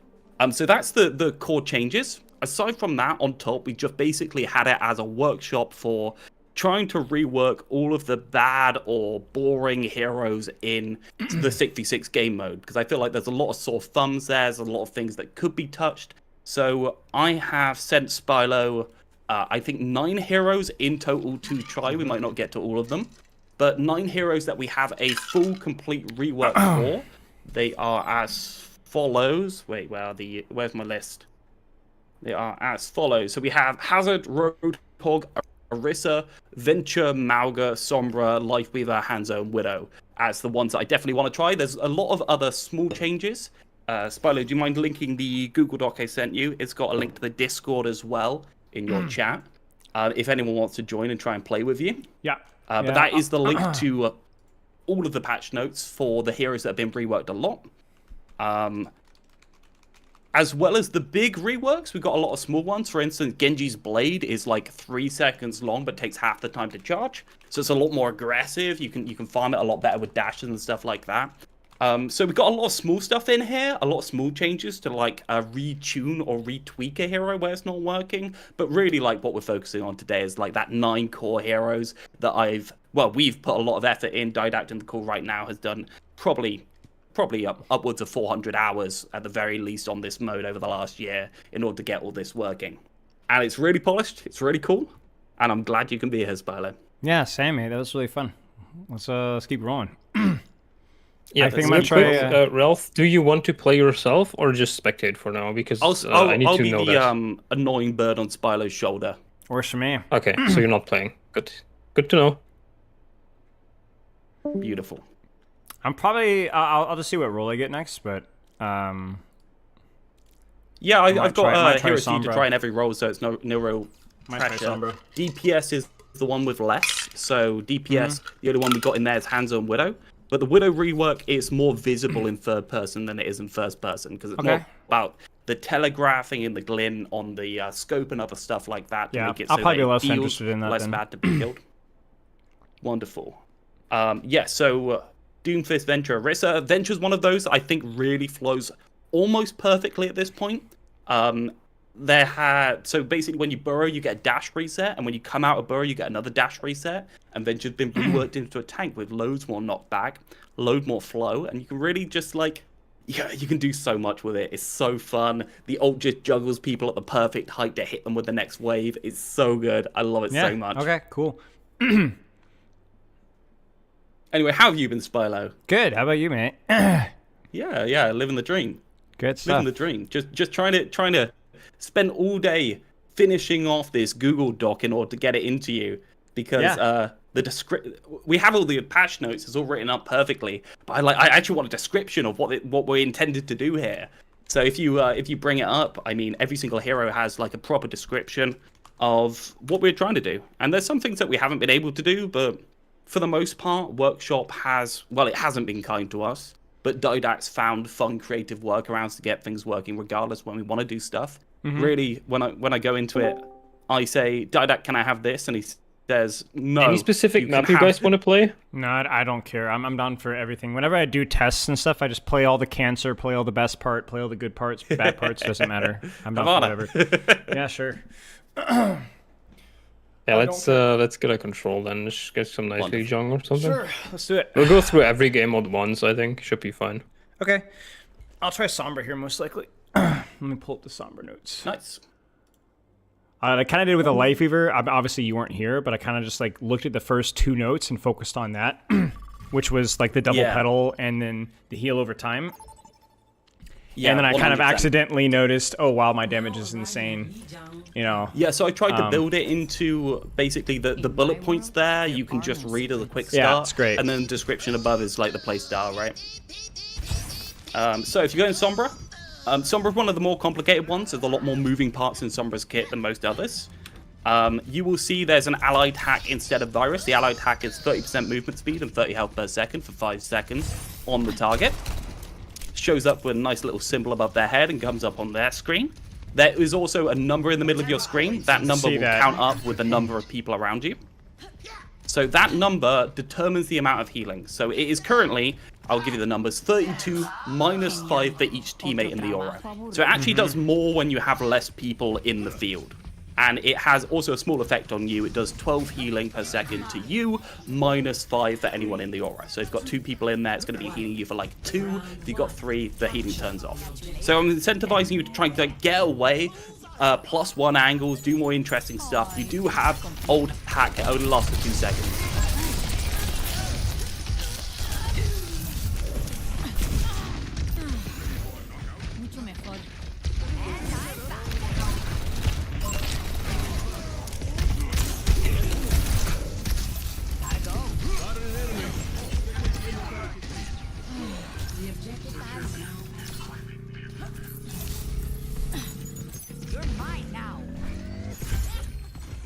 So Sombra has no virus, lower damage by I think 1 bullet.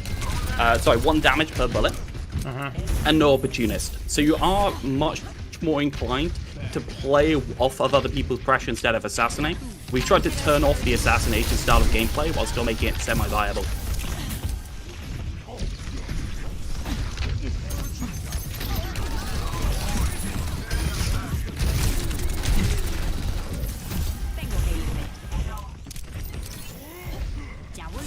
If you do get tapped while in stealth, it's just gonna reveal you temporarily and turn off your speed. It's not actually gonna cancel the stealth in any way.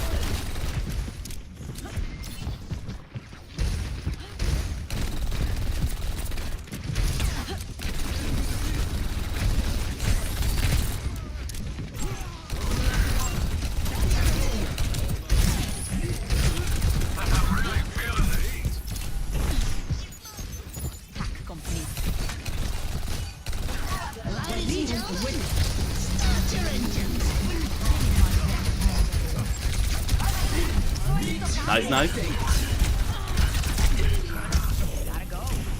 Oh, sorry. DPS Doomfist is in this game mode. I don't know why we did it. Sorry about that.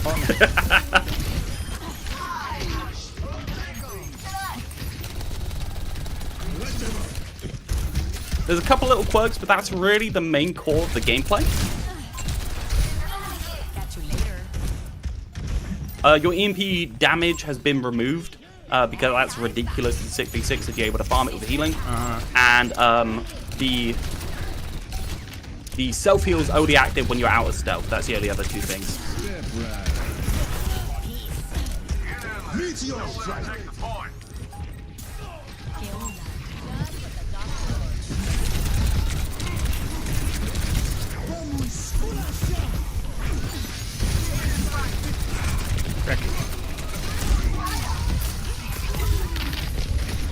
No. Shoot.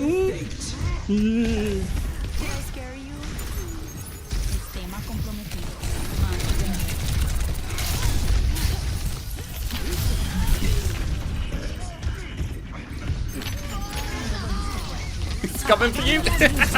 No. No way you got that primal off. No. He just jumped off.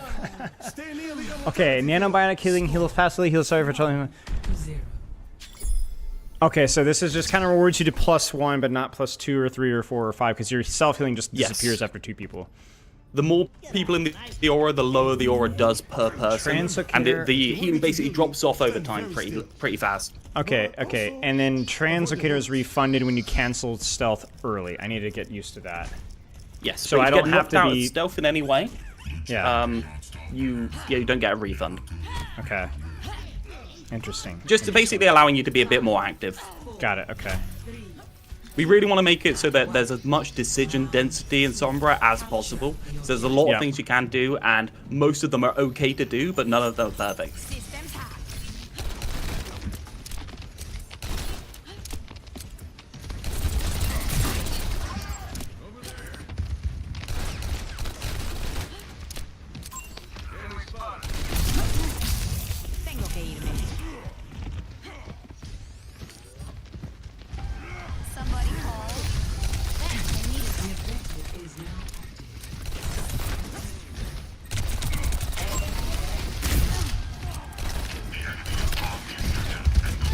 Oh, keep find a virus.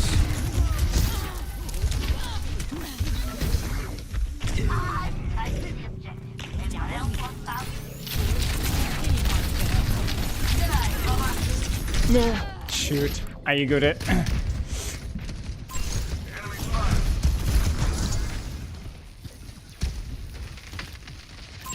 Spotted an enemy. Trying to give me out? I don't think so.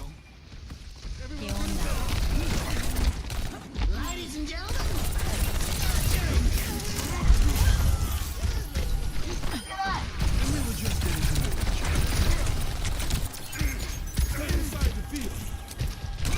Nice stuff.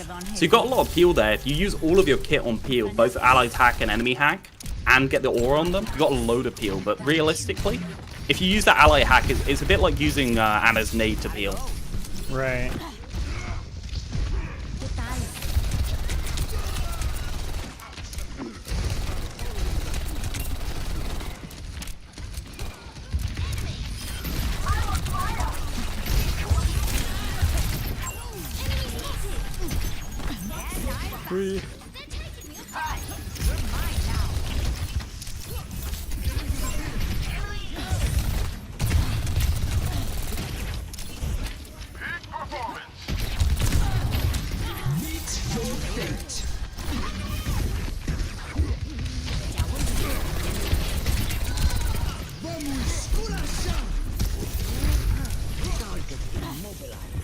an interesting beat. Mm-hmm.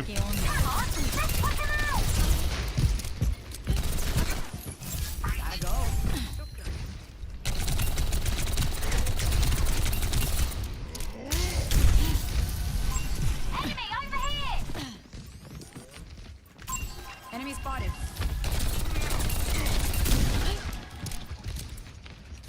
We really tried to tune the allied pack so it's like most usable on pretty much anyone, but like slightly better on tanks. You get a nice brawl tank in there, you can do a lot.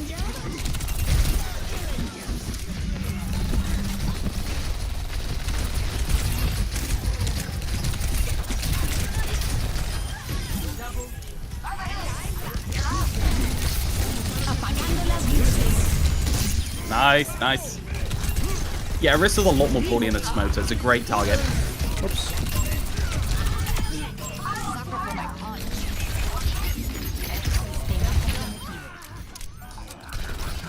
Beautiful.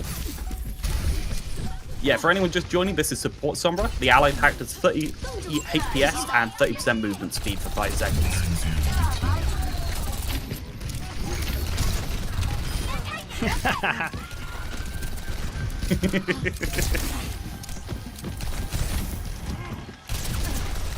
Gracias.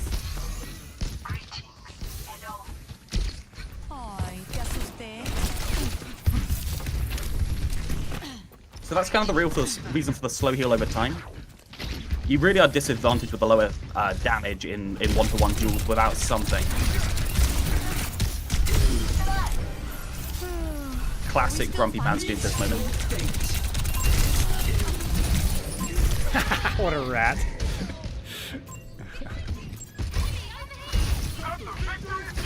Stuff.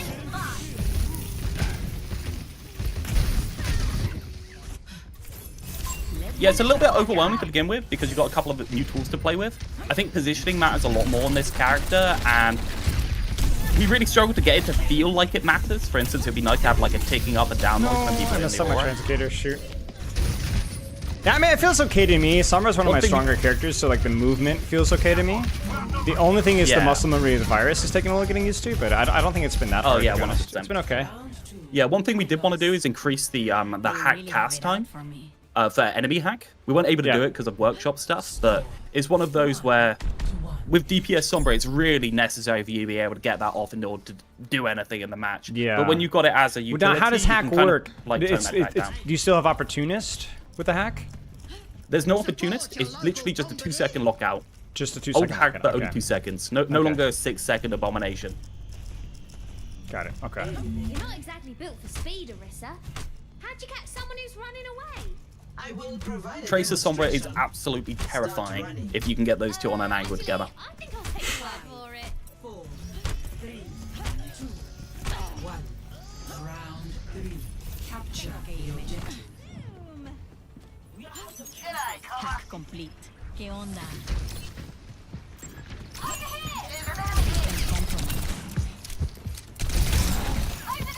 Feeling much better. I know where that's going. I've lost enemy here.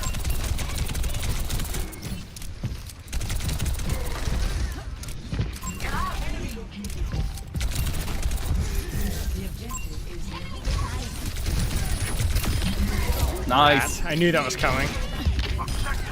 What rank do you normally play at the moment? With Summer? I'd say Summer's probably a little No, just low in mass. general. Oh, I don't play much at all. Last I placed was Masters on Freya. Oh, cool. So this lobby's probably about the right level for you. Somebody call. They just all know what they're doing and you don't yet. Did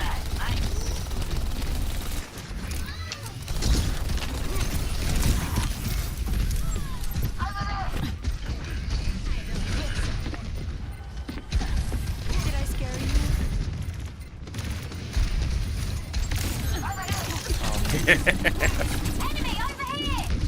You can't be a rat like before.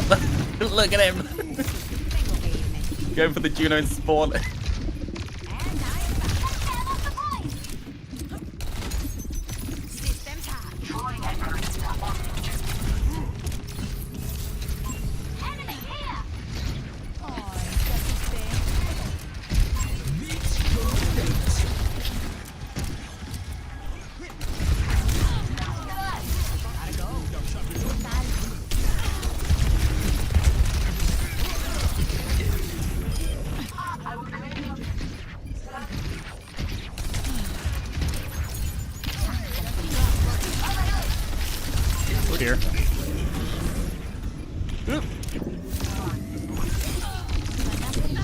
No. Ah.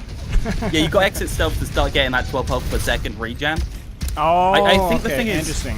it looks like Sombra, like you're just shooing away Sombra and she's always active. But realistically, the moment she TPs and goes into stealth, she's actually just AFK until she unstealths.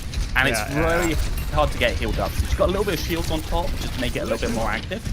And try and get you to still like play aggressive even though you've got that lower damage. What the? Oh! Sorry, our uppercut's a bit jank. That's okay, that's okay.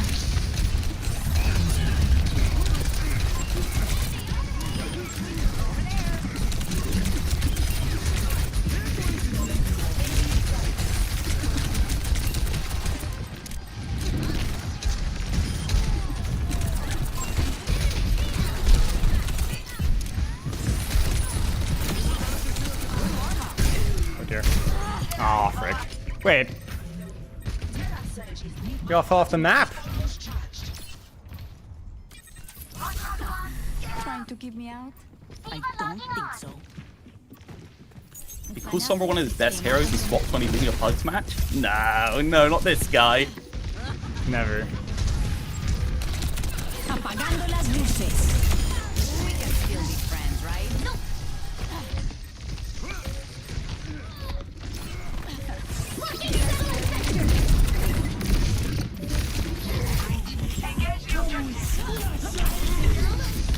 Shoot, I need to cancel stealth sooner.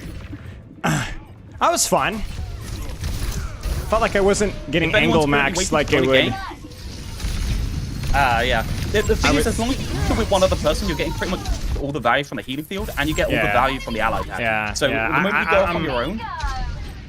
Well, yeah, really I was saying I'm blaming my teammates here. I felt like mixed SR lobbies. It is what it is, right? Placid is currently hosting another lobby in the chat. If anyone joins my Discord and wants to go into it, so if anyone wants to join Placid, there's another match in the waiting room down there.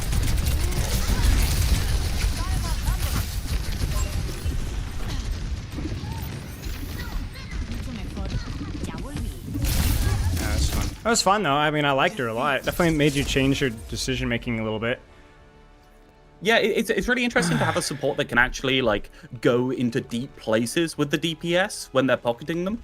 Like we've had Harmony that can just stay on a tracer, but we've never had somebody that can just like actually go to the other end of the map with the tracer at the same time. Yeah. So it pulls a different kind of like play style from the plus oneing like main support / flex support kind of like stuff. No, it was fun. It was fun. Like I liked the weird mobility dynamic. Trying to get. Yeah, it's a lot of mobility. I think the thing we had a couple of complaints. It didn't look like Sombra was. Well, she was kind of like always active in some people's minds, but you can see how little you do the moment you TP out. You've really got to be careful and keep your uptime as much as possible. And we just put in a couple of incentives into that kit, like the enemy hack, the little bit of healing that you get when you're off away from people. Just make it so that you can do that little bit of solo play whenever you want to. Yeah, definitely. I think I was kind of leaning more towards, like current Sombra too much with how I was playing. Yeah, and I want that to be valid, right? I don't want it to be completely invalid to go into the backline try and assassinate somebody. I want to tone it down. Like, I don't want you to just instantly delete a Juno out of spawn like you tried to do. But yeah, I want it to be something that you can do on the character. Yeah. What would you recommend trying next, just for fun? I'd recommend shoving yourself into the tank category. There's 3 tanks that I want you to try, and they are all really good. I recommend going straight onto Venture. Orisa is one of the more simple ones, but I think it changes the kit in a really healthy way in terms of being able to, I don't know, be a little bit more aggressive and a little bit less sustainy. Roadhog and Hazard are also there in the tank category that both have been moved into the Zarya bubble giving off-tank style play instead of the solo, I'm gonna go assassinate a DPS style of play. Hazard is a lot more AoE. They have default lifesteal on the spikes for block and other things like that just mean you can really just like shove yourself into the face of 6 people and survive it, which is so fun to do. It's so entertaining. So yeah, you got a lot of options. Okay. Right. I'm looking at the patch notes here.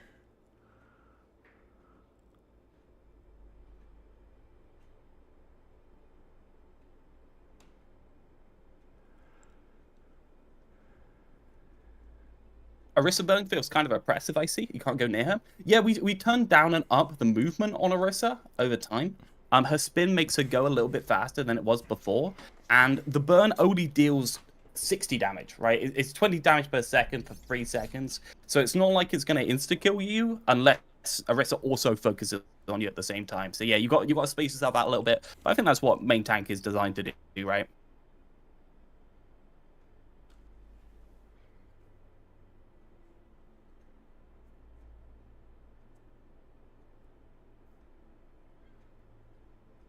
She'd run past me and kill the Lucio that wasn't... Yeah. Well, you can still boop her while she's in the spin, so you can still get rid of her with a couple of different, like, things. The moment she fortifies, she's kind of locked down, though.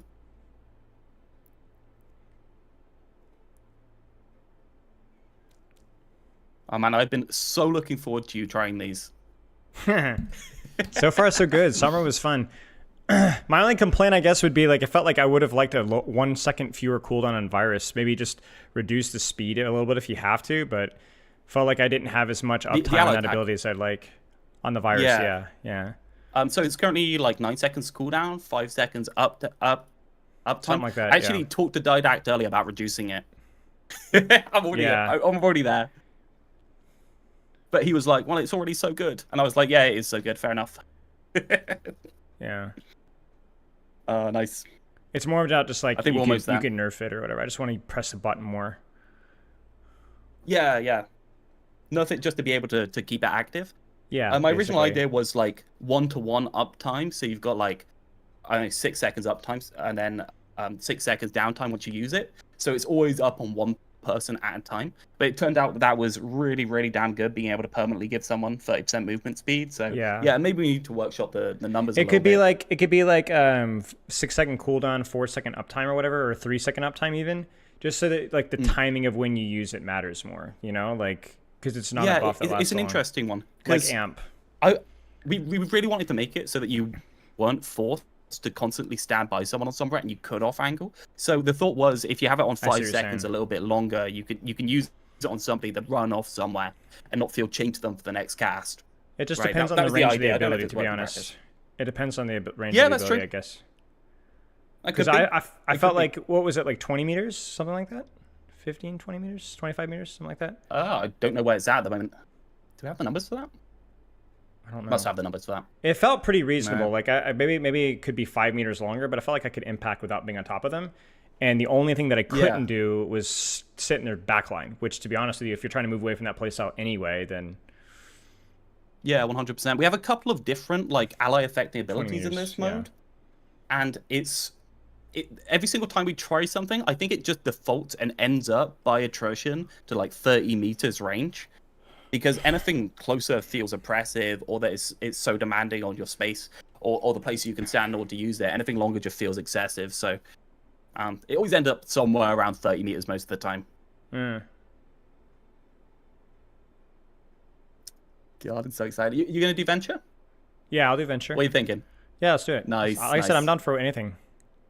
So Venture is genuinely my favorite thing to play.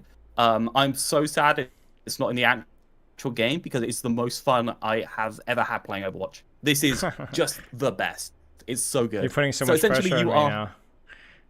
Yeah, you can just drill dash into people. Your clobber resets the burrow cooldown by a little bit every time you clobber. So if you get the melee in there, you actually get a little bit of your burrow cooldown back. So you can drill dash into people. Your burrow resets your drill dash cooldown when you go into it, but you can't move very far while you're burrowed, so you have to use the drill dash underground to move. So that makes it a little bit more skillful and like to end up where you want to, because it's radial damage on the escape ability as to how much damage you do. And then the escape ability also resets your drill dash. So you can literally do this cycle of drill dash in, left click melee, burrow, drill dash underground, escape, then get out. Like this really long pressure cycle that's just moves them about a little bit, but most importantly allows you to fucking hit people with a drill, because that's what we're here for when we play Venture. Right. Okay. It's so good. We going Atlas? Yeah, I'm not for whatever. Atlas is a good one. Nice.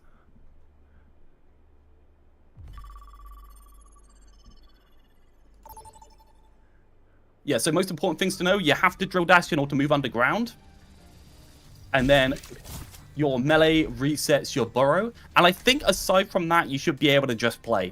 All the knockbacks are increased. And it just feels so good, man. Just enjoy it, okay? All right. Wait, I can't select Venture. Oh, we already got 2 tanks. Frick. All right. If I had to pick a DPS... I'll just kick Bob. Oh, that would be nice, actually. Bob deserves kicking. Please get on the Bob hate train. Oh, I don't... Yeah, okay, Bob swap. You're good. I won't even get on. I've been on. Bob knows I won't hesitate to kick him as well. I gave everyone a warning that if anyone specifically hates on my boyfriend, they're going to get kicked straight out of this mode. Because I know my server is full of absolute gremlins that would just sit on you on a flanker 100% of the day. The moment I don't care. I don't care. This is I'm used to the tank experience, you know. So yeah. True.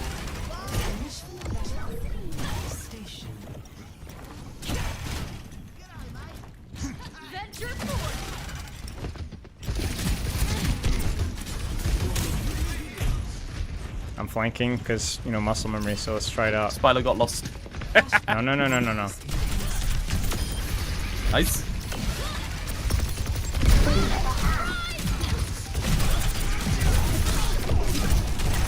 To grind your face into him. Excellent, you got your burrow back. You can press left click to cancel at any time in that dash, so you get really exactly where you want to go. It's quite easy to control once you are used to it.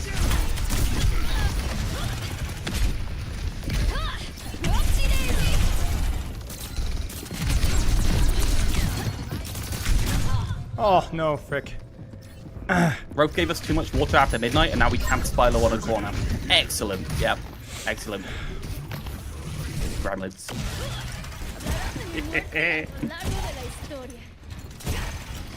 Wait, I realize what I can do to min-max my rollout next time.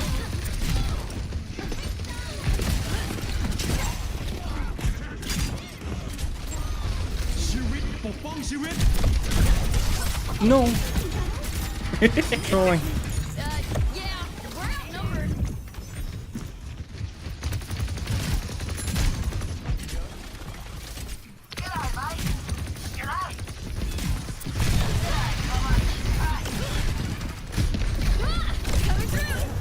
You can also strafe quite a bit underground if you turn the camera while you're burrow dashing.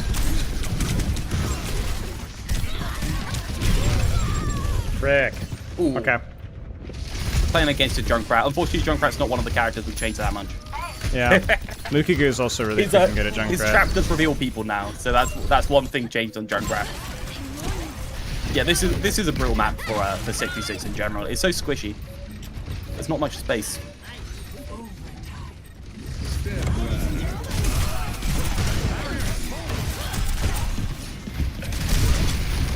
So low.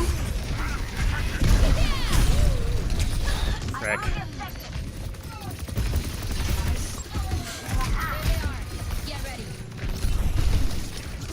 I feel like I'm being sat on by a Junkrat every one of my games too, to be fair. Yeah. You end up with Junkrat on both teams in a hero reworks pug. It's where people want to try things.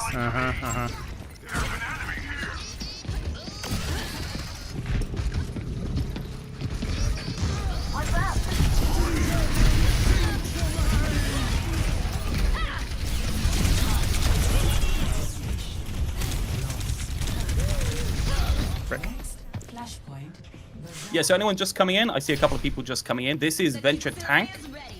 Venture Tank has a drill dash reset every time he burrows and every time he escapes burrow, but he can't move underground.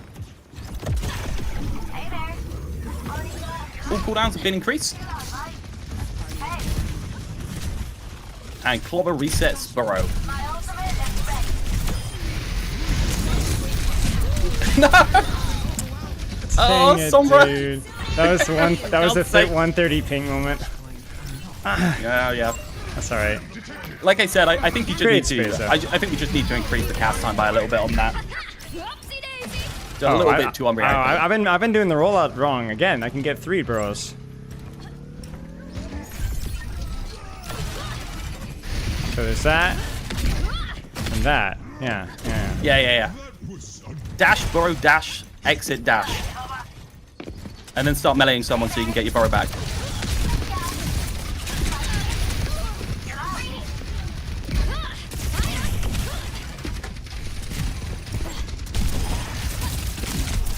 Yeah, unfortunately we can't do anything with hooks. We either have them in or out because something workshop support. I'd love to be able to take the ones I like.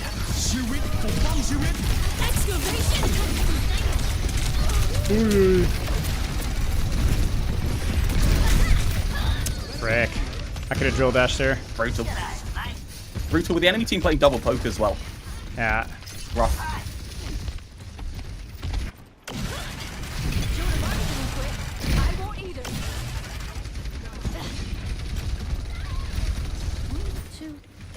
Yeah, we're outnumbered.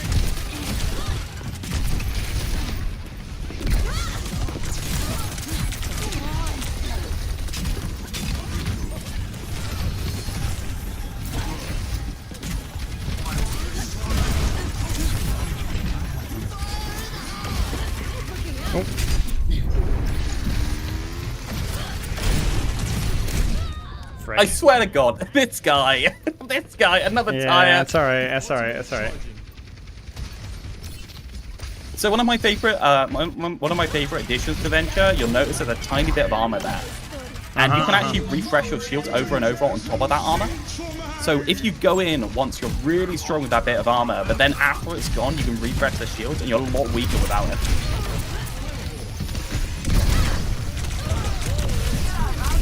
Frick, dude. I'm getting destroyed. They can't give Spider a break. Yeah, it's literally playing Sombra with constant hacks.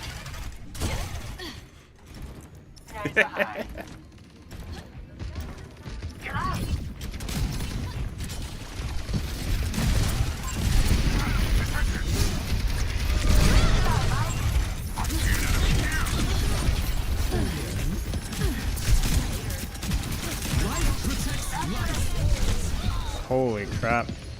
The entire enemy's kit just burned on you there. Oh, got 2 at the tire.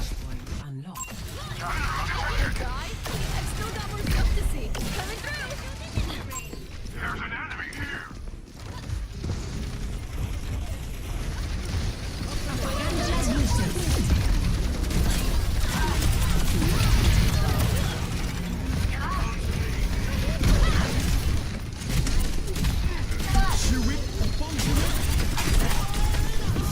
Nice.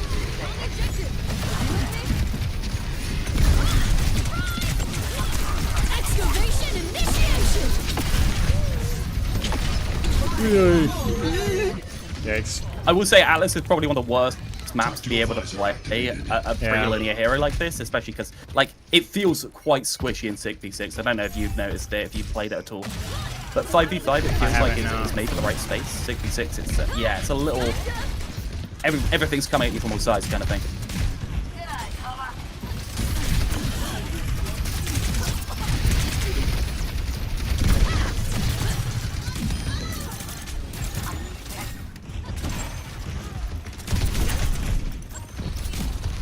That's true, Venture with lag.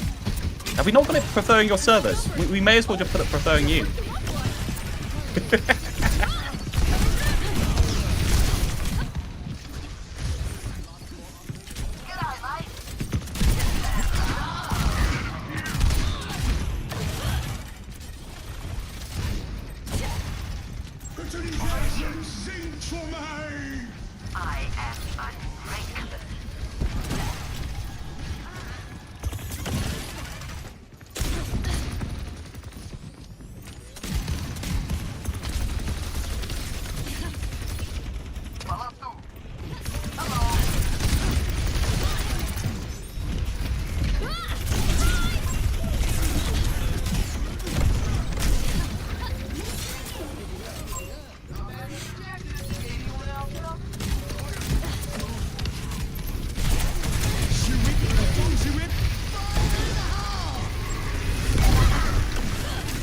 No.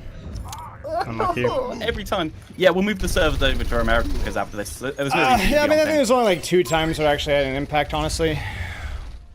Yeah, I think it's about 50-50 EU and America. It's so hard to play this character on ping anyway. Yeah, it's tough. I felt really had a hard time with the Junkrat Orisa, to be honest, and the Sombra. It was too hard.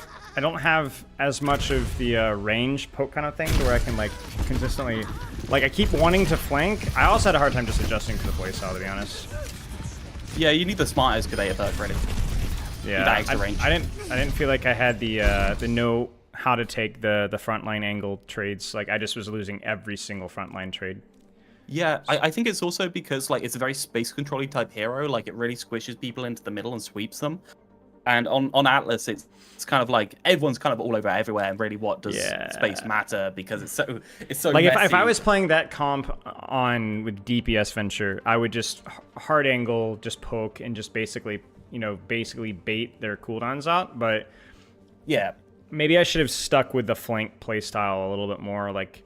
Because I felt like I was trying to play more like a quote-unquote 66 tank, and it just wasn't working. I think I needed to kind of stay I think just play like a wrecking ball, honestly. Just kind of live in the back line. I'm going to put that down to 6v6 Atlas personally. I don't think it was necessarily. I think you were a bit like off time from your team. But aside from that, I think it was you were going in on people, and they were just using movement abilities to get away from you, and then you were being kited into the back line of their team quite a lot of the time, or you were just being insta-killed by a tire 3 times in a row. Yeah, I mean, I felt like very main character, but didn't feel like I was getting as much distraction value. It might have just been like not the perfect matchmaking either. It's just pugs, who knows? But it was fun. Yeah, it's mixed us up. It was fun. Nice. Oh, that was such a fun one. I can't believe we missed that one in terms of your enjoyment. That's okay. I'm kind of a fan. I enjoy Venture in their current state, to be honest with you, for the most part. I just think the thing that I enjoy most about Venture, right, is just the ability to just get in people's face and clobber them, and being able to melee into an enemy tank, and just get that burrow reset so fast. It's so much fun for the gameplay. I felt like versus that, I wasn't able to kind of have that fantasy with what they were running. Yeah, exactly. I would get the you got rock in your face from Sigma. There's like 4 different. Well, it's that and the Junkrat and the Sombra. It's too much CC. Yeah, Placid said it's nice to see quite a few of the old names from 7H SKW pop up. Who would you? It's very nice to see everyone. Who would you say worth trying next, even if it's more minor changes, like significant changes worth trying? Yeah, so in terms of like Hazard, he's been moved around so that he's much more block oriented and much less knife oriented. Mm-hmm. We're trying to move away from tanks fun. being able to like solo kill DPS easily on angles without outplaying them in terms of space. So the block is a lot better, and we've replaced the wall with a thorn bubble that kind of like life steals and causes damage on people that hit it. Mm-hmm. Mauga's moved.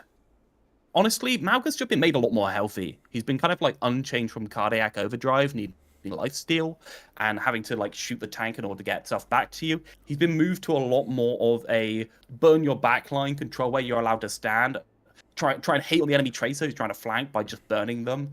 And for the most part, I think just unchaining him from cardiac was massively good. Instead, cardiac just generates 150 over health on activate, and then slowly generates more over health over time. So you can be like quite independent with that, because you can just stand on an off angle and just basically sustain yourself with cardiac instead of like trying to get your entire team in. I think Arisa's really fun, but it's quite a linear. Try Hazard.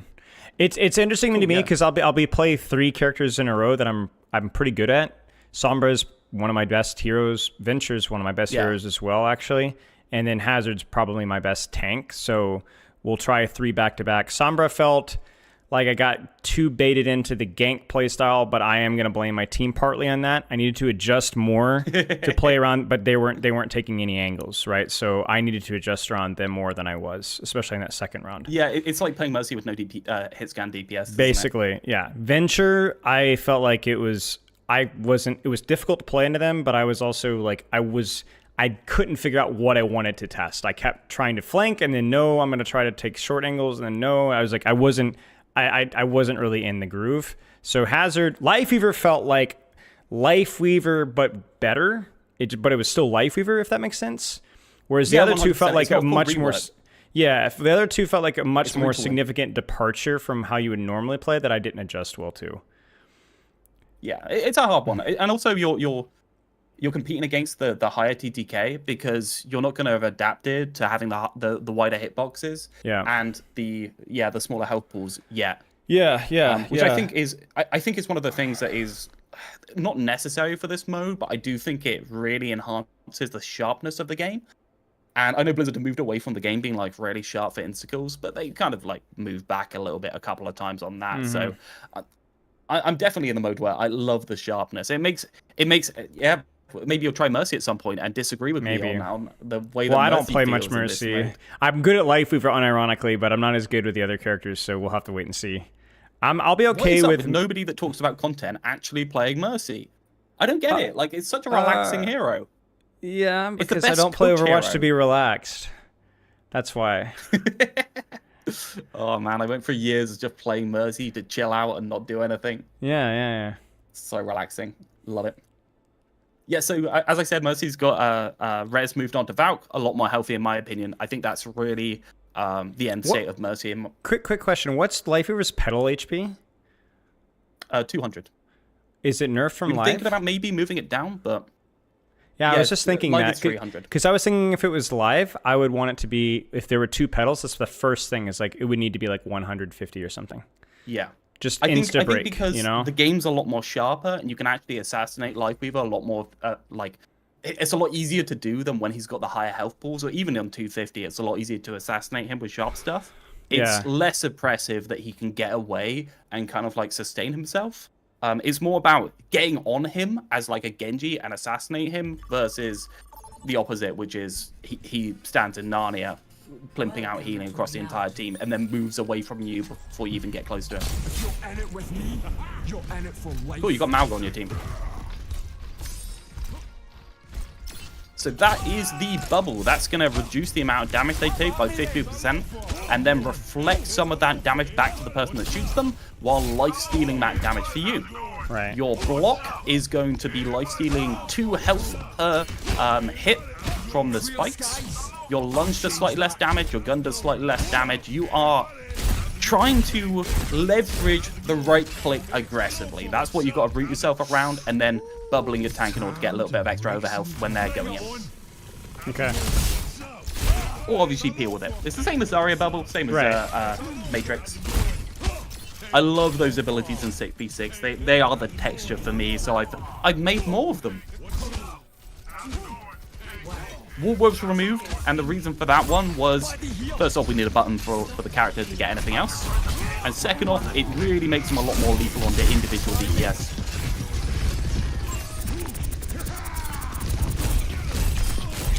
This is the reflect right there. I knew that was coming.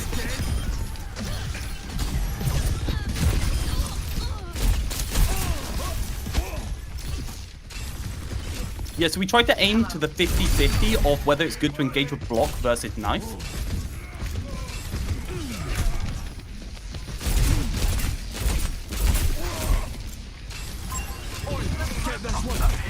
Junkrat players, man.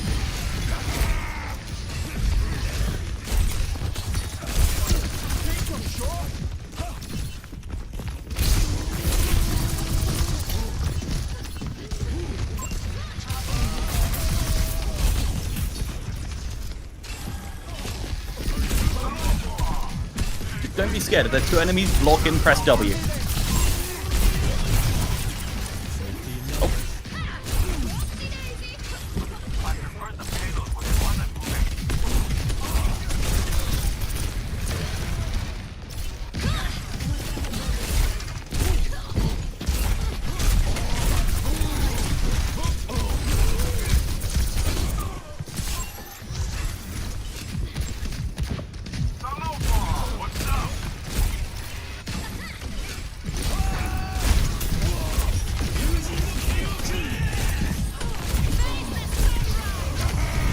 Oh, I lost my bubble.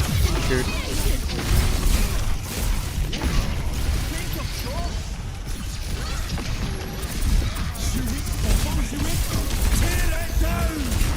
Nice. got an additional HUD for that to identify where they are.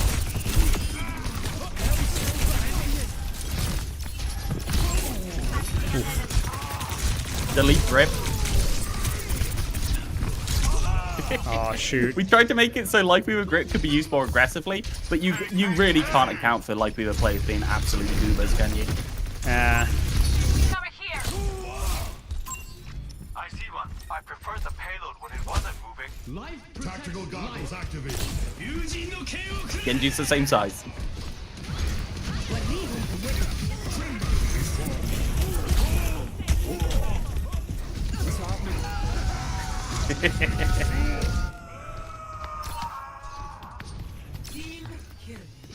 All right. The payload has reached the checkpoint. Well, fresh start. The payload is advanced. Oh. So Malga doesn't have any damage reduction on Cardiac Overdrive yet, so he's a lot more reliant on you to peel for him with that bubble if he's going to be played aggressively in the front line. So it's probably why he's struggling a little bit. Uh-huh.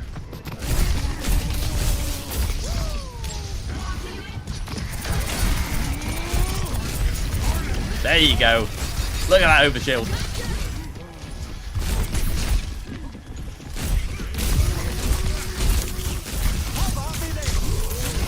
Frick. Ah.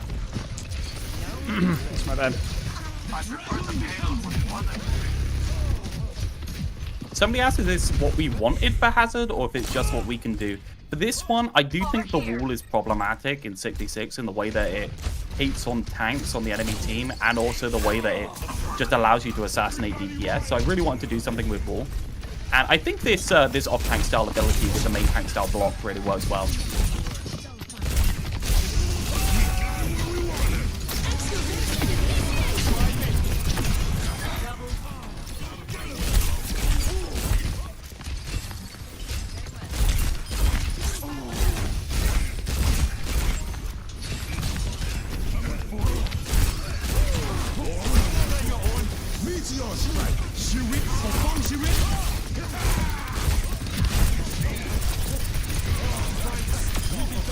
Beautiful. Yep, press W, block in their face. Love it. I don't want that block resource just being saved for people to heal themselves, right? I don't want you to be knifing at full block every single time and being immortal afterwards.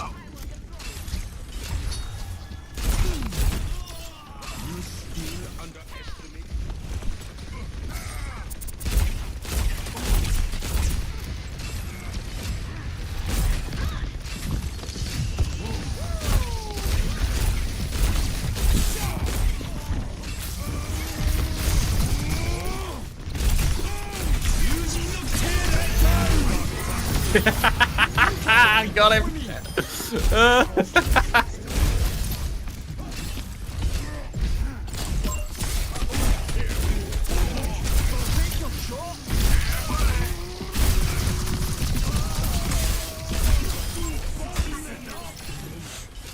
Someone said they think that for life grip to be healthy, it needs to not give immortality. I agree. There's nothing you can do in the workshop in terms of anything to do with the individual parts of life grip. It has to give immortality, or we can completely remake it. That was our decisions. So we went with trying to make it more aggressive while keeping the immortality.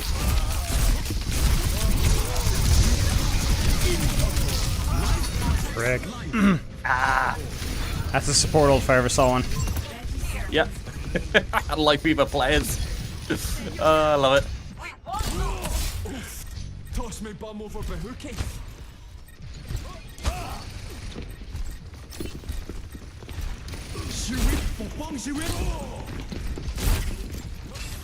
Stall that payload, or else. We made it this far.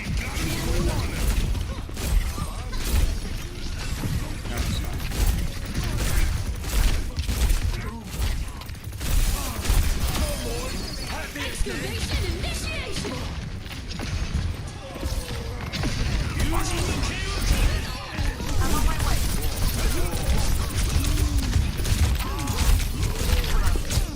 Shoot, that was close. It's alright, you got loads of time. This is the classic stall moment. Yeah, so we try not to move Hazard too much in terms of what he does. We try to move him obviously a little bit more towards blocking aggressively. But really, we're wanting to keep him in the like everything adaptable character that he is, because really I feel like that's where Hazard gets most of his identity, being able to fit into anything and just be the chameleon.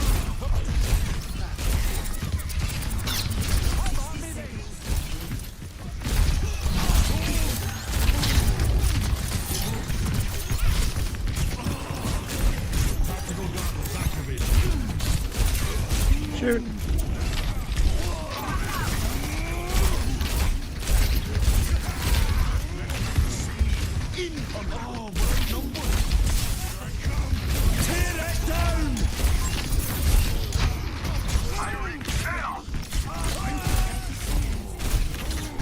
No! Shoot. I got it too far deep. Ugh. Complete. Score 0-3. Switching sides. So when we look at a hero with a healthier life grip, I mean, it's really hard to recreate life grip. We basically have to do it from scratch. There's really no way to do it practically without saying, okay, this is the pull element, this is the thing that stops you. There's a lot of like different components to just pulling somebody on the map, and I don't think it's doable in the workshop.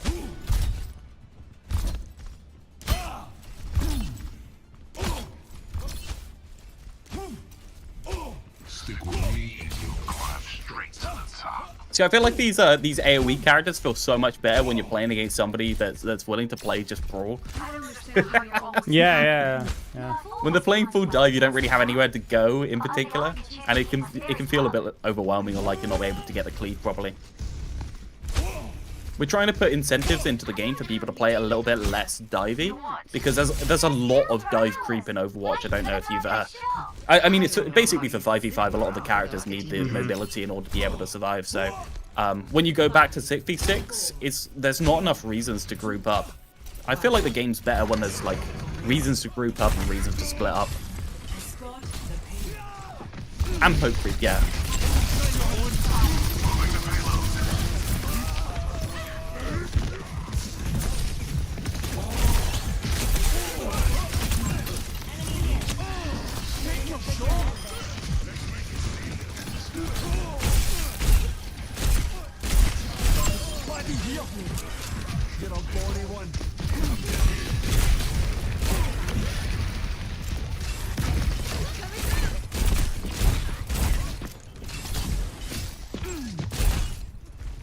Yeah, I don't know how much you're seeing the difference here, because I don't know if you plays Hazard in 6v6 at the moment.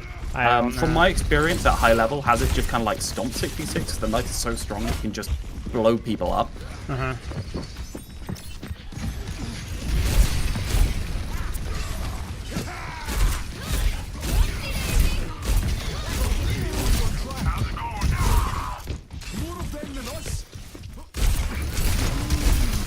Classic Doomfist. Are we gonna have to ban Doomfist?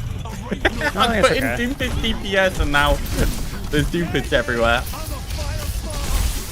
Everyone's so excited to play Doomfist every single time you put in a DPS Doomfist mode. Every time, yeah. I didn't play a single game of Overwatch Classic without a DPS Doomfist in it.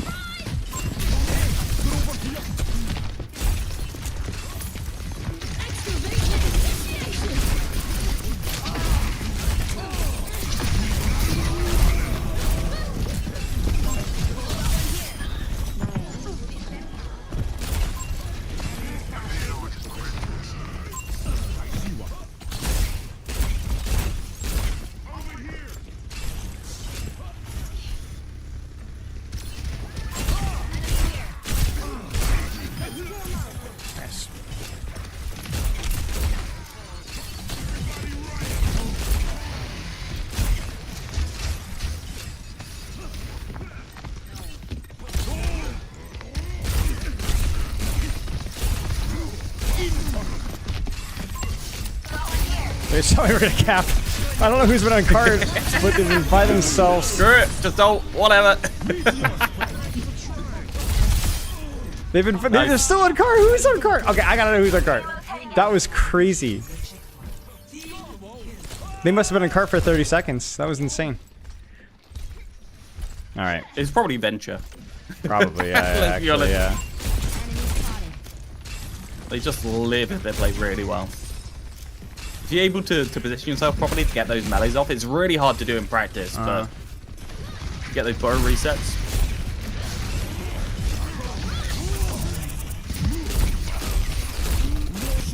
That felt a little ambitious.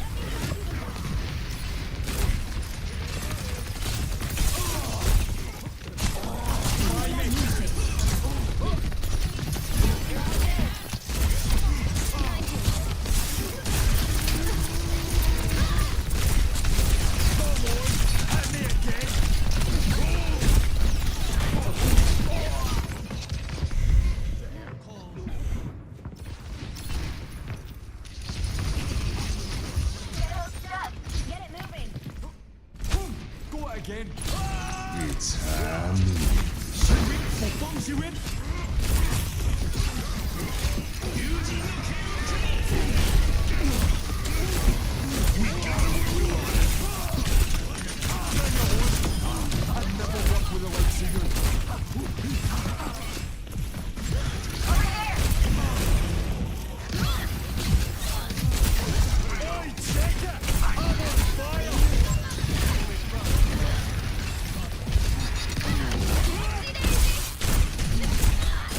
Nice.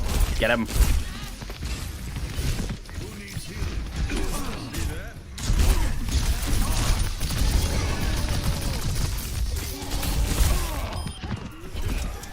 Whee.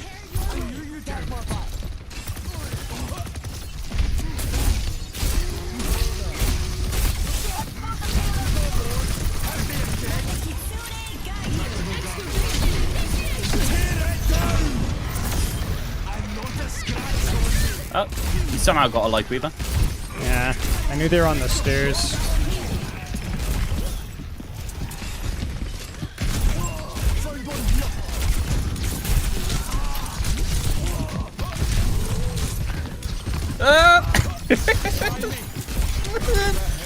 Leave me alone! Leave me alone! You're a press S with block Andy, I can tell. You play too much 5v5. W Spilo! Uh-huh. Remember what Jane used to say? Uh-huh.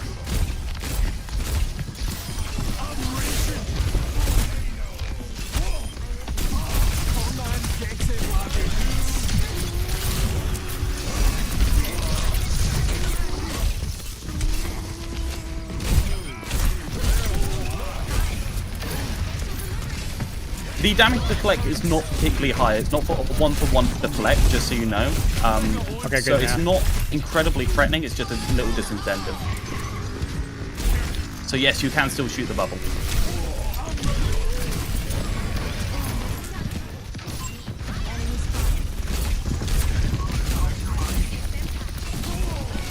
Ah, I didn't get there in time. Shoot.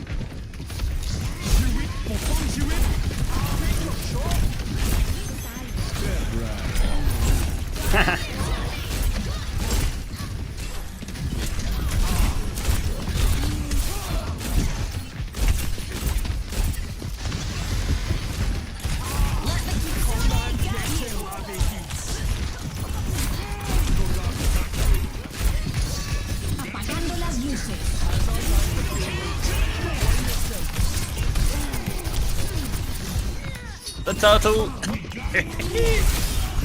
Nice. Worth it. So worth it. Oh, nice. Yeah, we were a little bit torn on the bubble, the thorn bubble. We want the lifesteal, obviously this is like you can't do it in a workshop kind of thing, but we want the lifesteal thorns and the reflect to be the same as the block spike. So if Blizzard were able to do that, that's the idea.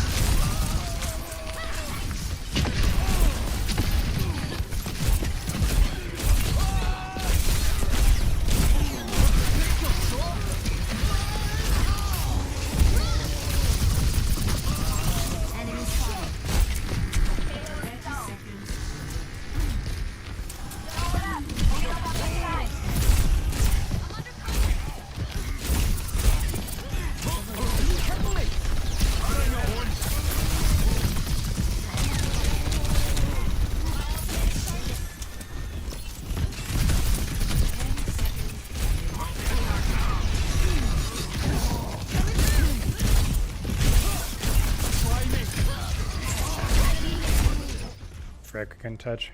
Ah, no contest. That was fun. That was more fun. Felt good. I've just got here. Does the code just remove Hazard E? Excellent. So he's been replaced by essentially a Zarya bubble that reflects damage and lifesteals for Hazard. The reason we did that was to remove a little bit of the single target lethality on DPS. If anyone has any questions about the mode in Spylo's chat, I'm reading everything. Who do you think next? Hazard was fun. Yeah, so Hazard hasn't been moved around that much, but we wanted to make it so like instead of just always knifing in and blocking, you have like a variance to it where you do like a half of one and half of the other. So yeah, I feel like he's a lot more. There's a lot more variance in his playstyles. So yeah, in terms of stuff next, obviously Malga's had a little bit of a rework. Maybe not worth trying because it's just it's just made him significantly more healthy in the mode. To be quite honest, that's basically what the Malga one has done. By unchaining him from the cardiac lifesteal reduction. Orissa's has a burn on Fortify around her. So when you activate Fortify, you press the damn W key into the enemy team's backline. So it burns to 20 health per second for 3 seconds. Fortify's a lot less duration, a lot less damage reduction, so you can get burst down by doing it. And the Javelin Spear makes you go a bit further than it did before. Very small tweak, completely changes Orissa's playstyle, right? Okay. So that's like a very small tweak. Roadhog, unfortunately, we can't do anything to get his old secondary fire back in the game because something workshop. I wish we could steal the bits we wanted from Overwatch Classic. That would have been lovely. But yeah, we've done a little bit of a compensation by giving a bit of base damage on his gun to kind of like do that a little bit. The real big one is his E. It's another Hazard type bubble ability. It is a 3-second 55 HPS heal with a 40% damage reduction on the target. This one was the original one that came in. The healing is honestly really interesting in my opinion. Like, it's exactly the same as Mercy in this mode. It's really good for pocketing angles, really good for peeling. I'd say Hazard one because of the way it works with the lifesteal and stuff like that, you're a lot more inclined to put it on tanks. I think with this one, you're much more inclined to put it on a DPS on an angle. Or somebody just like poking at an angle. So aside from that, we haven't been able to do too much for Roadhog right now because we're gonna do the hook at some point, but the hook is mostly based off the hook being able to be telegraphed, to be honest. Because yeah, that makes sense. Realistically, you have to change it. You have to put a load of effects in order to make the hook feel like it's gonna be thrown at you in order to make it work. I'd say the best one to try would be Hanzo, in my opinion. I think Hanzo's probably the one to go at. Have you played Hanzo recently? No, I haven't. Okay, so you're gonna be as washed as I was when I tried Hanzo and not be able to hit anything. Sure, let's do it. I'll probably start with Orisa first, and then we'll do Hanzo.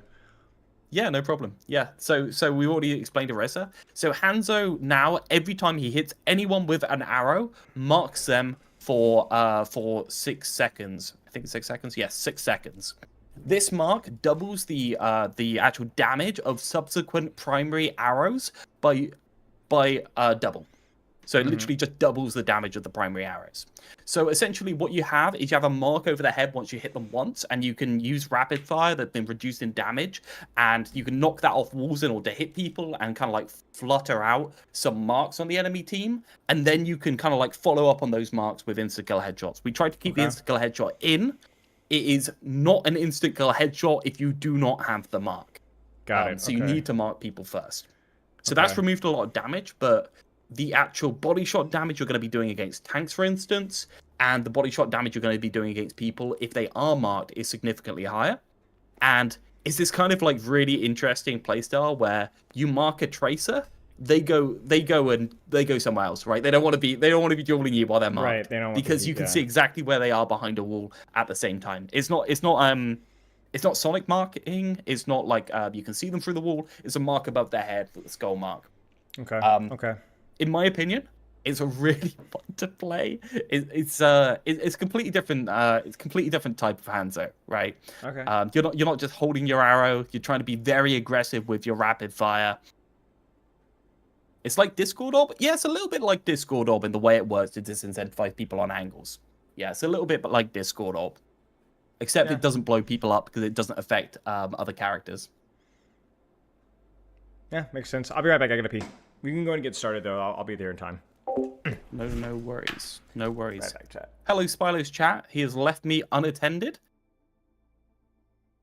How is everyone? Maybe he's muted me. He might have muted me. Is everyone reading it? Hello, everyone. Hi, my name's Realth. I am, quote-unquote, the creator of this code. Didact is the person that has made this code, who is the person currently hosting these lobbies. He has worked on this for about a year in order to be able to get all these reworks into the game. Shut up, Demor. I can see you, and I can see you're lying. So we have a...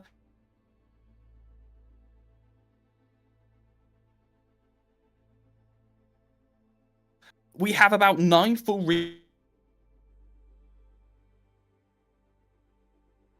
format. Love your excitement and enthusiasm. Thank you. Lost connection to game server. What's happening? Mike dying. Shut up. Shut up. Anyone has any questions about any of the reworks? Actually muted now. No, you're not doing this. Oh, my internet's gone. Hello? Hello? Okay, so my internet actually went there, so actually dying. Had a blast playing Orisa in my match. Half of that was dunking on Spylo, but it was good. Just having that AoE on the Fortify is so much fun to just be aggressive with it. We tried to make it so that every single hero is more aggressive. How do I ban Rodent from these pugs? It's pretty simple. You just DM me and I just ban him permanently. Bob Ross too, yeah. Welcome back. I didn't do anything wrong. Yeah, sure. Yeah. Spylo, I went to CrossFit twice. I'm now a lifter.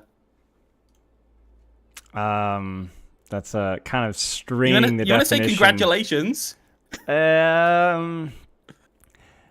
Yeah. That's like saying a vegan is a nutritionist. Yeah, everyone said about CrossFit being this like exercise for weirdos. I went and it was just a regular workout with some weights. It was absolutely fine. I don't know what people are talking about. It was okay. And now I'm as ripped and sexy as Spylo, and we later, off of stream, are going to be comparing biceps. It's just complete silence. What moves did you do? God damn it. So I did a deadlift for the first time in my life because I've never been to a gym. Mm-hmm. And I did snatches for the first time in my life on the second session. And apparently I had good form. It's good. So it's yeah. Good. What else did you do? I know. It was burpees for the most part. Lifts, That's burpees, CrossFit. And standing up on a box. That's CrossFit. Man, I didn't realize that burpees was like so much cardio. I used to do gymnastics when I was like up until when I was 17. And I forgot what exercise feels like, man. It's been like 8 or 9 years of just being an absolute potato. So now I'm just here like dying due to doing burpees, like 3 burpees. Burpees are hard. Man. Anything that's total body is difficult. Burpees are very hard. What do? You never talk about your exercise. At least I don't see you talk about your exercise. No, I don't talk about it as much. I do. It's because it's not like.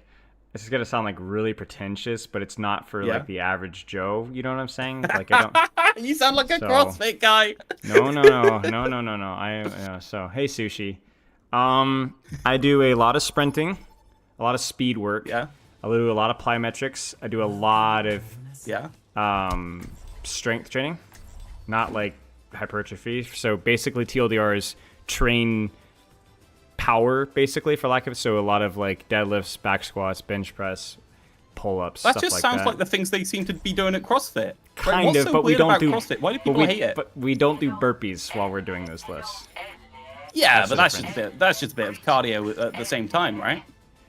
Yeah, that it is. All right, can we kick Bob again? Like somehow Bob miraculously always chooses the wrong situation. Actually, I'll go Hanzo. I'll go Hanzo. Look at him typing Spilo in chat there. Oh my gosh. Okay, wait. I gotta look Enough up the fit talk? punches. I'm a lifter now. I did CrossFit. I'm entitled after doing 2 sessions of CrossFit to talk about it to every person I meet for the next month. Wait, how do you mark somebody? Any arrow. Any arrow. Sonic does not mark, but primaries or rapid fire. Try and Okay. use the rapid fire to mark and not to murder people, okay? Okay. And you notice Does that it not do a lot of rapid fire damage? goes around corners and you can use that aggressively. Yeah, so the damage is a lot lower. Yes. I believe it's 45 per bullet for the rapid fire. And that doesn't get amped, only your primary gets amped.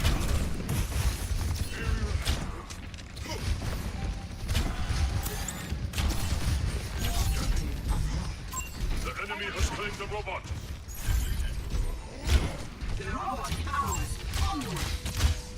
Oh dear. You will get an arrow on somebody at some point this match. I believe. Sorry, I'm just here to heckle.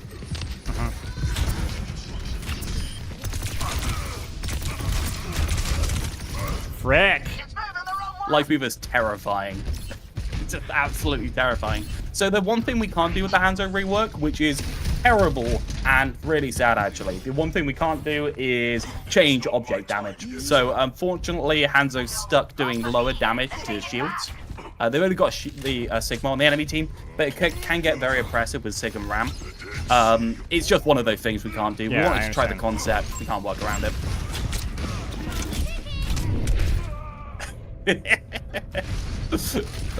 Get focused. Kill the streamer. This hunting is fun. Stop them. Enemy forwards. One of these years, I'm going to find an excuse to come see you, and we're going to do a workout together, Spylo. That's what's going to happen. Enemy spotted. Surely.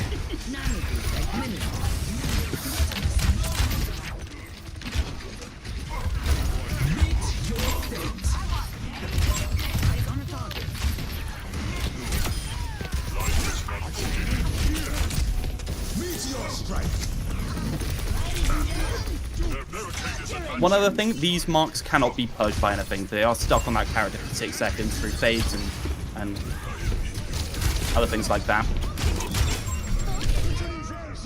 It's just farming off tanks and pulsing on cooldown. A dragon is also affected by mark. So you can actually mark people, drag them through them, and basically assassinate them with the dragon. Dragon's been a bit weak recently, so it was nice to give it a bit of power like that. I mean, if you've been shot by the Hanzo, fair enough, you're getting dragon into kills, right? Correction, the marks can be cleansed by Suzu and Bubble. But they're not cleansed by Fade, though, are they? By every invulnerability in the game. Wait, I swear that changed. Maybe So, I'm going crazy. like, Reaper Fade, Moira Fade. Okay, good to know. This seems like a high-rank, relatively divey map playing Hanzo moment. I'm just a terrible Hanzo too, so this is kind of the worst. Yeah, of it both was the same worlds. as me. I think I played the same map and basically went like 1 to 30. Because what the hell am I gonna do? Like the average level of player in my pugs is like high masters. What am I supposed to do against high masters players? I'm like a gold. I'm not actually gold, by the way. But instead, I don't think that.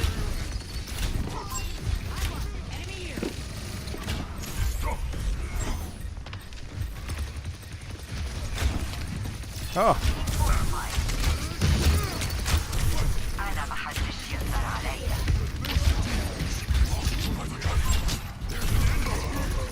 Oh dear.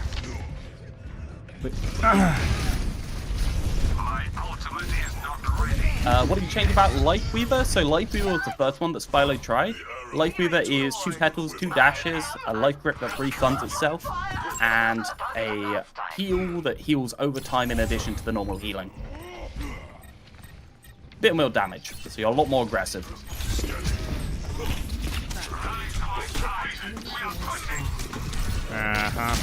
This is actually bullying. A little bit of fan behavior, that's okay.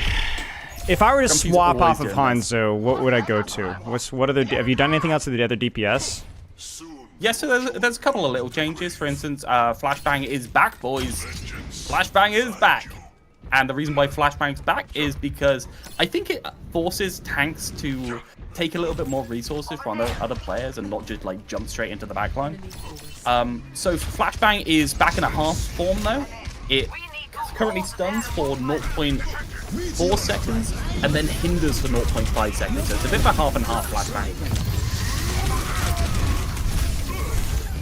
Get out. To run at you were a rock, man. Let me see if there's anything else I suggest for this one. Quite a lot of our efforts have been to kind of like diversify the cast. Genji with his shorter blade cooldown. Don't know if you're a Genji player at all. It doesn't seem like it's up your alley. Sojourn has her insta kill on overclock back for headshots. So she's now got cleave and insta kill on the overclock. So you can do loads of fun things with cleaving on Sojourn. Widow's one of those that you probably have to see from the other point of view, since it's mainly about telegraphing for Widow. Right. So it'd be nice if somebody else was able to play Widow.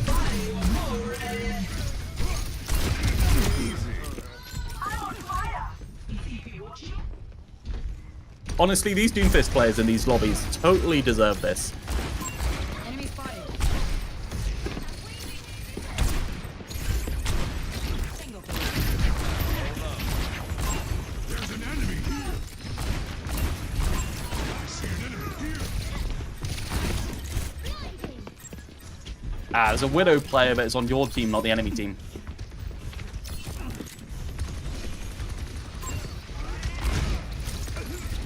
Terrifying.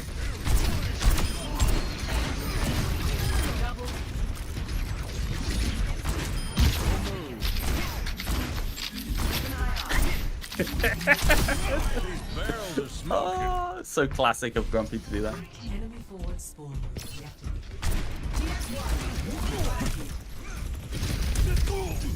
I thought I'd get healed.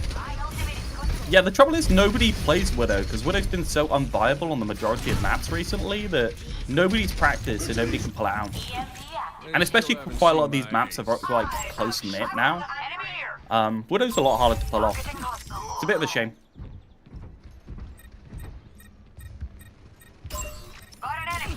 It's really interesting with Widow how we can change so little about the actual feel from Widow's point of view and completely change how it feels to play against, right?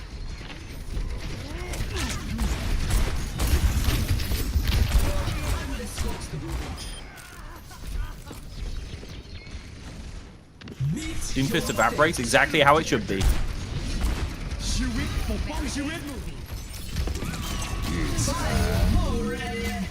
Interesting. Ah! It's worth.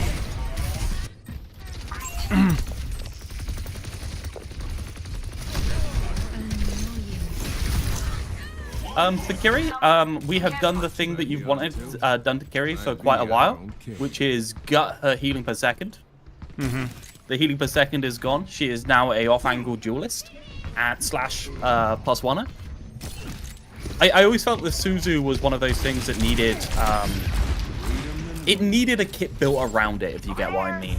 And Kiriko being a generalist just made Suzu so annoying to deal with when she wasn't being a generalist, when she wasn't playing flex.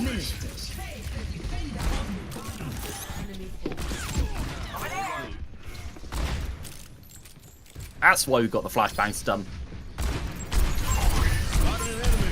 Returning TS1 to the barricade.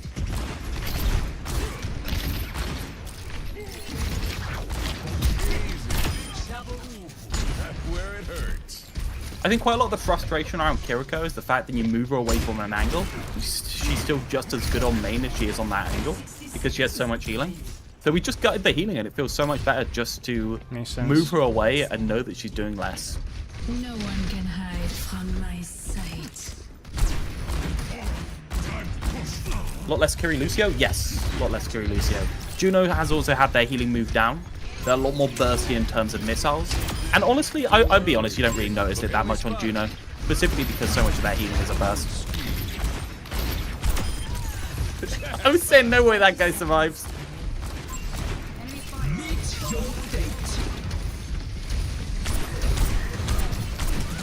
It's high. Why would you play her over Lucio? 2-tap. 2-tap.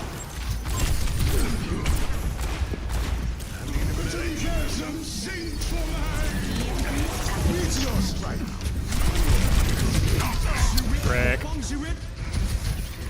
And we had so many ults too. The frustration of Kyrie's ability to escape and a dueling ability. I think that's true, but you can't take away that frustration without taking away Suzu.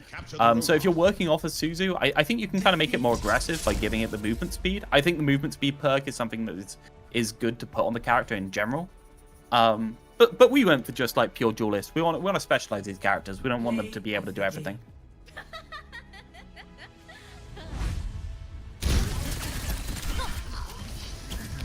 Yeah, sorry, that's essentially my Hanzo experience. It feels really good if you're able to hit anything on Hanzo and you're not zoned out by shields, I promise, but it is what it is, right?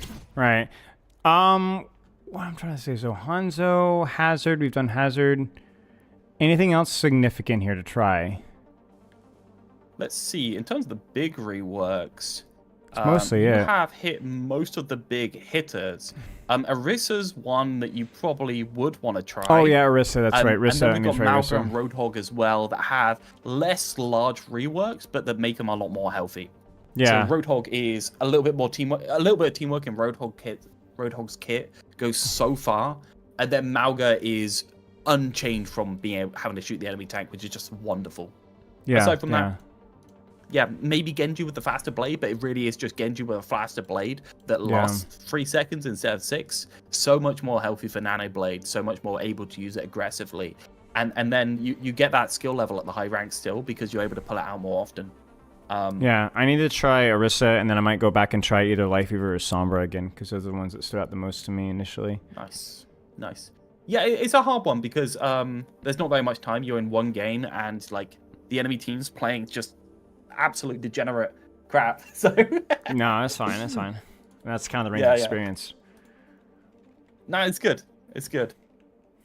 I'm hoping you're enjoying at least some of them. I'm glad that you clicked on Life Weaver. Life Weaver was one of those where I really am so confident that this is just a more healthy version.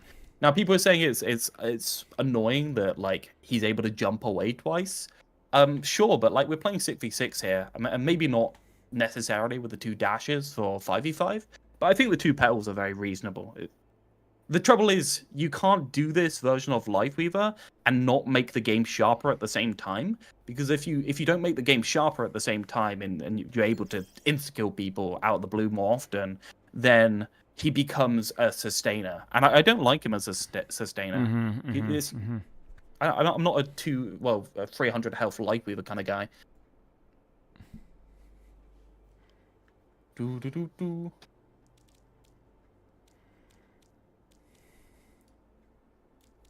2 petals is fine, 2 dashes is not when he also has life grip. He is a sustainer right now, you can't kill him. I don't think that's necessarily true. He doesn't have very many resources to regen. If you're able to chip it out a little bit, he's very passive, and he doesn't do very much when he's playing passive because he has to play on main. He hates chip, and he also hates being dove. Though he does have some dueling options.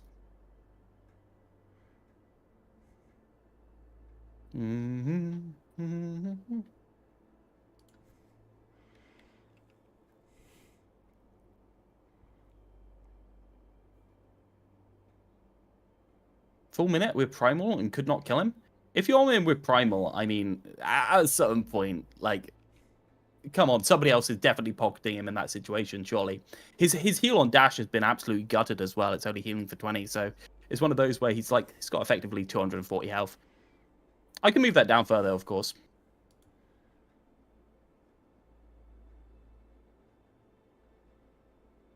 Why is Realth's contrast so high and Spylo's so low? Spylo, do you not play on a hyped contrast setting? It's the best thing for Overwatch. I don't know. I don't know what my settings are, to be honest with you. I've always played at contrast at 1.2 on this game since launch. It makes it so pretty. It's totally not what the devs intended, but like I don't know. Back in the day when I first got into modding, I played Dark Souls 2, and I literally I got a LUT for that game, and I just turned the bloom and the contrast up to everything because I'm a sucker for big contrast, man. Yeah, I mean that's Always fair. have been. Typical Instagram user.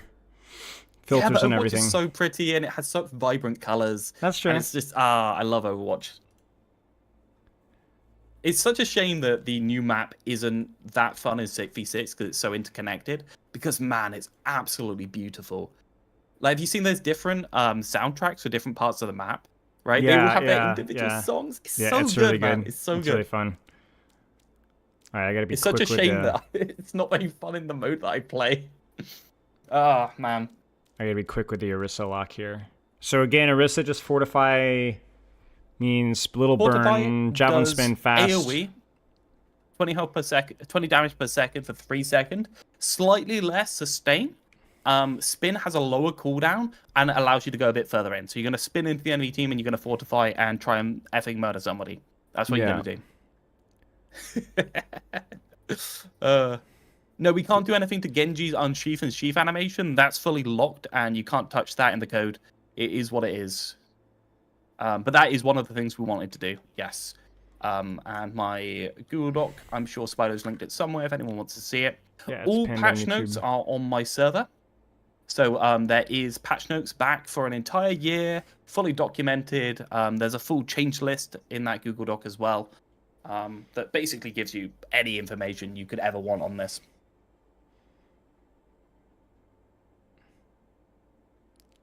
I'm looking at the notes right now.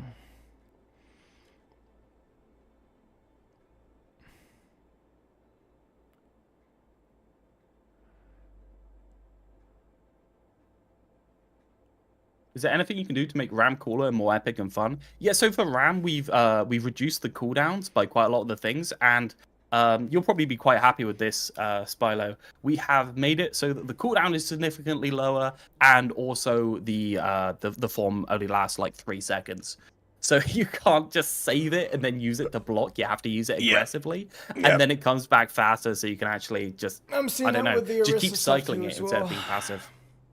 Yeah. It's nice. Like the version of Overwatch I want is just the version of Overwatch where everything's actively moving and all the buttons are inclined. Like people are inclined to press all the buttons aggressively in some way, shape, or form to try and get value, and things actively trade. Yeah. I think that especially in the 6v6 mode, it's so static with the tank lines having the higher cooldowns, and it's so we much talked slower, about in our right? quote-unquote debate. Yeah. I think we did a bit of debating there. I think about a good, like, 15% of that was debating on things we disagreed on. Yeah, no, I agree. It was at least productive discussion with new ideas and fresh topics. All right, she's mine.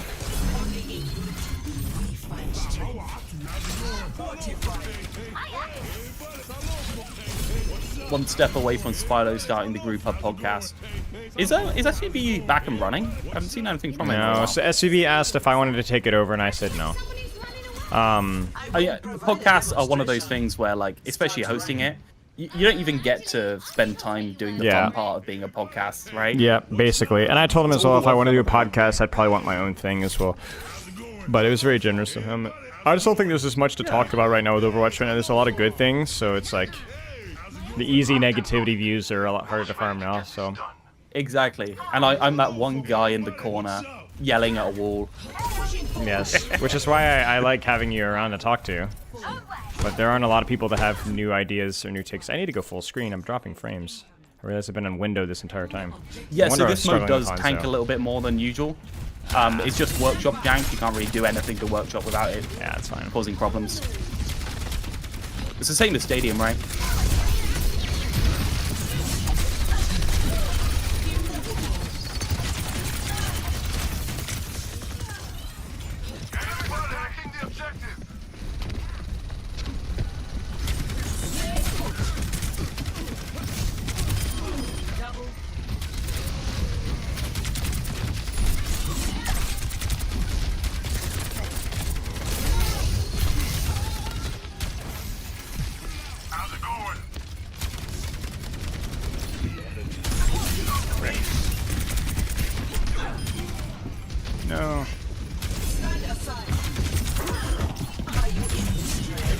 Fortify them. Fortify them. Oh, I didn't think you'd chase. you got to press W and fortify, man. Yeah, I forget You're about scared. the DOT. You're scared of the new system. I forget about the DOT. It's the only change. Well, there's faster movement, so you do the javelin spin. That's true. It is quite nice to be able to move We're about. gonna see 9. We're actually just gonna see 9. That's crazy.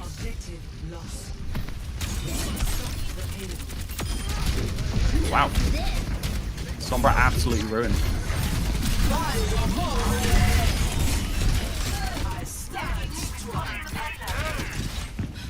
The intent with this is basically to make it so that people don't want to sit on the fortify. Because quite a lot of Orisa gameplay is just waiting, poking, and then fortifying when people jump.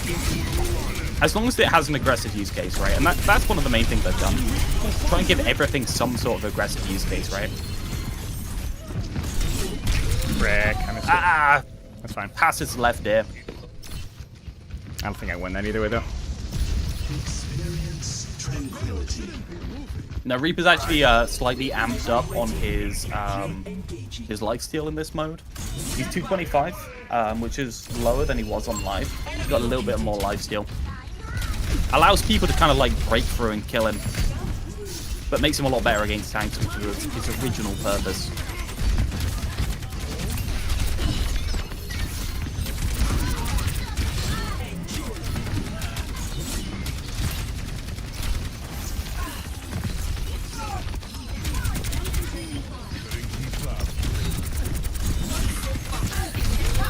Oh no.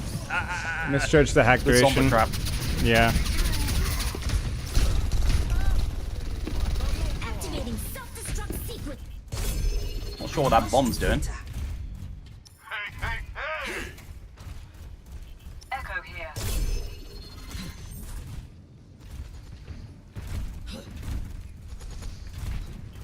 Pushing forward.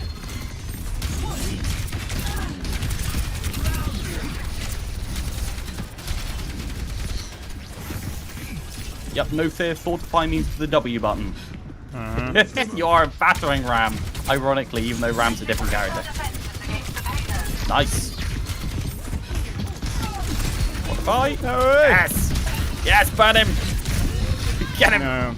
My bad. I lost him. Yeah, if you can come up against a team playing a little bit linear, then you can get some crazy cleads with that.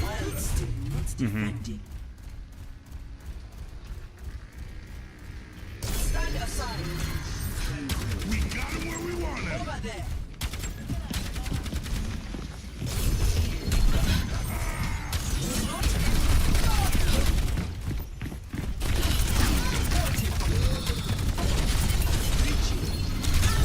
Frick. Nerf this.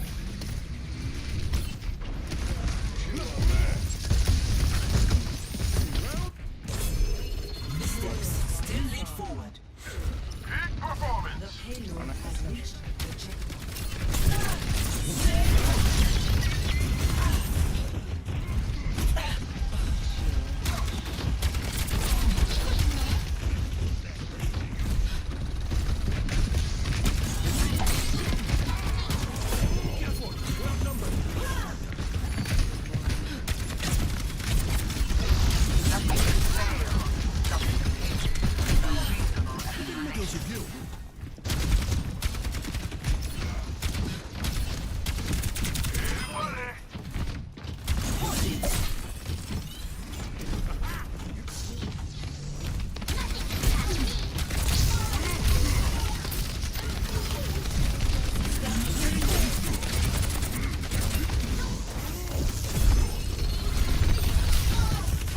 Fortifying W.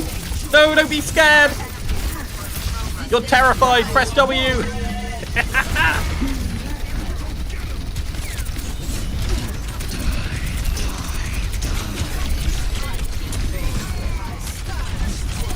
Yes. Look at that beautiful ult charge. Almost. Okay, Spider, I have decided I'm going to share with you my content idea of the century. Are you ready? You're ready. Really get your brain ready for this one. Okay. I'm ranked to GM, but you have to coach people there.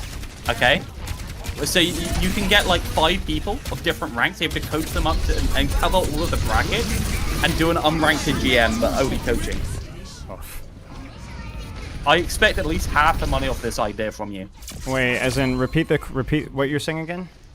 Right, so unranked to GM, but you just coach people up all the brackets, right? So you can have people at different bracket sizes, and you only got a certain amount of people, and you've got to get all of the brackets covered all the way up to GM. Like you coach someone bronze to silver, silver to gold, gold to master plat, and then some like a different person for each tier. Yeah, unranked to GM. It's a prime content idea. Kajor already did this. Well, it's Kajor, so nobody's gonna watch that. I move quick. Keep up if you like. Kajor actually went to the same university as me. That's an interesting fact. I didn't know that. Interesting. Yeah. Both went to Warwick. Oh yeah. I did a coaching session with Warwick once. Meta one and the gang. Yeah, when I was there, they didn't really have a Overwatch there. I probably should have attempted to start something when I was at university, but I never did.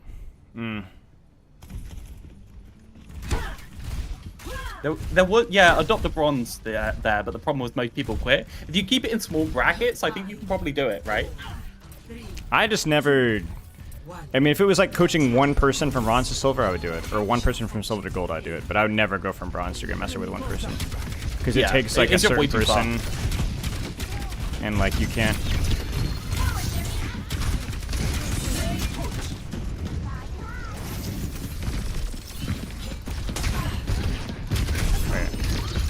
Press W, coward.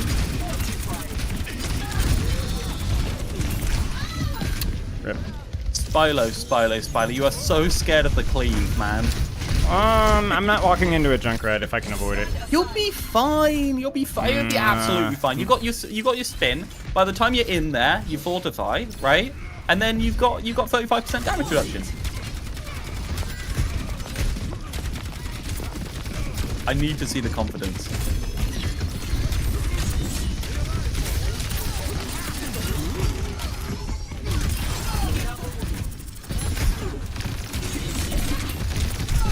Unfortunate reload timing. Yeah. Nice. Now chill on your cooldowns. And then pick a target and int. No, I have all the faith in this cooldown. They'll be dead before they're able to do anything to you. Take target.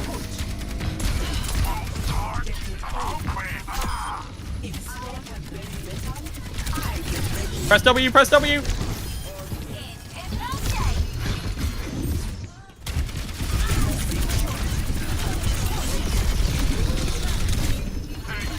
Oh, rip.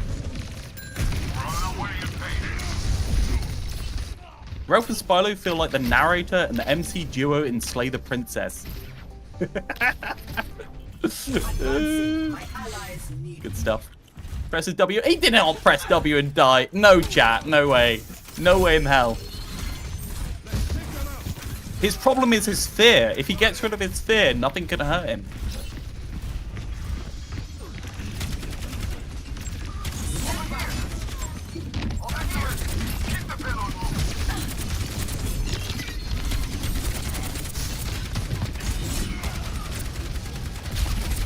Go on, just into them. You know you want to. Go on. Look at them. Look at them over there. Systems repaired. Let them up.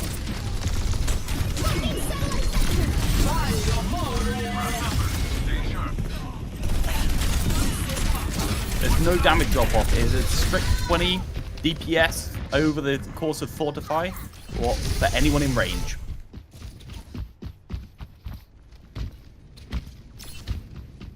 Oh, you got an exclamation mark backseating? That's all I've done today. I'm so sorry. No, it's fine. It's for Twitch chat.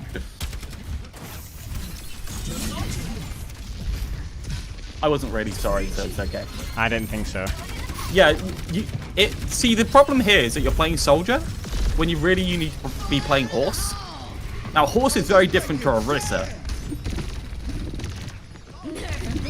Just turn up the feedometer to an 11, and you might have an idea. Casually outbrawling a Reaper with 40% damage lifesteal.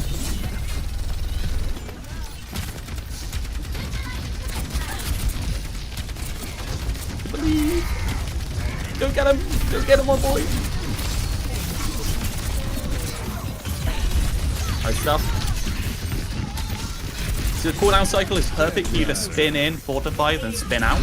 And then you have like 4 or 5 seconds of downtime afterwards.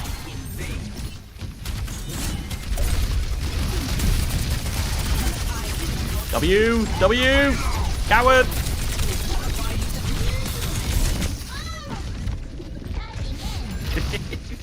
You're always going to have to spin out is the thing, right? If you do spin in and you fortify, it's perfect timing.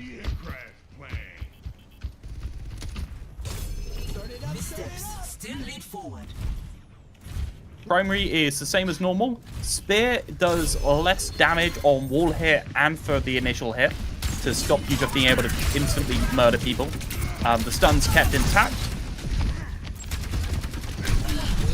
Spin damage is kept the same, even though it doesn't do anything.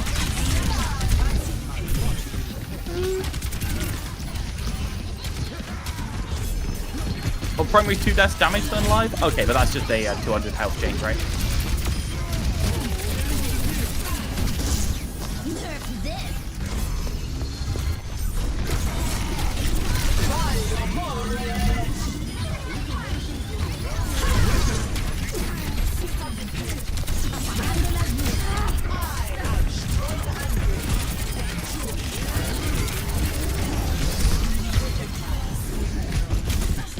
Man, what a grind.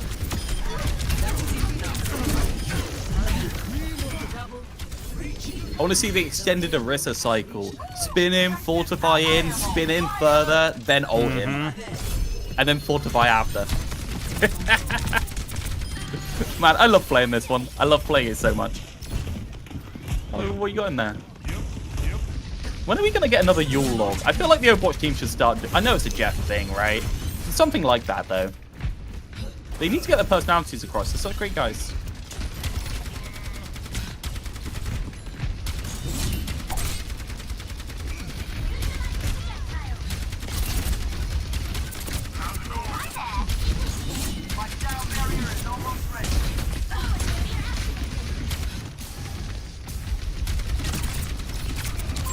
Enemy in sight.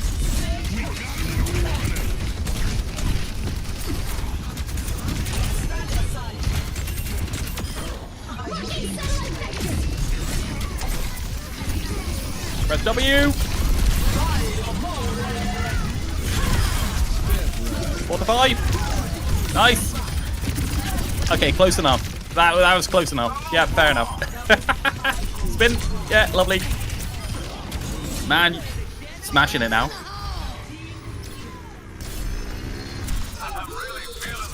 Nice. Complete. Score 3-3. I think anybody can join. I think you do this on Wednesdays and Sundays usually, right? Yeah, this is normally Wednesday, won't do it tomorrow, but Sunday 4 p.m. BST. So that is 6 hours before, so that would be what's 4 p.m. BST and EST. How's it going? Hey, Alofa. Hey. That'd be 11 on Sunday EST. Why'd you have to go and grow a conscience? So it's normally Sunday and Wednesday. We do a twice weekly pugs. Didact or somebody else normally hosts on the Wednesday. I normally host on a Sunday. And we normally go for about 3 hours, so this is always available to you guys. The code is FSJQS, and you can use the code whenever you want. All the information is on my Discord server, which is available through the link, the Google Doc link with the reworks tags that is going around in chat somewhere in Spylos. It's been about a couple of times. There you go, ref Discord. So that's got all of the changes in there. There's a link in there to Google Doc with everything, and there's a link to the Discord. Oh, no.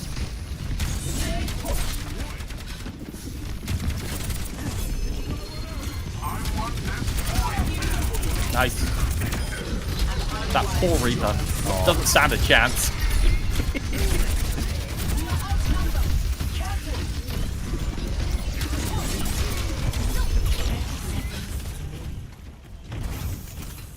In exactly the same way as if a Reinhardt or a Ram gets on top of you, you will end up dead if this Orisa gets on top of you with no other peel. She's very lethal, but I mean, it's quite telegraphed where she's gonna go. She had to get a little lazy there.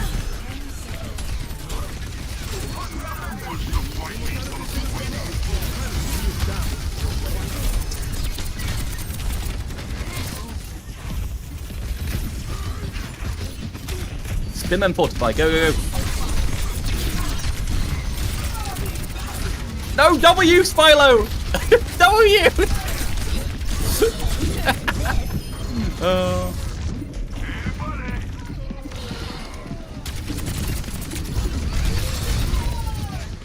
Well, I'm not used to the lower javelin spin cooldown, so I'm on my way out as Fortify ends, is basically what I'm looking for. And I'm also not used to the proc. Go in, commit the Fortify, then go out with the spin, where you're used to like backing off over time. I get it. Really, all you need to do is, I don't know, just internalize your inner bull and just slam your face into the enemy as hard as humanly possible, and you'll probably get the gist of this one. Interesting. Christ. For anyone coming in, this is the Orisa rework where Fortify does 20 damage per second for the course of Fortify. It's a 35% damage reduction instead of 45, and essentially the spin is a shorter cooldown, and we kind of like pegged it so that you can just press W and go. Yeah, you still have our chain guns, I see. Yep, getting some good mileage out of them. This is FSJQS. This is my, well, our homebrew workshop code with 9 hero reworks and 13 or 14 different big hero changes retooled for pre-season 9 and less passives in general.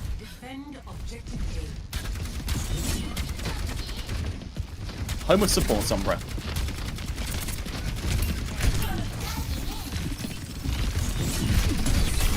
Press W, W, W! You just missed a 5-max. Press W! Doesn't matter if you die. In!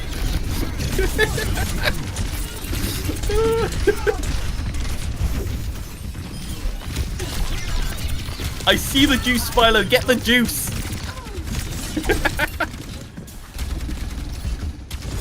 Every fiber in your body does not want to do this.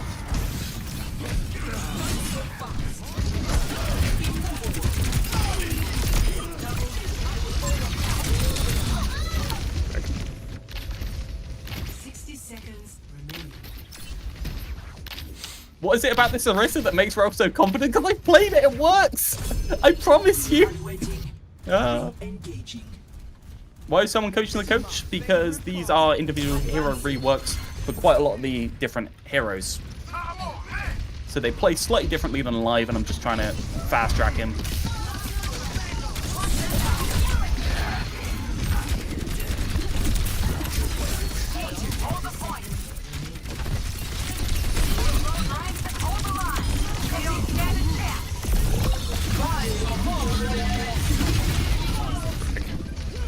I should have taken the Juno while I was there, to be honest. That's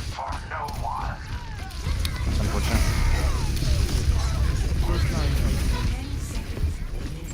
Yeah, the thing with this style is that you do die if you just stand there staring at the enemy over time, because you have in total less uptime for spin and less uptime for fortify, so you've got much less defenses, so you really need to make that pressure cycle hit hard.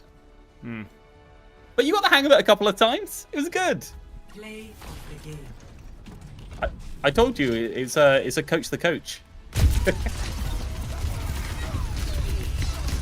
That was fun. I mean, I like playing Orisa, so just showing there's like movement. I like the lack of movement penalty, honestly. I don't know how cancer it is to play into, though. I mean, you can poke her out easier, but I felt like she had a lot of cooldown uptime when you play it correctly. Yeah, it is quite a lot of cooldown uptime. We've had complaints a little bit about that. I think we're going to reduce the spin duration so that the actual spear is spinning for less time. So you kind of have like that play where you have to try and get as close as possible in order to start the cycle. Otherwise, you can get booped out of like during the spin. Yeah. I kind of want to do Sombra again. I think that, and I think I'll call it there. Probably do Sombra one more time. Yeah, no problem. Oh, thank you so much for doing this. So fun. Yeah, watching of course, man. What do you learn these, man? Yeah, it's fun. It's fun. Orisa was fun. Life Weaver was fun. Sombra was fun. Venture maybe fun, like if you can chain the drill dashes, but I just didn't know what I was doing. Hanzo's whatever. I just don't like. Hanzo's just Hanzo. Like he's a better version of Hanzo probably, but it's Hanzo. Hazard was fine, but it felt like more of a side grade if at best. You know, because it's just like you were saying, the wall. Yeah, for the wall for 66 is too strong. So yeah, it's your best solution. It's not that the wall is strong, it's that the wall makes it so that like DPS can't stand in a lot of places. Because if you can just like wall behind them, you can trap quite a lot of people. And yeah, as I said, like if you see 6v6 live Hazard, he just kind of just deletes people. The higher ranks are just full of Hazard players blocking on main, then knifing an angle and insta-killing a DPS, and then continuing to block out. Like it's rough in high level. Yeah, it makes sense.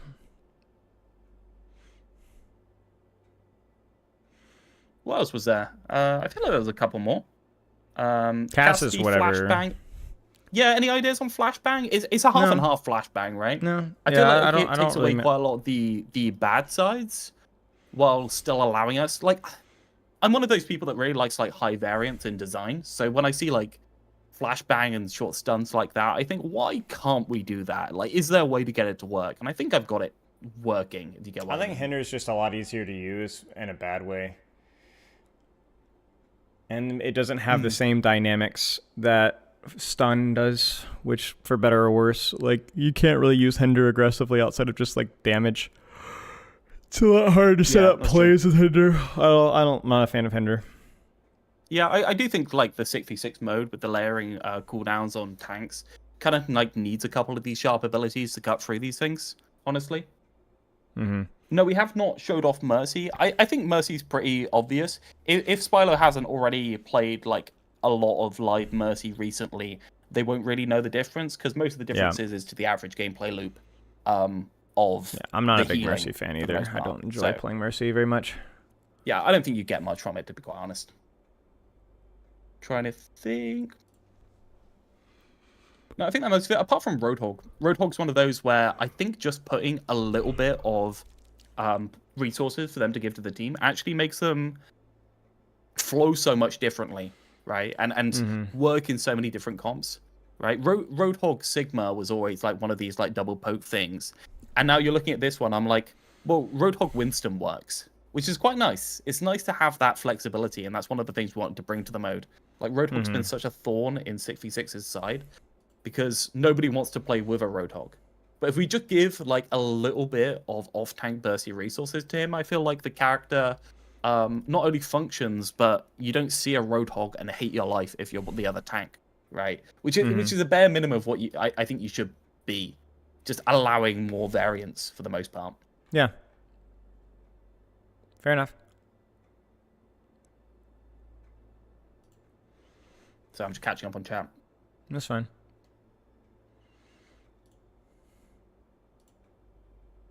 So I don't understand what the Orisa thing does. So the spin essentially is timed so that you can spin in, fortify in, and fortify burns for 20 health per second all around her in an AoE.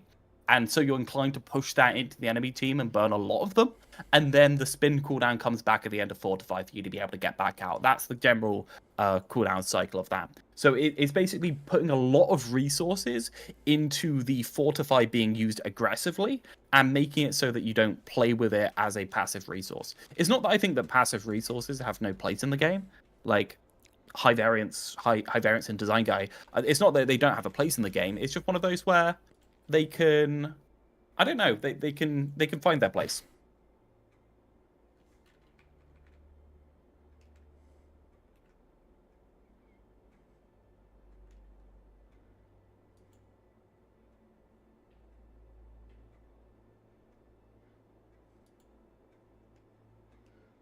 Mercy isn't really that different. Yeah, the main thing that I couldn't do with Mercy was her movement.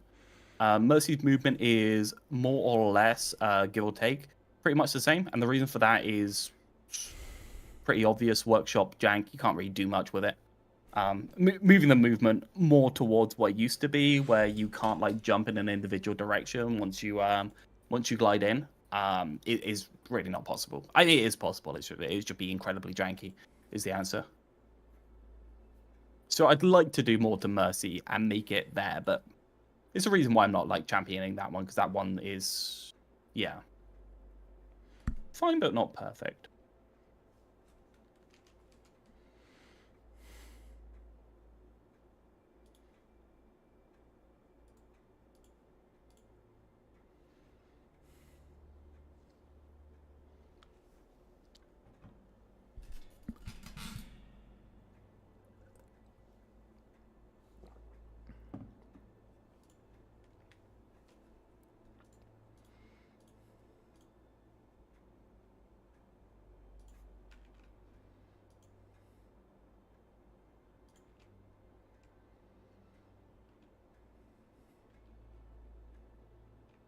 Cool.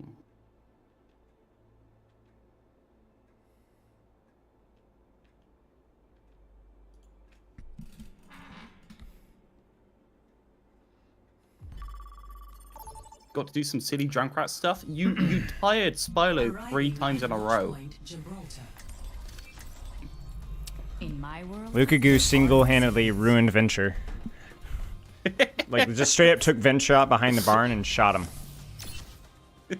Right in the face. Again, and again, and again. 3 times in a row, man. Yeah. It's pretty rough.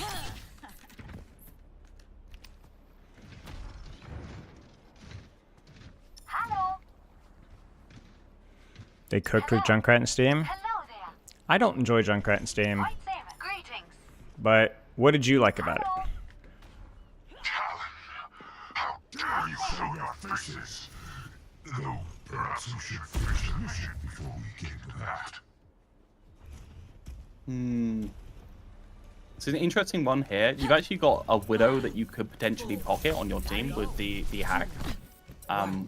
More or less once you get stove. It's really good for peeling.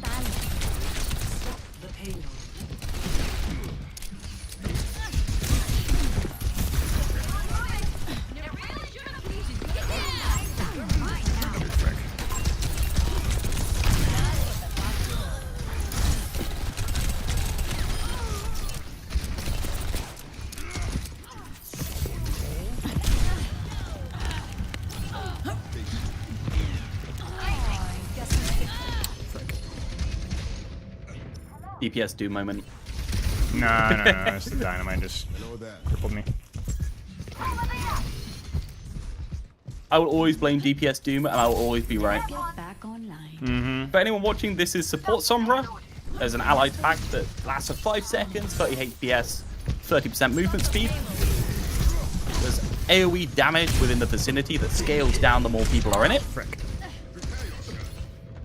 And they have their enemy hack back for only a 2 second long lockdown. AoE healing, not damage. Yes, AoE healing. I'll be misspeaking. Because Philo's a late night American streamer. Oh. Yeah.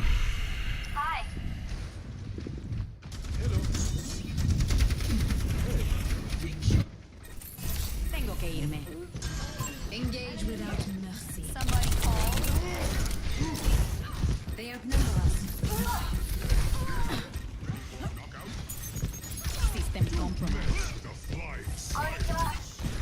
The payload has reached the checkpoint.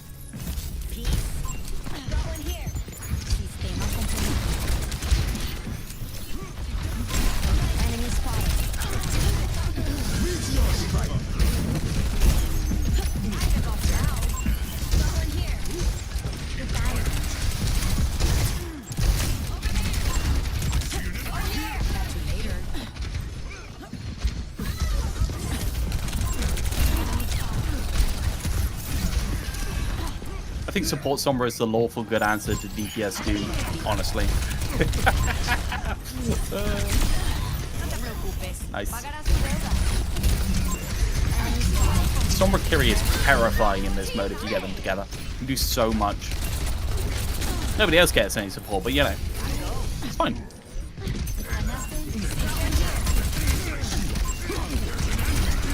Sombra heals with the ally attack that you see there on the Doomfist, and also there is an AoE around them that steps down in healing the more people are in it. So if 5 people are in it, it does bugger all. If 1 person's in it, it heals them for a lot.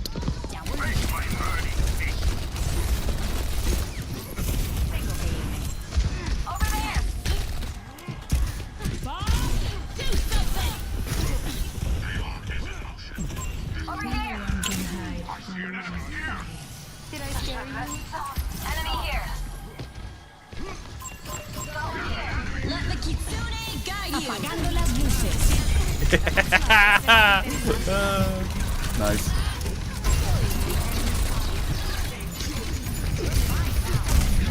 Oh my gosh, I got shot with a hog. What killed you? You get like right clicked by a roadhog in the head? Yeah, I got shot in the back with a hog, yeah.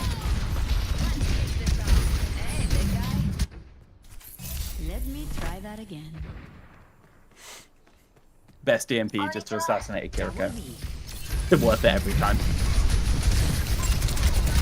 I miss assassinating Zenyatas by putting them down to 50 HP. Enemy spotted. Ah! You're so close to getting back into stealth. We tried to hit like a happy medium with knocking you out of stealth.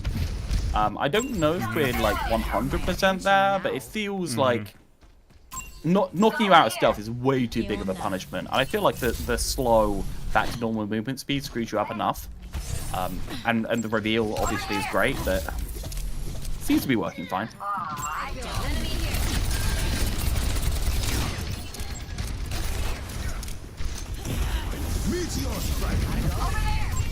Enemy spotted. Oh, frick. I'm proud to be the person that makes Philo play probably the most Overwatch you've played in a month. Yeah. It's been a while. Trying to keep me out? I don't get to play the game either, don't worry. It's so glad you really enjoy the game. Over here. Meteor strike is on.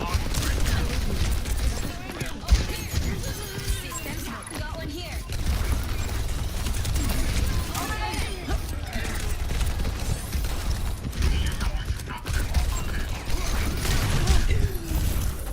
They've got us outnumbered. 60 seconds. No one can hide from my sight. Payload has reached the checkpoint. Oh, ¿te asusté? Hey, what's up? Konnichiwa.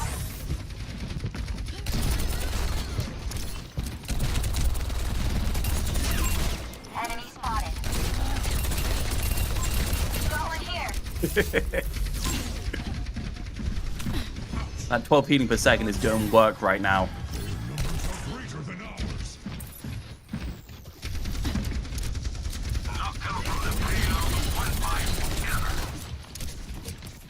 Thanks. Hi. Do something! Let the Kitsune guide you! Did I scare you? Over there. Over here. Hey, thank you.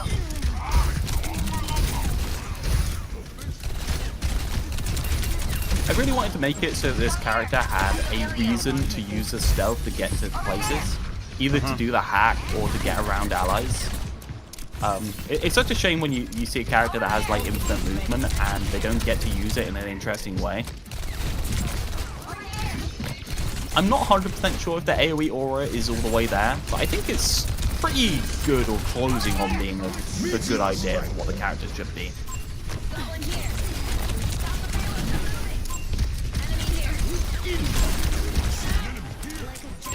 Enemy spotted. Good warm-up.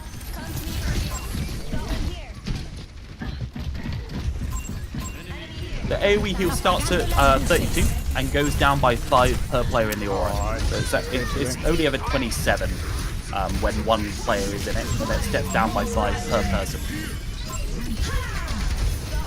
Yeah, not counting Sombra.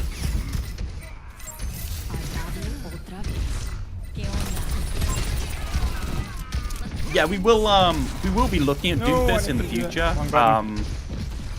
We figured that he needs at least 2 abilities to be changed in order to be able to do it. So just creating uppercut was actually a lot easier.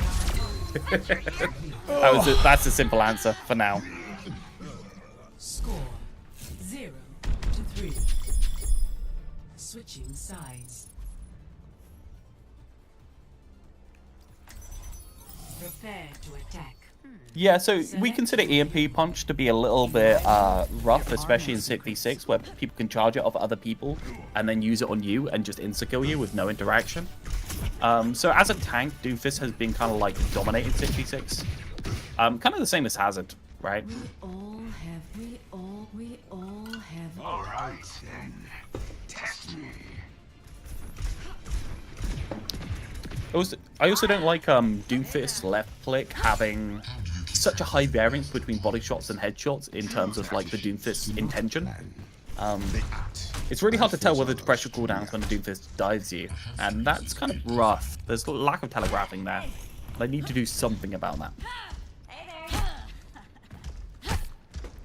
Saying creating uppercut was easier is crazy. Oh yeah, you should see the code for this. 3, 2, 1.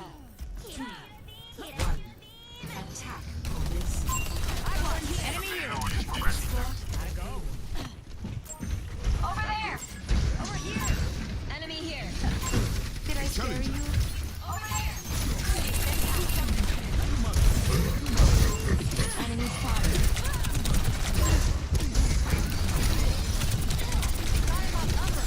Got one here. Oh, the other things, though Opportunist is gone, the crit noises remain because there's no way to remove them. So, you still get the crit noises regardless. Makes sense.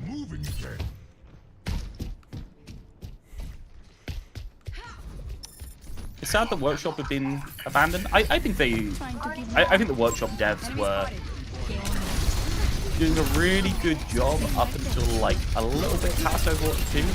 And then I think most of the work stopped on it around then.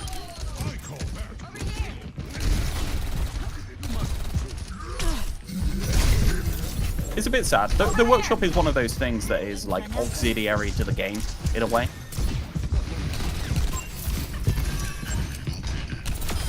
You were boring me.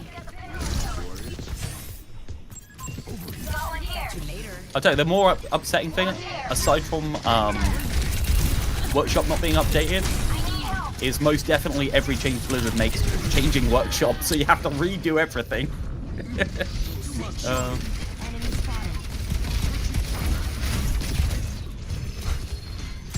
I couldn't count the amount of times on both hands that the health calculations have had to be redone for these heroes. Somebody call.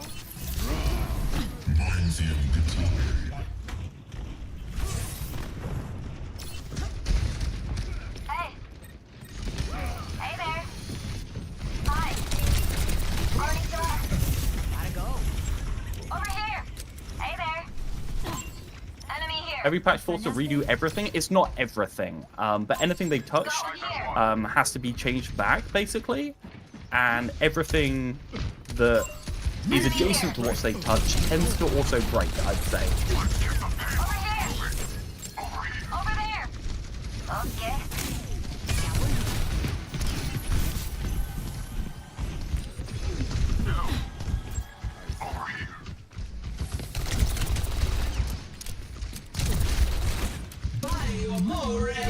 Incoming!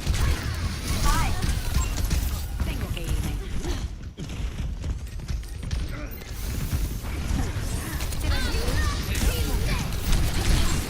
Wreck. Man.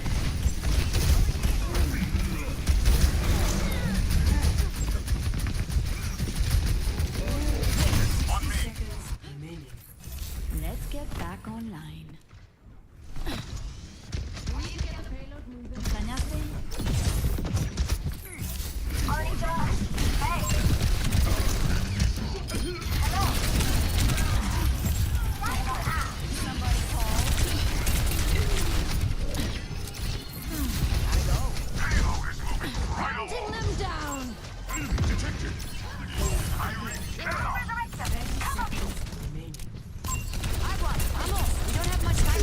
Well, we got EMP. Aye. Unfortunate. He got blow up too fast. Too late for EMP.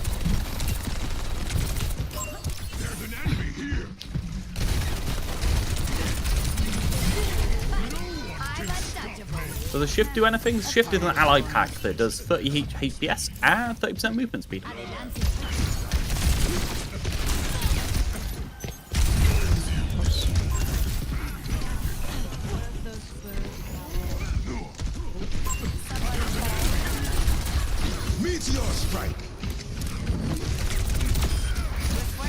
I think Workshop probably one of those things where it takes so much acquisition time to get new people up to speed with the existing code base. No, I didn't mean to do That that. it's very difficult to work on it. Especially if you lose some of your original team.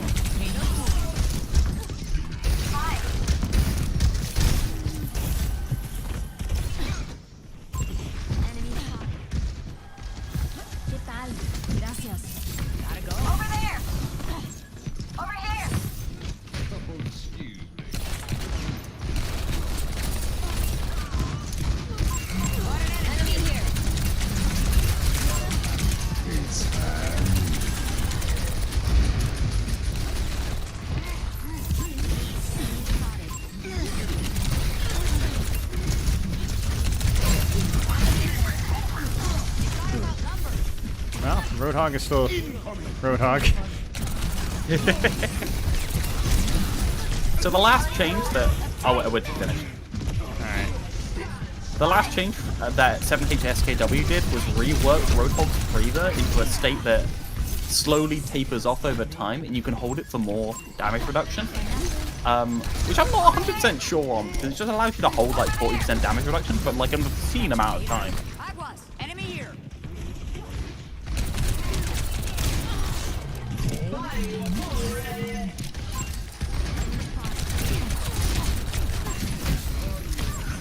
Apagando las luces. Oops. I think you might take it still. Doom should die, so yeah. Got one here. The payload has Over reached there. Barrage Travis. ¿Qué tal?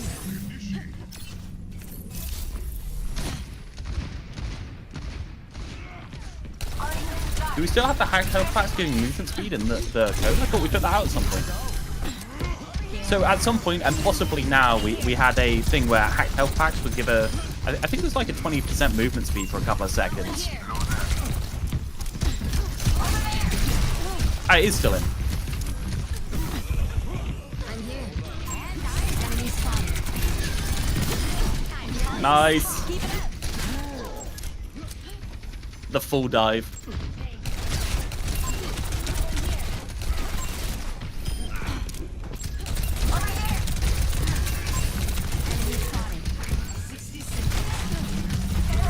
Miss Virus being used for damage? I think Virus is pretty toxic, personally. Man.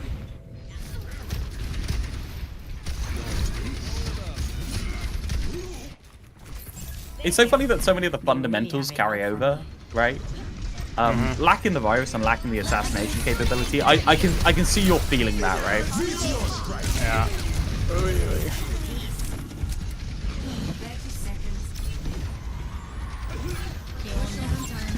What's the plan?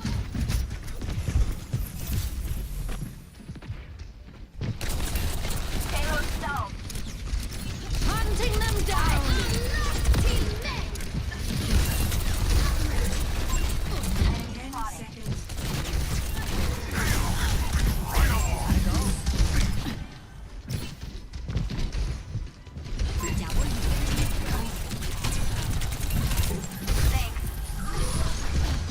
So predictable.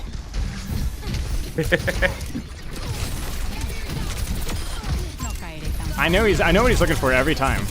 But all three of these guys.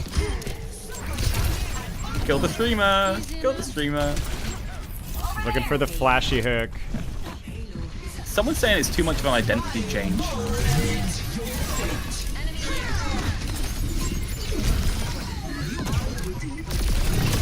Apagando las luces. Nice. And now you get to play more on. Yeah, exactly. What do you think about it being too much identity change? I don't think so. mean, I don't think so. I we mean, get- you we could. get a full She's new already been reworked through. out. What does that even mean with Sombra? Everybody hates Sombra. So if Yeah. I'm not saying that she needs a full identity change to be healthy, but I mean, it's like it's not as if that's not like shouldn't be on the cards. You know what I'm saying? Yeah, and it's not like Blizzard aren't seemingly doing that anyway, right? Right now. Like they're doing something to her behind the scenes. We don't know yet, but still. Did I scare you? I forget what 66 stats look like. Everyone high limbs, for the most part. Looks like Gibraltar's back online, with lots of new intel to share. Yeah, it's interesting with Sombra's healing. So essentially, we took the aura and we moved it up and down until Sombra was healing about the levels we wanted, without doing too much. It's kind of like back-end balancing we did there, because I'll be honest, the core of the kit was in the allied hack, and then we kind of just wanted to put. We needed something extra to kind of like flesh out the healing, and having this as like location based seemed like a good thing to add as extra. Stop the payload. Over here!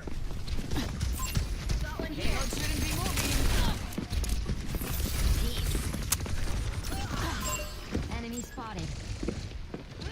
Somebody call enemy here. Freya dying instantly, as God intended.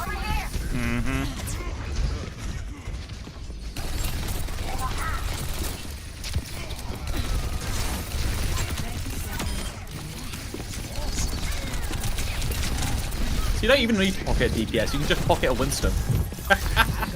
Yeah. Two-man death squad. Let's block that payload. Enemy here.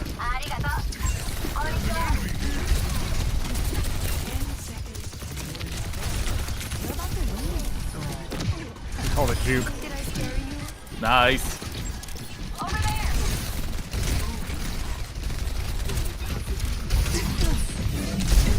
Yeah, the balancing today has been actually really good apart from that venture match. Yeah. Quite a lot of close ones. Which is surprising because normally this is a mess, an absolute mess. Do you know why it is? It's because I'm not the one balancing it. Enemy here. Try that again. Meteor strike.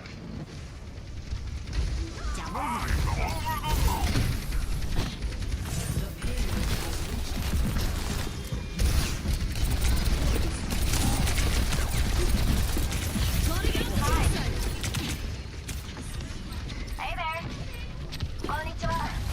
Did I scare you? Thank you. Payload should be moving. Come to me for heal. What's up? See it every time. They want you. You're getting like loads of distraction value. Yeah. You're literally Jeff from Rivals before he got shot in the back of the head. Enemy spotted. And I'm back. Over here. Let the kitsune guide you. There it is again. Unstealth, get all cooldowns on you, TP out. Your hand-to-hand needs work. Nice. I played Sombra and Diamond Catch you later. all the way to Masters. I know exactly what happens when you play Sombra. You either get completely ignored or you get 5 people turning on you every time. Yeah, and you can predict that based on the mental of the people on the other team. Yeah. In my world, there are no secrets. And everyone here wants the rollout punch. They want the prediction punch. They want the prediction hook. And so I'm denying it over and over and over again. That's my entire focus just here. Yeah, and like a Doomfist on both teams is so standard. It's just, Yeah. it's Yeah. so- Yeah. Yeah. Oh my god. You know exactly what Doomfist players will do as well. It's not like they're not predictable people. Yeah.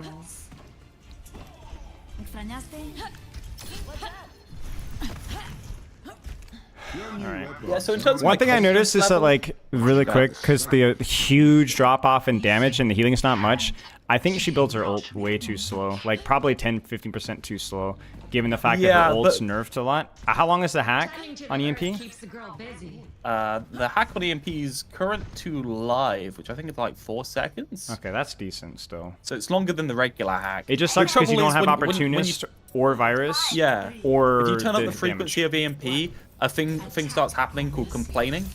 Yeah, I don't know if you've heard of it. yeah, that's true. It's one of the things you really got to gatekeep.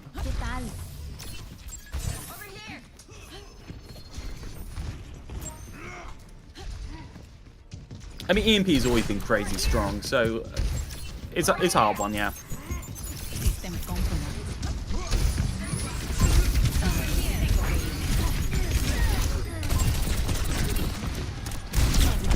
God. We went so deep. I should have just banned Doom. That's what I should have done. I should have banned Doom, removed it. Yeah, we're gonna try a rework of Tank Doom at some point, but that is a what's his face kind of thing.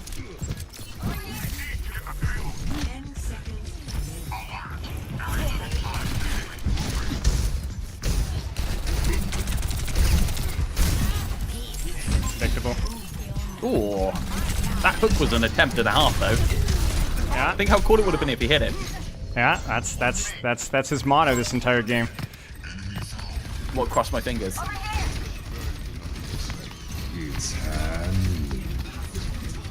It's nice.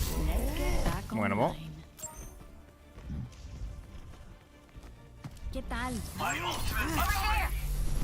Gotta make sure we control some space here. I think the Sombra community has infinite amount of things that they like because the characters do so many different things over the course of the game.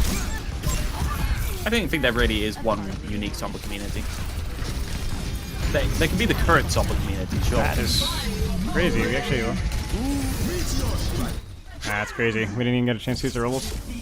Man, Unlucky. that Orisa battering ram's terrifying with ult. Yeah. That was fun. I think Sombra was fun. Lifer was fun. Orisa was fun. Other stuff I didn't get enough of a chance to try out, to be perfectly honest, but it was fun. It was good. It was good. I appreciate you setting this all up, man. That was really fun. No, it's okay. I thought you'd enjoy a bit more of a relaxed stream day since you have to turn up and play a video game. Yeah, honestly, I was some things. I was pretty tired today. I had a pretty long sessions before the session, so I hope it wasn't. Yeah, it happens. I wasn't bored. I'm just very tired. But yeah, I appreciate you taking the time out. Fine. And YouTube, it's in the pinned comment. And Twitch, it's in !Realth Discord, and you do these normally on Wednesday, Sundays usually, right? Wednesday and Sunday, 4 p.m. BST, 11 a.m. EST. Okay, so 11 a.m. EST. Okay, and anybody can join any region. Does it matter what rank you are? Any region, any rank. We have no barring. I can't guarantee excellent balancing since I'm the one doing it most of the time. It was pretty good today. So it was pretty good today. I think all the games were close with the exception of, like you said, that one venture one, but part of that was also, I felt like, just compositional stuff too, so, and I wasn't very good I think as long as you can separate close. like high rank and low rank lobbies, then you're probably fine for the most part for pugs, so yeah. Yeah. Well, Realth, I appreciate your time, brother. Have a good rest of your evening. Get some rest. I know it's late in your end, and thanks for setting this all up. Chat, make sure to check it out if you can. It's really cool. I think especially like if you're looking to try more support Sombra stuff, if you want to see Orisa reimagined as more aggressive, which is something that we've talked about. Like I said, the Lifeweaver crap, more Mercy stuff. There's a lot that we didn't really even explore, and I wasn't really equipped to explore as in detail. So there's a lot there. There's a lot there. Yeah. It's a year's worth of work, right? Like it's a lot. So. Yeah, and also if you hate season 9, right? So you know there's that gone too. So like, let's be honest. All right, man. Have a good rest of your evening. Appreciate you. Love you as always. Have a nice night. You too, man. Same. All right, chat. I'm gonna call it there. Pretty tired today, but that was fun. For being tired at Overwatch, that was like, I think freaking quick play I would have been more annoyed at. So that was, all things considered, pretty fun. I had fun. Highlights for me were definitely, like I said, the Lifeweaver. Sombra was, I felt like had potential there, but I was kind of struggling with some of the playstyle adjustments. Orisa was fun. Orisa's always fun when you can move. I felt like their version of Orisa is how I like to play Orisa, so it was like perfect. Other stuff was fine too. I just don't feel like I got enough exploration with it. But yeah, I think it was really, really good. What is your strategy for coaching people who are lower rank? How is it different from someone who's more experienced than you? I mean, lower rank people are generally lower rank because they don't know how to play the game at all, and they don't know how to play games, period. They don't know how to improve at things within Overwatch. And that includes even people who have experience learning things outside of that. Like when I was bronze, I just was kind of, the whole competitive thing kind of threw me for a loop. So you just have to teach how to get better at games, like warm-ups, technological, issues, frames, sensitivity, competitive anxiety, hero pool, stuff like that matters a lot more. So, but yeah, GG's. I'm gonna call stream there.